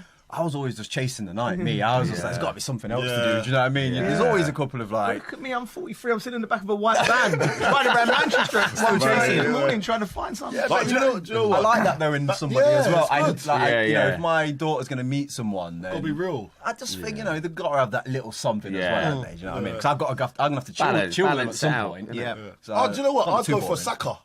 I wouldn't mind. Bukayo, Bukayo Saka's a lovely kid, isn't it? What about the opposite? Christian boy? What about the opposite? Who's not coming through the door? Oh, mate. I'm not, definitely.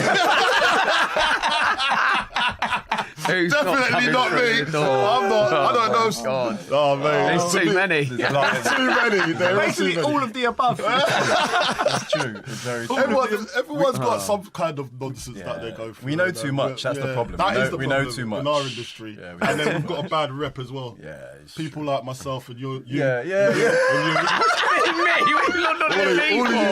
All of you lot. You've given me a bad rep, you lot. I'll tell you. And I'll play on it. I'll play on it. Anyway, moving on swiftly. Jay, what have you been up to? A lot of golf this week. Yeah, I've been out twice this week. Twice last week playing golf. You love golf, didn't you? Mate, I'm obsessed with it. Like, what do you play off? Two is my handicap. Yeah, so I'm non-stop playing, mate. Yeah, when I retired, it was 2018 when I first took it on. I don't know, there was just something about it that I just. Originally, it weren't even the golf. Like, let's be honest, like, you don't take it serious, like you two, but you like going out.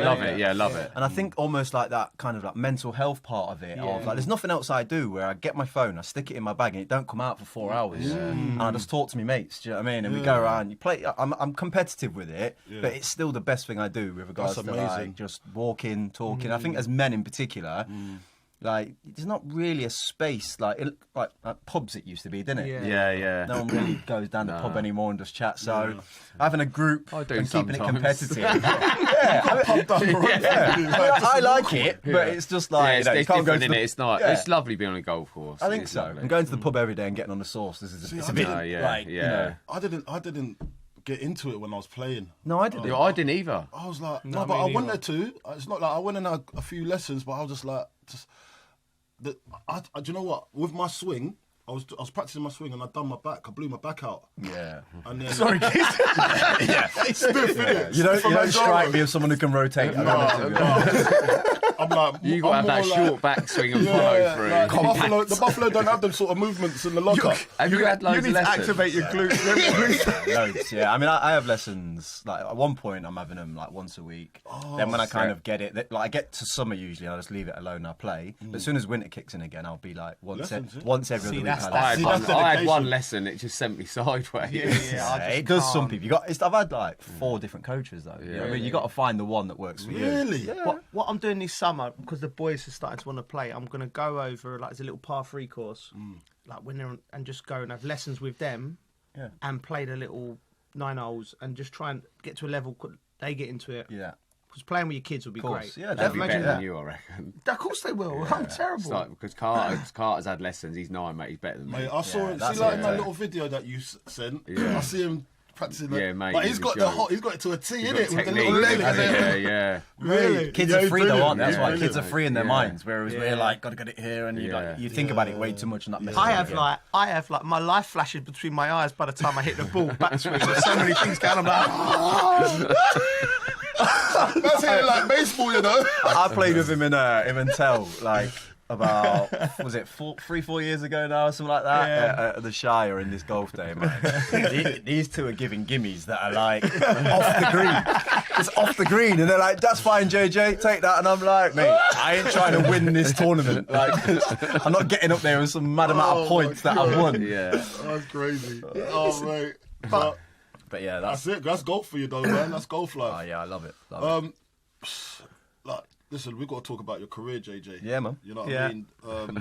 Let's start. Where do we want to start? Where would you like to start? No, Nottingham. Because you want to start Sunday League? I didn't play Sunday League, bro. You didn't play Sunday League? No, I'm strictly academy boy. Seriously? From a young age? What age? Like, I was at Forest from the age of like 9. Oh, was it? Yeah, 8 or 9, and then like straight in. Yeah, that's it. I started playing football in teams at the age of 7. Okay. Like my dad was a coach. Your dad was a player, right? Yeah, Semi-pro. he played semi-pro. Like he played for like Shepshed, Nuneaton, Borough. What's your dad's name? Dennis Genus. Dennis Genus. Yeah. Big up, Den. But then he went into coaching. And he's saying pirate radio.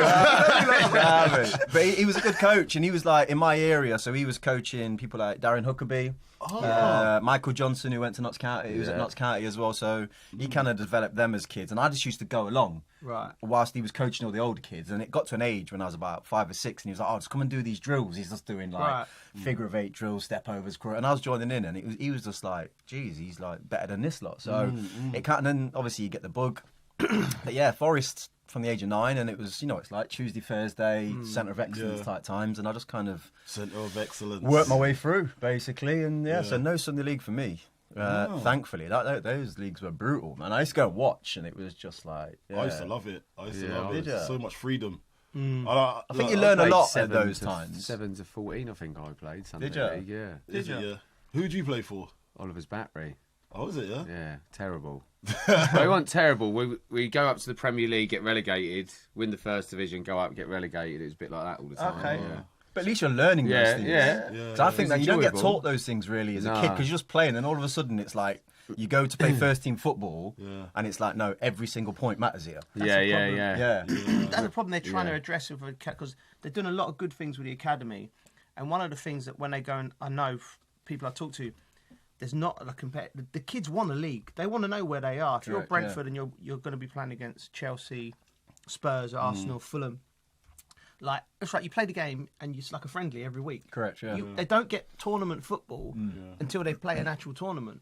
But that needs to matter, doesn't it? That needs to matter. I think up to 16, maybe 13, 14, start playing a little league. The kids would love it. It's important. Yeah, I think it is, definitely. I see, because obviously when you're working in an academy, they kind of mirror who they're playing. So one will be, say, the 14s will be at home, the 15s will be away, and but 15s will be with the 16s, because maybe one of them's going to be getting bumped up because one of the 16s have gone up to the under 18s. So they all get the experience, but it's a game program where you have to nurture it to what because say Crystal Palace, for instance. They were known for being a robust team, and so what they would organise between themselves, say, okay, well, we want to practice passing out from the back. Right. So what do we need this week? Let's try and get a team that won't let us do that, and we still have to. So the games program's really good for that. Yeah, just to tailor what you're going for. Yeah, really, that's what you've got to do. Yeah, so that's what it is now. But I don't know what it used to be back in the day. I think everyone used to mirror what the first teams play. You just go and play. Yeah. No, but it's all tailored now, Bridgie, mate. there's so much that goes into the development of young kids. It's like every kid has. My little boy played in a tournament in Burnley the other day, and he's got clips. He's sending. I'm in Munich doing he's sending me clips of like things he's done.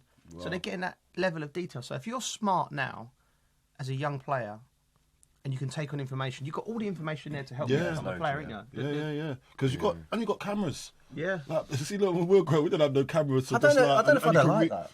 I know I wouldn't have enjoyed it as much. When I used to, remember we used to go on like England trials and stuff like that. They always did like the filming of the training sessions, and then you'd sit in meetings for hours, wouldn't you, while they were filming training? And you used to do my nutting. I used to think like, but you got a VO now and you got a huddle. Yeah, but that's because we wasn't used to it, JJ. Maybe. Do you remember Techno Dave? Yeah. Do you remember Techno Dave? Was he there with you? Yeah. Dave. Like he was like the first guy I'd ever seen to video training, and then, like we'd be in like. I think we talked about it. We did talk about Techno Dave. He could get like Sky Sports News off of a coat hanger in Moldova. Howard Wilkins. He's the guy that didn't stitch you up.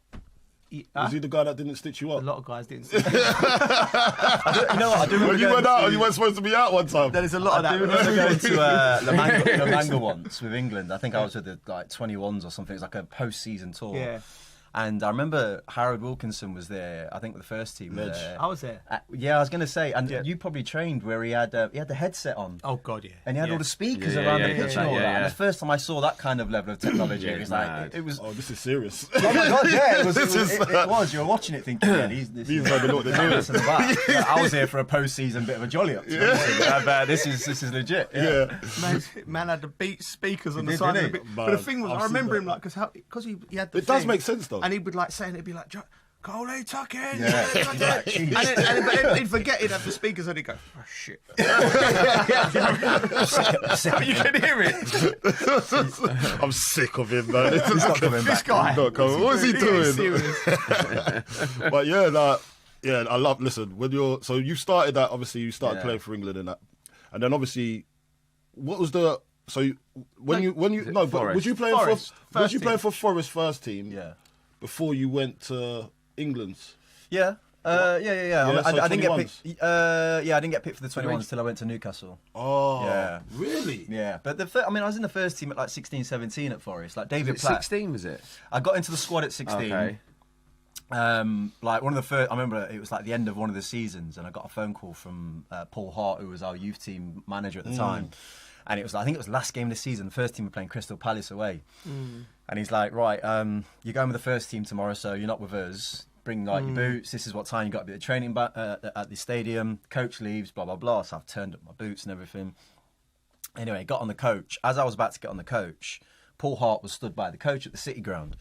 And he just went, by the way, you're not playing. You're just going down to make teas and coffees and whatever the first team want, basically, to Crystal Palace and back. I was still buzzing, do you know what I mean? I was like, I was young, so I've literally... How old were you then? Yeah, I think I was 16 at the 16, time. Yeah, bang on 16. And they just and obviously once you're around that first team group, and we had people like Alan Rogers, the left back tank. He was a bit of a nutter. Andy Johnson, who was lively. Bart Williams, and it was it was a kind of group where old school. Do you know what I mean? You had to really look after yourself around those times. So when I'm on the coach and they're like JJ, tea, 2 sugars, like you got to get it right as well. They're not messing about. So I went all the way down, did that, and then Platty kind of pulled me. Went, look, go and put on a kit, and you can go and warm up with them. And I was buzzing. I was just out there. Paddy's last game of the season, sun's out, and that was it. The minute I had that flavour, I mean, I wanted it anyway. But then when you see the fans and stuff. But then start of next season, I was straight in, basically straight in the team, starting first game of the season. And I mean, it was mad really, because it was my boyhood club. I was like, 17.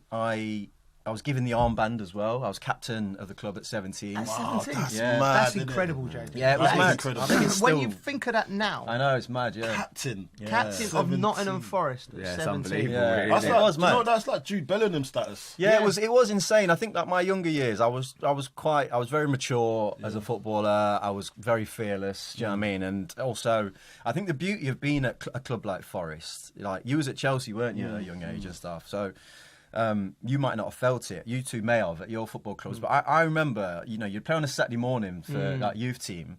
Every time I sat in the stands, in my mind I was like, "There's no way I don't play in this team," because it's of a certain level where you're looking at it going like, they're good players, they're top players, but number one, this club's not got the money to go and buy whatever they want to buy, and I know I'm better than these guys. So I never felt that.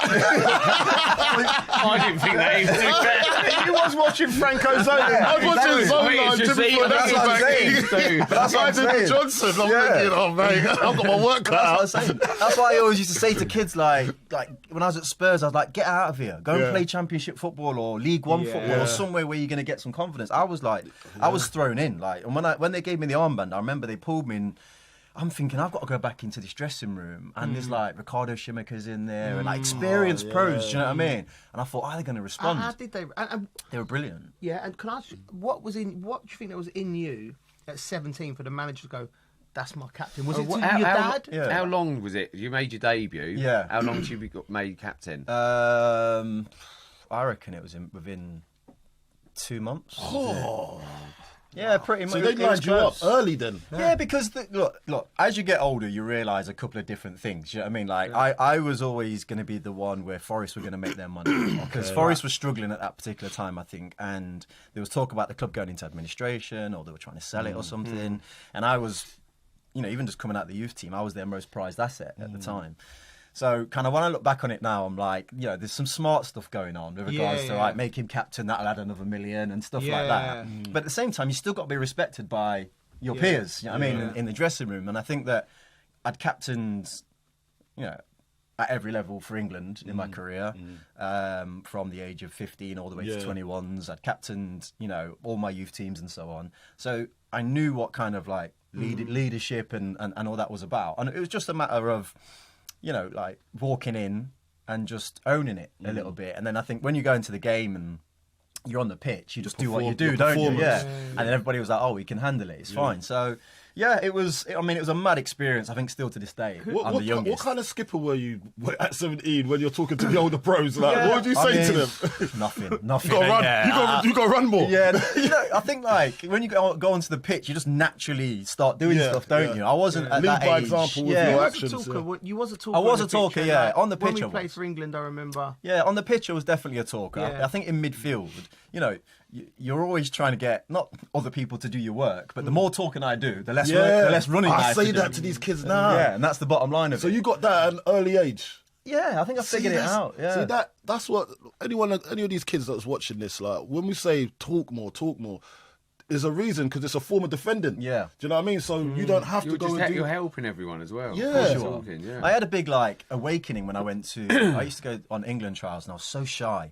And, being at Forest, we had this thing at Forest where, Paul Hart wouldn't let you have a boot deal for years, basically. So we were sponsored by Umbro. And like Umbro they eventually got rid of the Speciale, which was their best boot. Then they had this dead boot. It was terrible. Blade. I don't know what it was, but like I remember that. It was dead. It was horrible. And I've turned up to England and I'm like dealing with all these players that play for Arsenal and Liverpool. They've all got boot deals. And you know what it's like? You used to stand in a tunnel, look at a boy's boots and be like, he's dead. He's getting ran today. That's what it used to be like, isn't it? He's not getting it today. Basic player. So I was like, I've turned up, confidence was low, and all that. But then, do you know what? Like, that's another thing as well, isn't it? Yeah. When if you don't look the part, sometimes you don't feel the part. Oh, mate, these guys are turning up with the new R9s, the new Vapors. I had some dead big fat Umbro on, and I was just like, oh, here we go. Baggy boots. Yeah, it was horrible. But I remember watching Pennant in training, and I was so pent up and so like anxious and desperate to get in. Pennant didn't give a... He just didn't care. Yeah, he just doesn't care. We had one training session as kids. He just stopped training. And the coaches were like, what's going on? And he went, I need a Mars bar. And I was like... What? I was like, what? He went, I need a Mars bar. And someone went and got him a Mars bar, and then he just lit it up. And, you know, watching a bit of his mentality, I just then started to kind of create this, like, I called it... Are you allowed to swear on this podcast or not? They're going to bleep it out. I'll call it an FU mentality, right? Yeah. So I was like... In my mind, I was like, okay, I've got to create something here on the pitch. So I called it, like, my FU mentality, which meant basically, the minute I step onto this pitch, I'm just shouting at everyone. So I'm just... It's like, give me the ball. And people just started to react to it. Like, people just like, I'll just give it him, let him do it. And then I started to control games more. And I think that that level then made me realise how important communication was on the pitch. That's how I started to develop it. That's brilliant. For a young man. Try and say that to my kids as well. Scream for the ball. Yeah. You'll get it. They don't understand the impact If they don't of give it to you, just carry on. Because if someone does scream at you, you will give it. Of course you do. If they're in the space, you will. Of course you do. And then you've got to be able to kind of like, okay, you've given it me. And then you start to become the go-to person. And in midfield, it's more important in midfield that you've got a voice. Because there's so much going on. I was talking to someone about this the other day in terms of like how much the game's changed. And, you know, I think one of the reasons why we see a lot more young players now is because there's I feel like the fear has been taken out of football. So I would have games where I'm going onto a pitch and I'm playing against Roy Keane, for example. Yeah. Or like, I don't know, even if it's like a Joey Barton or a Scott Parker or whoever it may be. Patrick Vieira. Yeah, all these guys where it was like, this is not really about the technical side today. Like, I'm looking at these guys and I'm thinking, I've got to protect myself. And things like your first tackle used to matter. Do you know what I mean? It was like, if I went into that tackle like half-hearted as a kid, they would just walk all over you. You had to kind of like, it was like a boxer, like landing that first punch type thing where it was like, okay, he's got a bit about him. That's kind of not really, they're so protected now. I feel like that mental element of, you know, just the fear factor of a game is not there anymore. So youngsters are allowed to come in and just obviously display their talents quite freely. I mean, I got elbowed in the throat by Keith Curl when I was playing for Forest. Keith Curl? In my throat, mate. Wow. You know what I mean? I thought I was being smart. Welcome to the Premier League. Welcome to professional football. Oh, mate, honestly. He was playing against Sheffield United and I don't know what it was. It was like a free kick had been given. And then he walked over to try and get the ball and I nutmegged him. And I went, Megs. And I thought, and you said Megs! Cheeky little figure. Cheeky little figure. Like doing that at Sheffield United. And then at a corner, I was so fresh, brand new, necks all up in the air. What's going on? And he just went, bosh, right in my windpipe. I couldn't breathe for like 2 minutes. And he was just like, he said something to me on the way by, like, you'll learn, basically. And I was like, get me out of this league now. That is ruthless. Because that championship, it was like, Paul Ince was in there at the time. You had Keith Curl. Remember the guy used to try and break people's legs all the time? Millwall. And Wolves. Yes, him. Yeah, I know you mean. Aussie guy. Yeah. You know exactly what I'm on about. It was. So you learnt your lesson. Whereas if it was in today's game, you'd probably carry on doing it and giving them loads, wouldn't you? No one's doing anything. VAR's going to catch you, mate. Good luck. Mate, even I can imagine what was that for you. Mate, I might as well gone on a picture of Target on my back, right? But listen, David Batty done me, right? And he got sent off actually because it was just like, honestly, JJ, I've got the ball up some park, I've turned into him, and he's tapping a forearm smash like that, like he's even like bang. My head spun round like that. I'm on the floor, but I bounced straight up, and I just grabbed him, pushed him, right? He got sent off. David O'Leary went mental, and then I went home. Someone sent it to me recently on Match of the Day. It's interesting what the commentators would say, right? because straight away the commentator's gone, oh, the young man's got up there and shown his petulance. He needs to learn that side of his game. It's a man. And then as the commentator's saying that, you're seeing the replay, and he's spun me with the elbow in my face, and he's doubled down. The commentator, he's gone, yeah, David has caught him, but he's poor from the yellow. Oh, mate, he nearly took my head off. It's mad. Mate, you always took a challenge well, you did. Oh, Muscat. You always took a challenge well. Well, I had because to. you used to get smashed all the time. I remember England training. No, Kevin Muscat. When you got smashed proper a few times, mate, and you took it well all the time. And I always got taught as a kid, never show them you hurt. Yeah. Like, that was it. Like, because the way I wanted to play, I was always going to, I was always going to get smashed. Yeah. The hardest tackle I've ever received was from Scotty Parker, though. Was it? Mate, he spun me in the air. I thought You took flight. He smashed me at Stamford Bridge. I thought I was at Craven Cottage. I've seen this one actually. You were still at Fulham, but you didn't know what stage. I knew I was in the borough. He's hit me, right? But the thing is, right, it's on YouTube. Like, it's got about 1 million followers. Like, my mates, because it does look funny. My mates when we're having a booze or something, they'll be like, buzzing. Look at this. I've gone to receive it on the back foot, and usually I'm aware, but he's come. And as it's turned, he's hit me and the outside of my foot, and he spun me and landed on my head. Spun me upside down. No yellow card. Yeah, none of that. I remember I sent you a picture. I sent him a picture about 3 weeks ago, not 3 years ago. I think something like that. Where I don't know. I think it was Chelsea against Newcastle, and I don't know if he was doing the game or I was doing the game. But I found this picture of me and Butty absolutely mothering him. Butty's come over the top. Joey's like back to see the ball. Butty's like right over the top. I've gone low. He's just getting sandwiched by the both of them. I was like, I sent him a message saying, don't try those step overs at St James's. Oh, wow. That's all that malarkey round here. Yeah, none of those step overs. Brilliant. Yeah. If these kids, mate, listen, for all you young number 10s, I took the hits for you. Yeah. I took them for you. Now you're protected. All these laws you got now. I was saying it was Kevin Muscat. That's Kevin Muscat. You're right. Yeah, brilliant. Absolute animal. But yeah, good times.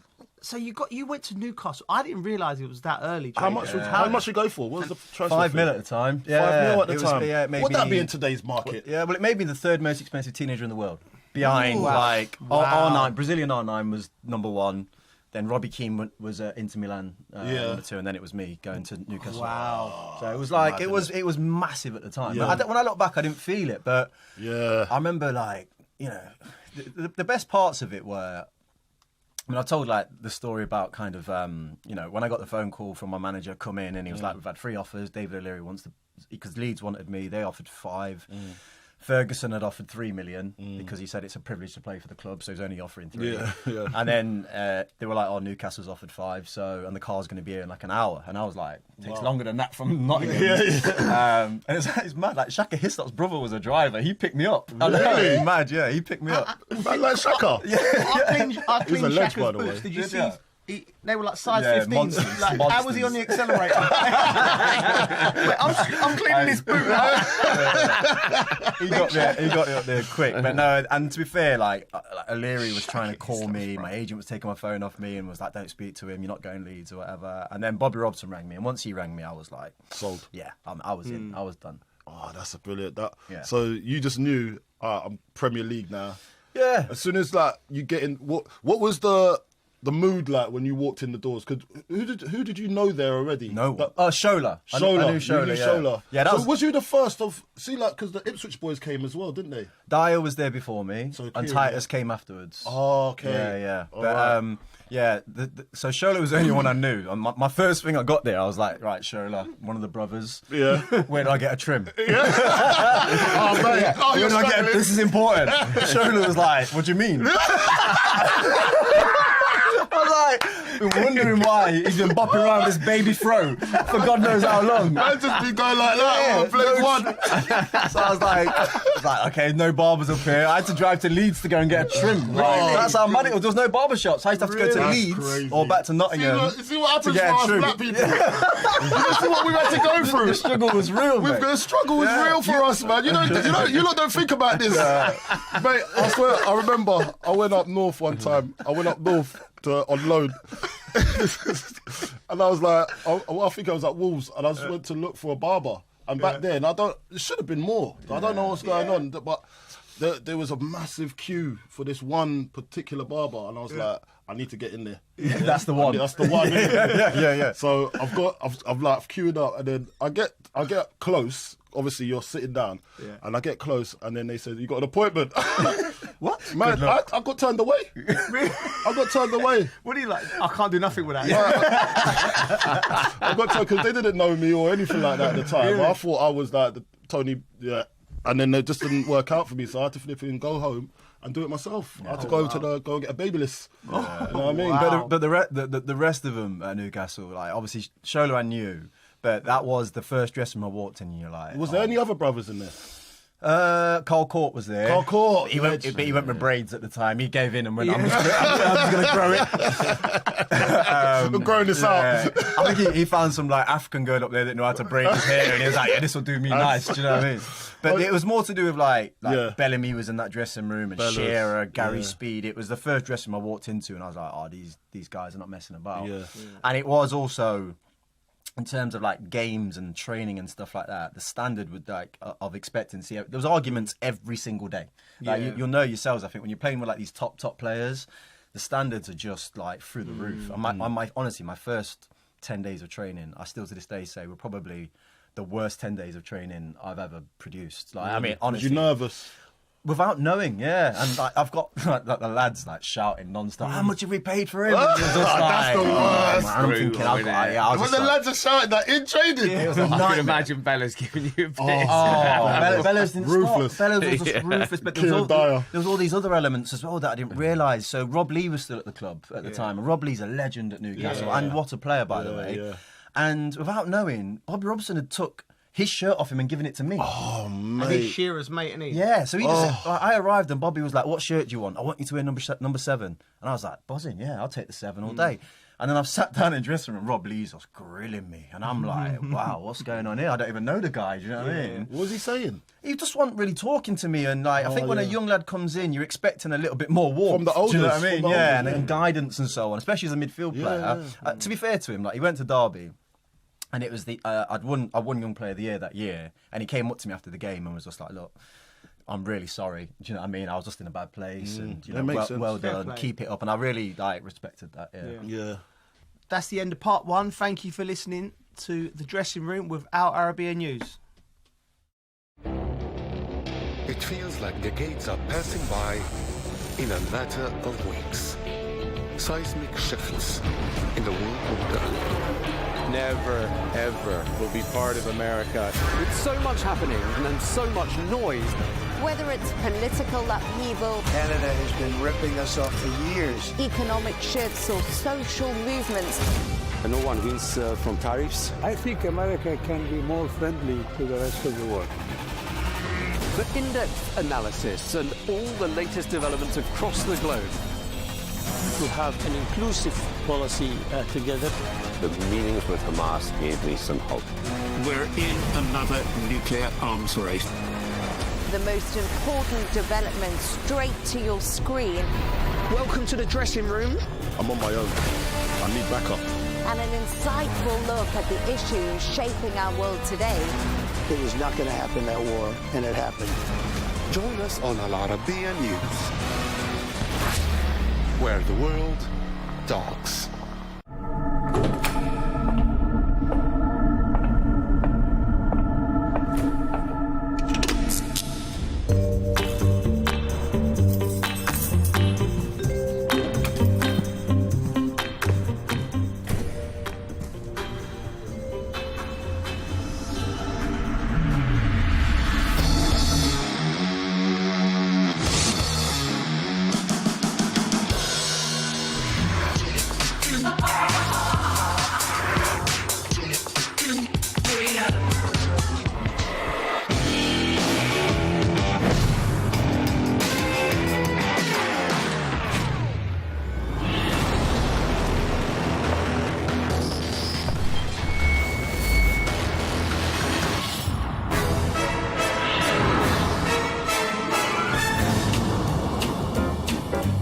So sorry, Tom. I'm late. I'm nearly there.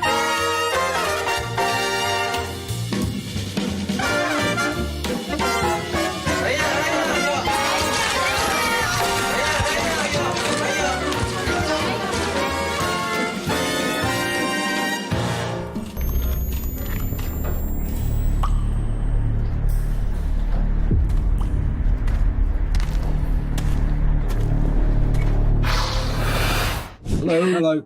Hello, gentlemen. How are you? Hope all is well. Yeah, good.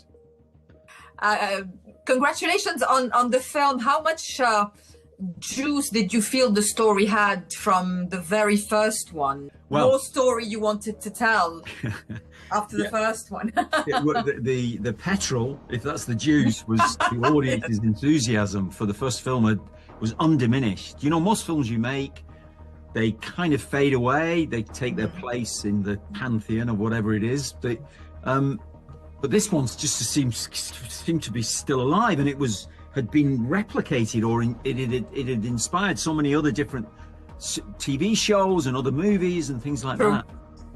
But there is a connective line, a lineage through directly from the first film, which you haven't, and it's in the figure of Cillian Murphy eventually, who you'll meet in the second film, and then eventually hugely in the third film. So yeah, there's lots of juice, lots of reasons to go back to it, which led us to get very excited about doing it, and now to let people see it in the cinemas. Men go mad with watching him. There's no discharge in the war.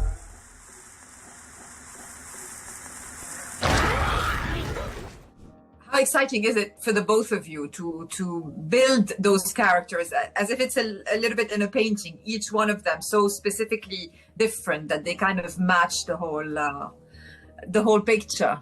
Not to be kind of difficult, it's just it's not how I would see it. It's not so much how much does one enjoy it, and it's not really about like it's good if the Clockwork Toy happens to enjoy it sometimes or not enjoy it, but really it's just there's a task. That's it. It's something like that. It is. Yeah, but and obviously this kind of relationship with you now is different. You reach for reasons to justify things. You paint things with perspective, really. You know. But an element, I think what you're talking about is that Alex writes these characters, and then we hire actors who bring an identity. They give them an identity. They obey generally what they're asked to do by the script, but the identity that's created is uniquely them, and always it will be them. Really, whatever was in your mind, if indeed a person was in your mind, a particular person was in your mind for the character. So it's a stickleback thing, of course, as well, as it goes on. The final question is the obvious fascination of audiences with post-apocalyptic type of stories. What do you think it stems from psychologically? What I find is that people always project themselves into the story quite intensely. And if it's a rom-com, I don't think they do.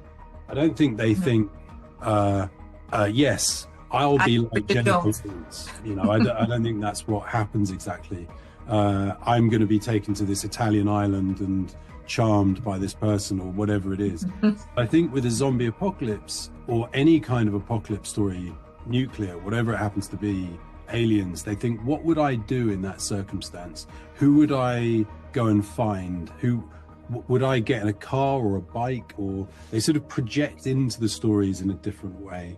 And I think it's because those thoughts are just in them anyway. They're turning them over in their minds, something like that. Well, thank you, gentlemen. They're wrapping me up already, but congrats on the film. Cheers. Oh, thank you. Judgment. My children! There's no discharge.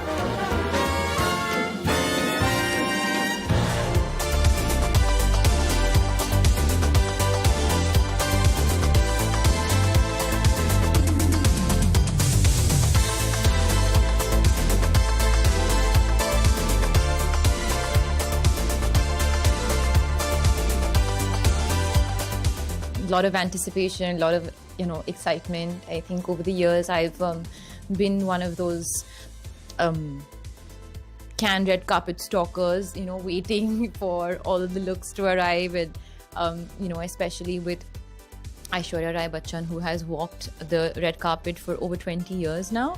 She's really truly paved the way for all of us to be here at this sort of global stage. So to actually be here, it is pretty cool.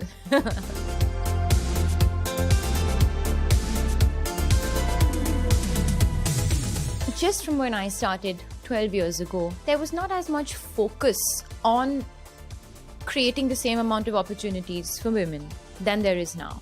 I think there's always been a strong female gaze and a strong female voice. It's always existed, and it's cut boundaries many times, very, very, very often. I'm just saying, coming from where I am, from India, a film like Mother India went to the global stage back then, and I'm talking, over 2 decades ago. So I think for me, the light is being shone upon maybe now on the last couple of years, but the intent was always there. It always existed.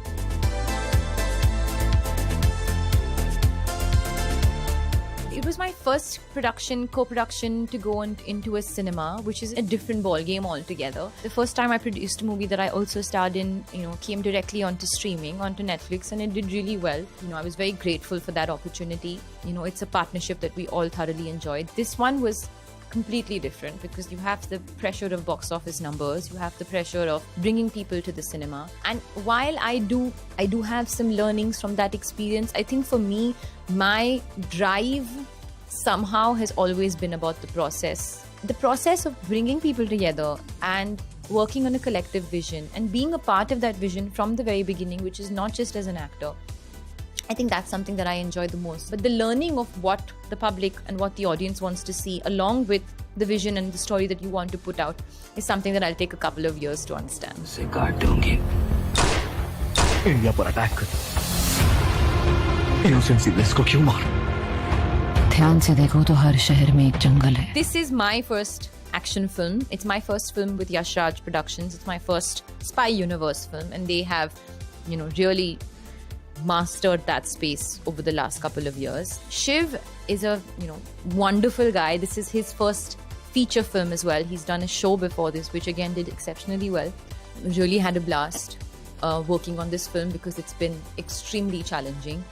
Physically, after giving birth, having a baby, getting into an action film is not the simplest thing to do for your body. But I'm really glad I did it because I think it challenged me physically in ways that I have not experienced before.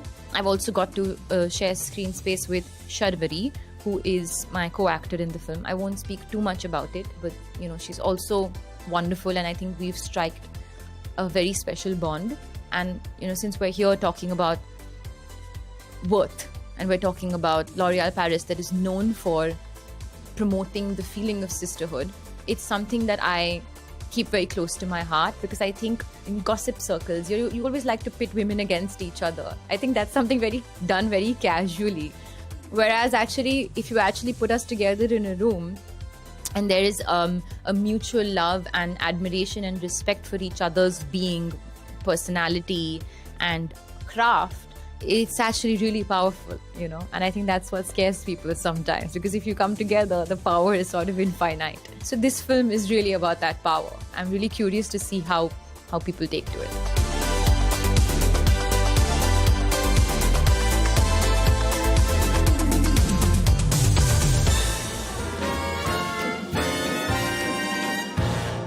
You must be new. That is Bruce Wayne. Pleasure to talk to you guys. Nice to see you again. First of all, we see those iconic characters in very different moral, physical ways. How much was it an enjoyment to tackle them in a fresh start? It was. I loved it. I mean, I came on board and they had already been, a ship that it was already running. They had already done a whole movie, and so I was catching up a little bit. But it was a lot of fun. I mean. And it was fun to kind of come into a movie where everybody did already, the ship had already, was running full steam, and so everyone was in, good running order, and I loved it. I had a great time, and the cast was great, and these guys were all just fun to work with, and it made it very easy for me to do what could have been a very difficult thing. Oh, you did it very well. So. Thank you. Most of the world doesn't share your opinion, Mr. Wayne. Maybe it's Gotham City and me. We just have a bad history with freaks dressed like clowns. He's quite morally conflicted in this one. Mm-hmm. He is. With this one, what makes it interesting, what made it a fresh approach on Superman particularly, was that we're seeing the evolution of Superman, we're seeing the development, we're seeing him in a nascent state, and it's not the finished product. And within that story come mistakes and hopefully lessons. Oh, you don't realize. Oh, you don't understand. Do you get excited about turning up on those sets because they can be so enormous? I know a lot of them is making your imagination work as well. How much do you enjoy the experience itself of those sets? It was nice because it wasn't all green screen. You know, when it's all just green screen and all special effects, it's like, it's very frustrating because nothing seemed real. But Zach did a lot of in-camera stuff and built a lot of sets, so you actually could see the inside of the Kryptonian mothership, or all these real builds, and that the real Batcave, and that really makes it land like, wow, this is a big movie. I never got to visit the Batcave, unfortunately. I'll have to next time try and revisit that opportunity when I can. Again, same answer as Ben. It's having that world exist was a lot of fun. With the CGI stuff and the green rooms, that they can become exhausting after a time. And because especially there's no depth perception in that green, and so you can start to go a little loopy. But it is also nice to exist within your own imagination during the shooting of those scenes. Absolutely, this is where it all started after all in comic books.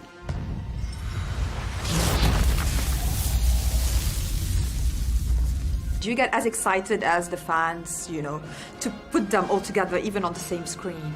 Yeah, it definitely hits you when you see the other people in their characters, and then seeing even some of the other new characters, being tested out and coming and going, and get the feeling that it's mounting an even bigger and bigger world of heroes and preparing for Justice League. That was like even cooler, feeling like the potential that this was really going to expand into something bigger. Was definitely a kind of high geek ecstasy moment. I wouldn't describe it better. It's great. Civil liberties are being trampled on in your city. Good people living in fear. Don't believe everything you hear, son. And that's the cool aspect. There's also all the themes there, the moral compass, the journalism, father figures, religious figures. There's so much there. It's quite a rich content, isn't it? And absolutely. And one of the wonderful things about this movie, I think, is it mirrors the genius of comic books, in the sense that everyone can take a little bit of something from it depending upon their own personal perspective. And that's the idea, and if the movie does well, then people will. It does resonate very well. I think so, yeah, because I think it's it's a story that emerges from our time and our reality, and so it feels very current. It doesn't want to take you away to some imaginary land. It brings these heroes to our world and says, well, what would it be like if there really was a Superman here today, now among us? Recently, you've come under a lot of fire for what some might. It's a lot of fire. It's a lot. Today, the Secretary of Defense said he was going to look into your actions. My actions? I stopped a war. It is always a pleasure to talk to you. What an exciting adventure this one has been, because how easy or difficult is it to jog your creativity for a story that's been known for audiences for such a long time? Well, I was daunted by it at the beginning. So people know I was offered Superman like in 2018, and I said no. But the idea stuck in my head. How would I attack Superman if I was to make that story? It's this problem in my head that I was trying to figure out. And I think eventually, I started to see what I could do with it. And so when they came back to me and asked me to do it again, I said yes. In effect, you illegally entered a country. This is how you're gonna be? I'm not the one being interviewed, Superman. Did you consult with the president? I love that it was quite emotional, this one. It's not Man of Steel in any way, because he is very fragile. How much did you enjoy that aspect? Well, I think it's fun to get to know a character in a real way. And I don't think he's especially fragile, but I think we are getting him at a time in his life that is very, very difficult, both on an emotional and personal level, in his relationship with Lois, and his relationship to himself, and what's going on with him and the rest of the world, and finally facing an adversary in Lex Luthor, who is his equal and maybe more than his equal. And so we're meeting Clark, Superman, at a very important time.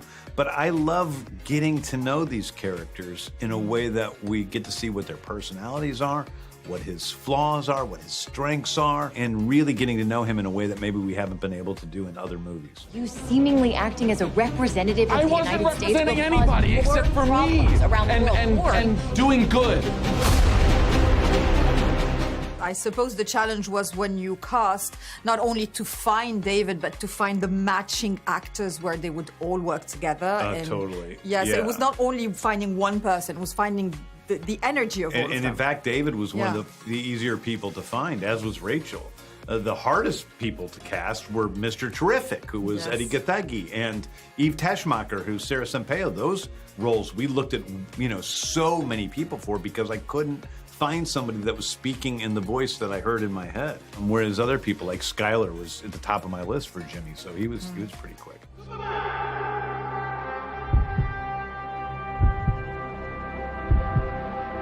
Hey, buddy, eyes up here. How much does the technology help the storytelling in any of these stories? Well, the technology helps in terms of you couldn't tell this story in the 80s because you couldn't do it in a moral way, at least ethical way, because you couldn't get a dog to fly. And if you did, I don't think it would be very kind to the dog. So being able to create crypto based on a real dog, based on my dog, based on all of the videos of my dog, but he's made by computers. That's something that you just couldn't do when I was younger. So being able to do that, and then having so many people come in here and say, hey, how much of the dog was an actor? And I'm like, none of the dog was an actor. It was all computer.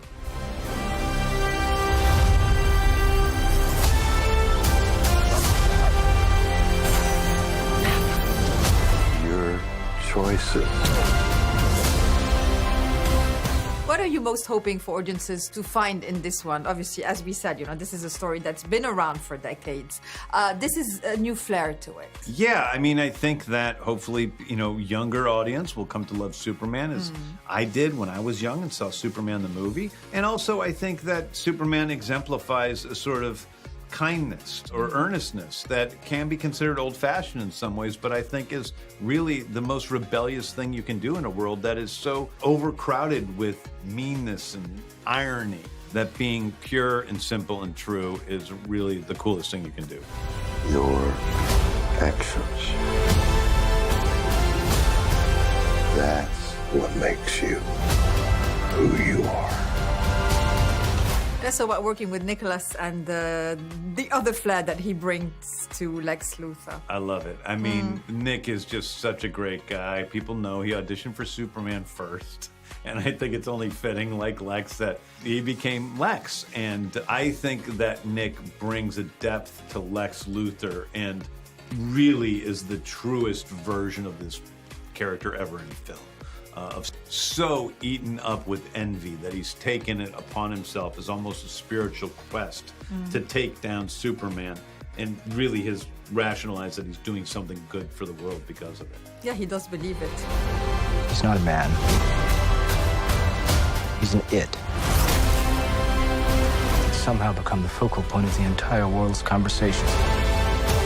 The final question is about, the balance between pleasing an audience and pleasing your vision. How do you manage that? First of all, I'm the first audience member, so I'm lucky and I'm kind of basic. Like, I like things that most people like. So when I sit and watch a movie, I'm the first person that's watching it. And if I enjoy something and am proud of something, I usually find out that audiences like it as well. I am very conscious that I'm making a movie that is for as many people as possible. And I'm making when you're making a movie, you're making a machine to give people an excellent time, not only, in terms of the thrill ride of it all, but in the emotions of it, yes. the story, how it moves you. And so I do show the movie to many, many people, kind of seeing what works and what doesn't with other people. But I always have to balance that against what my core belief is. Thanks ever so much. It's lovely to see you again. Thank you very much. You too.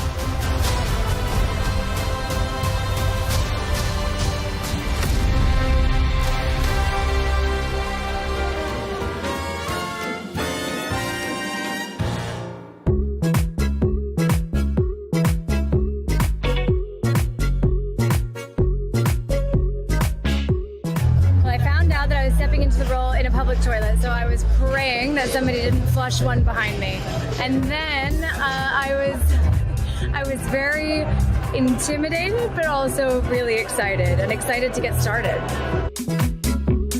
I think it's perhaps necessary now more than ever to keep asking questions about what the truth is, how we find it, and how we share it, who gets to say it. I think it's vital as it's always been, and maybe with renewed urgency.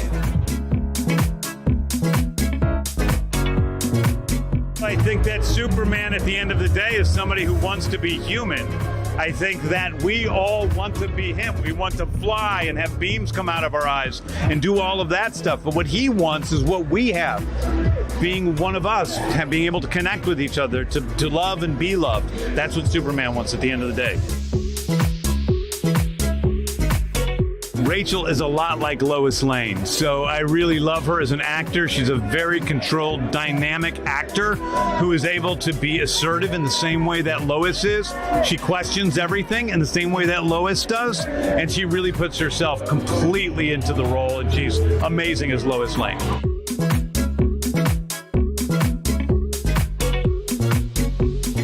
Has a certain indefatigable nature, an ability to just keep putting on his boots and going to work. It's not easy to take a day off when you're Superman because you know how much a difference you could be making. And I love a day off when I can get one.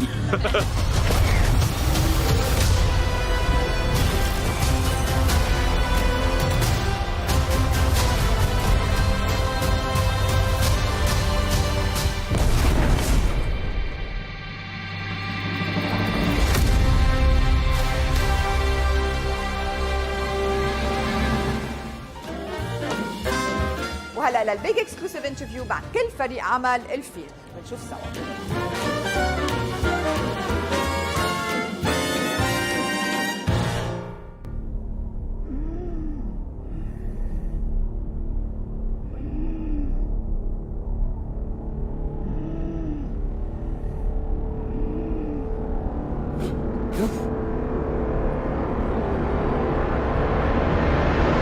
First of all, it must be so much fun to be touring for this. I saw all of you guys' Instagram posts and stuff like that. How much are you making it entertaining for you? It was kind of scary to begin with because I don't think any of us really knew what we were doing with those videos or anything. But luckily, we have a fantastic marketing team and a lovely social team who has, who are tapped into the trends and whatnot. Who's taught us a lot about TikTok. Yeah. So and then once we gave over to them, it was a lot of fun to make all these crazy, ridiculous videos. And you know how to vanish from your seat. Yeah, yes, exactly. Thank you very much. It's mostly just been nice to get the band back together again. Yeah. I'm on my way to London. London? She's on her way to London. London! We've had a great time. Yeah, and then there's Nick. And then there's Nick, who's blonde now, apparently. Yeah. Yes, have you seen him? Yes, it's working. Yes. It's working. It works even for Lex Luthor.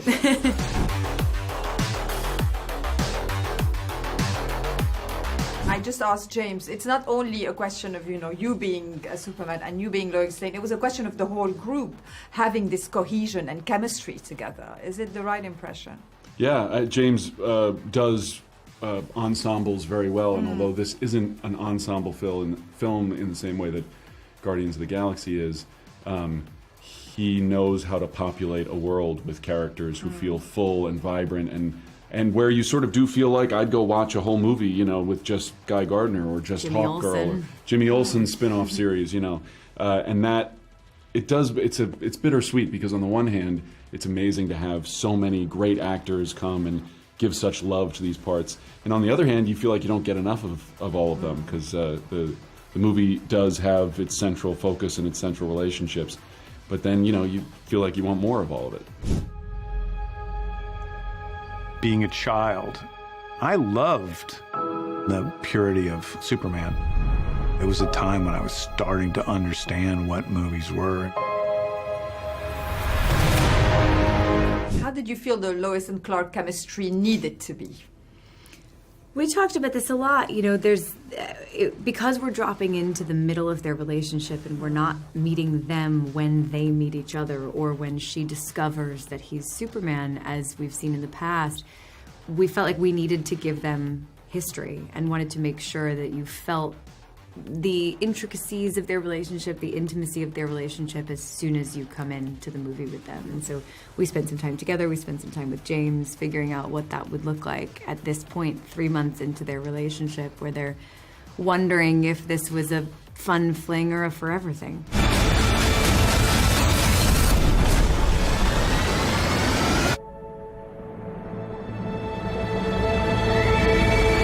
It felt quite emotional to me anyway. This is a version of Superman that feels much more emotional and introspective. Were you guys aware of that, and did you enjoy this aspect?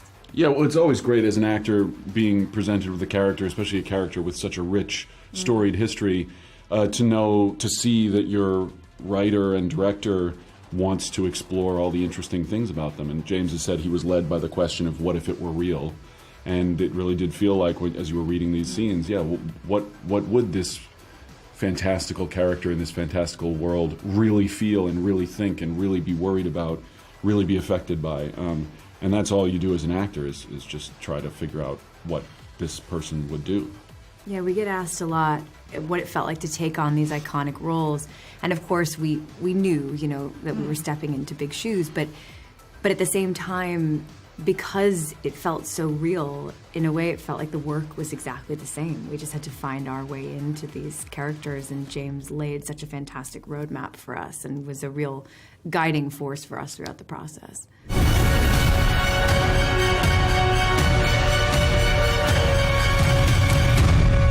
And finally, what do you feel makes the audiences endure with their love of those characters after decades? Well, who doesn't want to watch passionate people go to the ends of the earth for the things that they believe in, whether that's love for each other, love for humanity. I think this movie in particular is filled with people who are not always graceful in their pursuit of that, but who will band forces and do it together. When don't we need a Superman in our very complicated history as a global community? I think we have so many great heroes who have this sort of have greatness thrust upon them, great superheroes and iconic characters who have a bitterness or a chip on their shoulder, and they're cool and they're edgy and they're really good at what they do, but maybe they wish they could do something else, or there's a sort of a cool darkness to them. And I think Superman is just the other side of the spectrum, which is the enjoyment of watching somebody go to work and really love what they do. Somebody who has all of this power and has these responsibilities, but also has this great joy and playfulness in taking them on and in fulfilling them.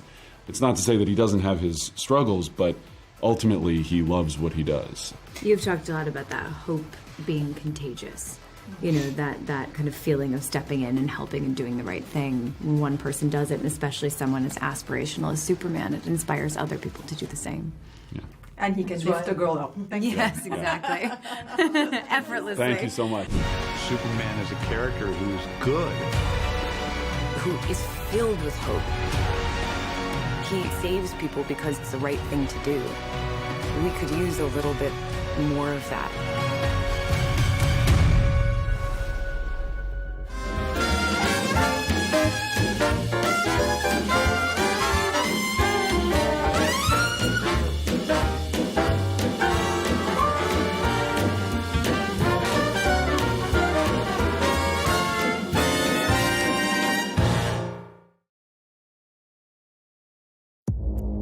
Our allies, in many cases, are worse than our enemies. Stay informed and connected with the latest international headlines.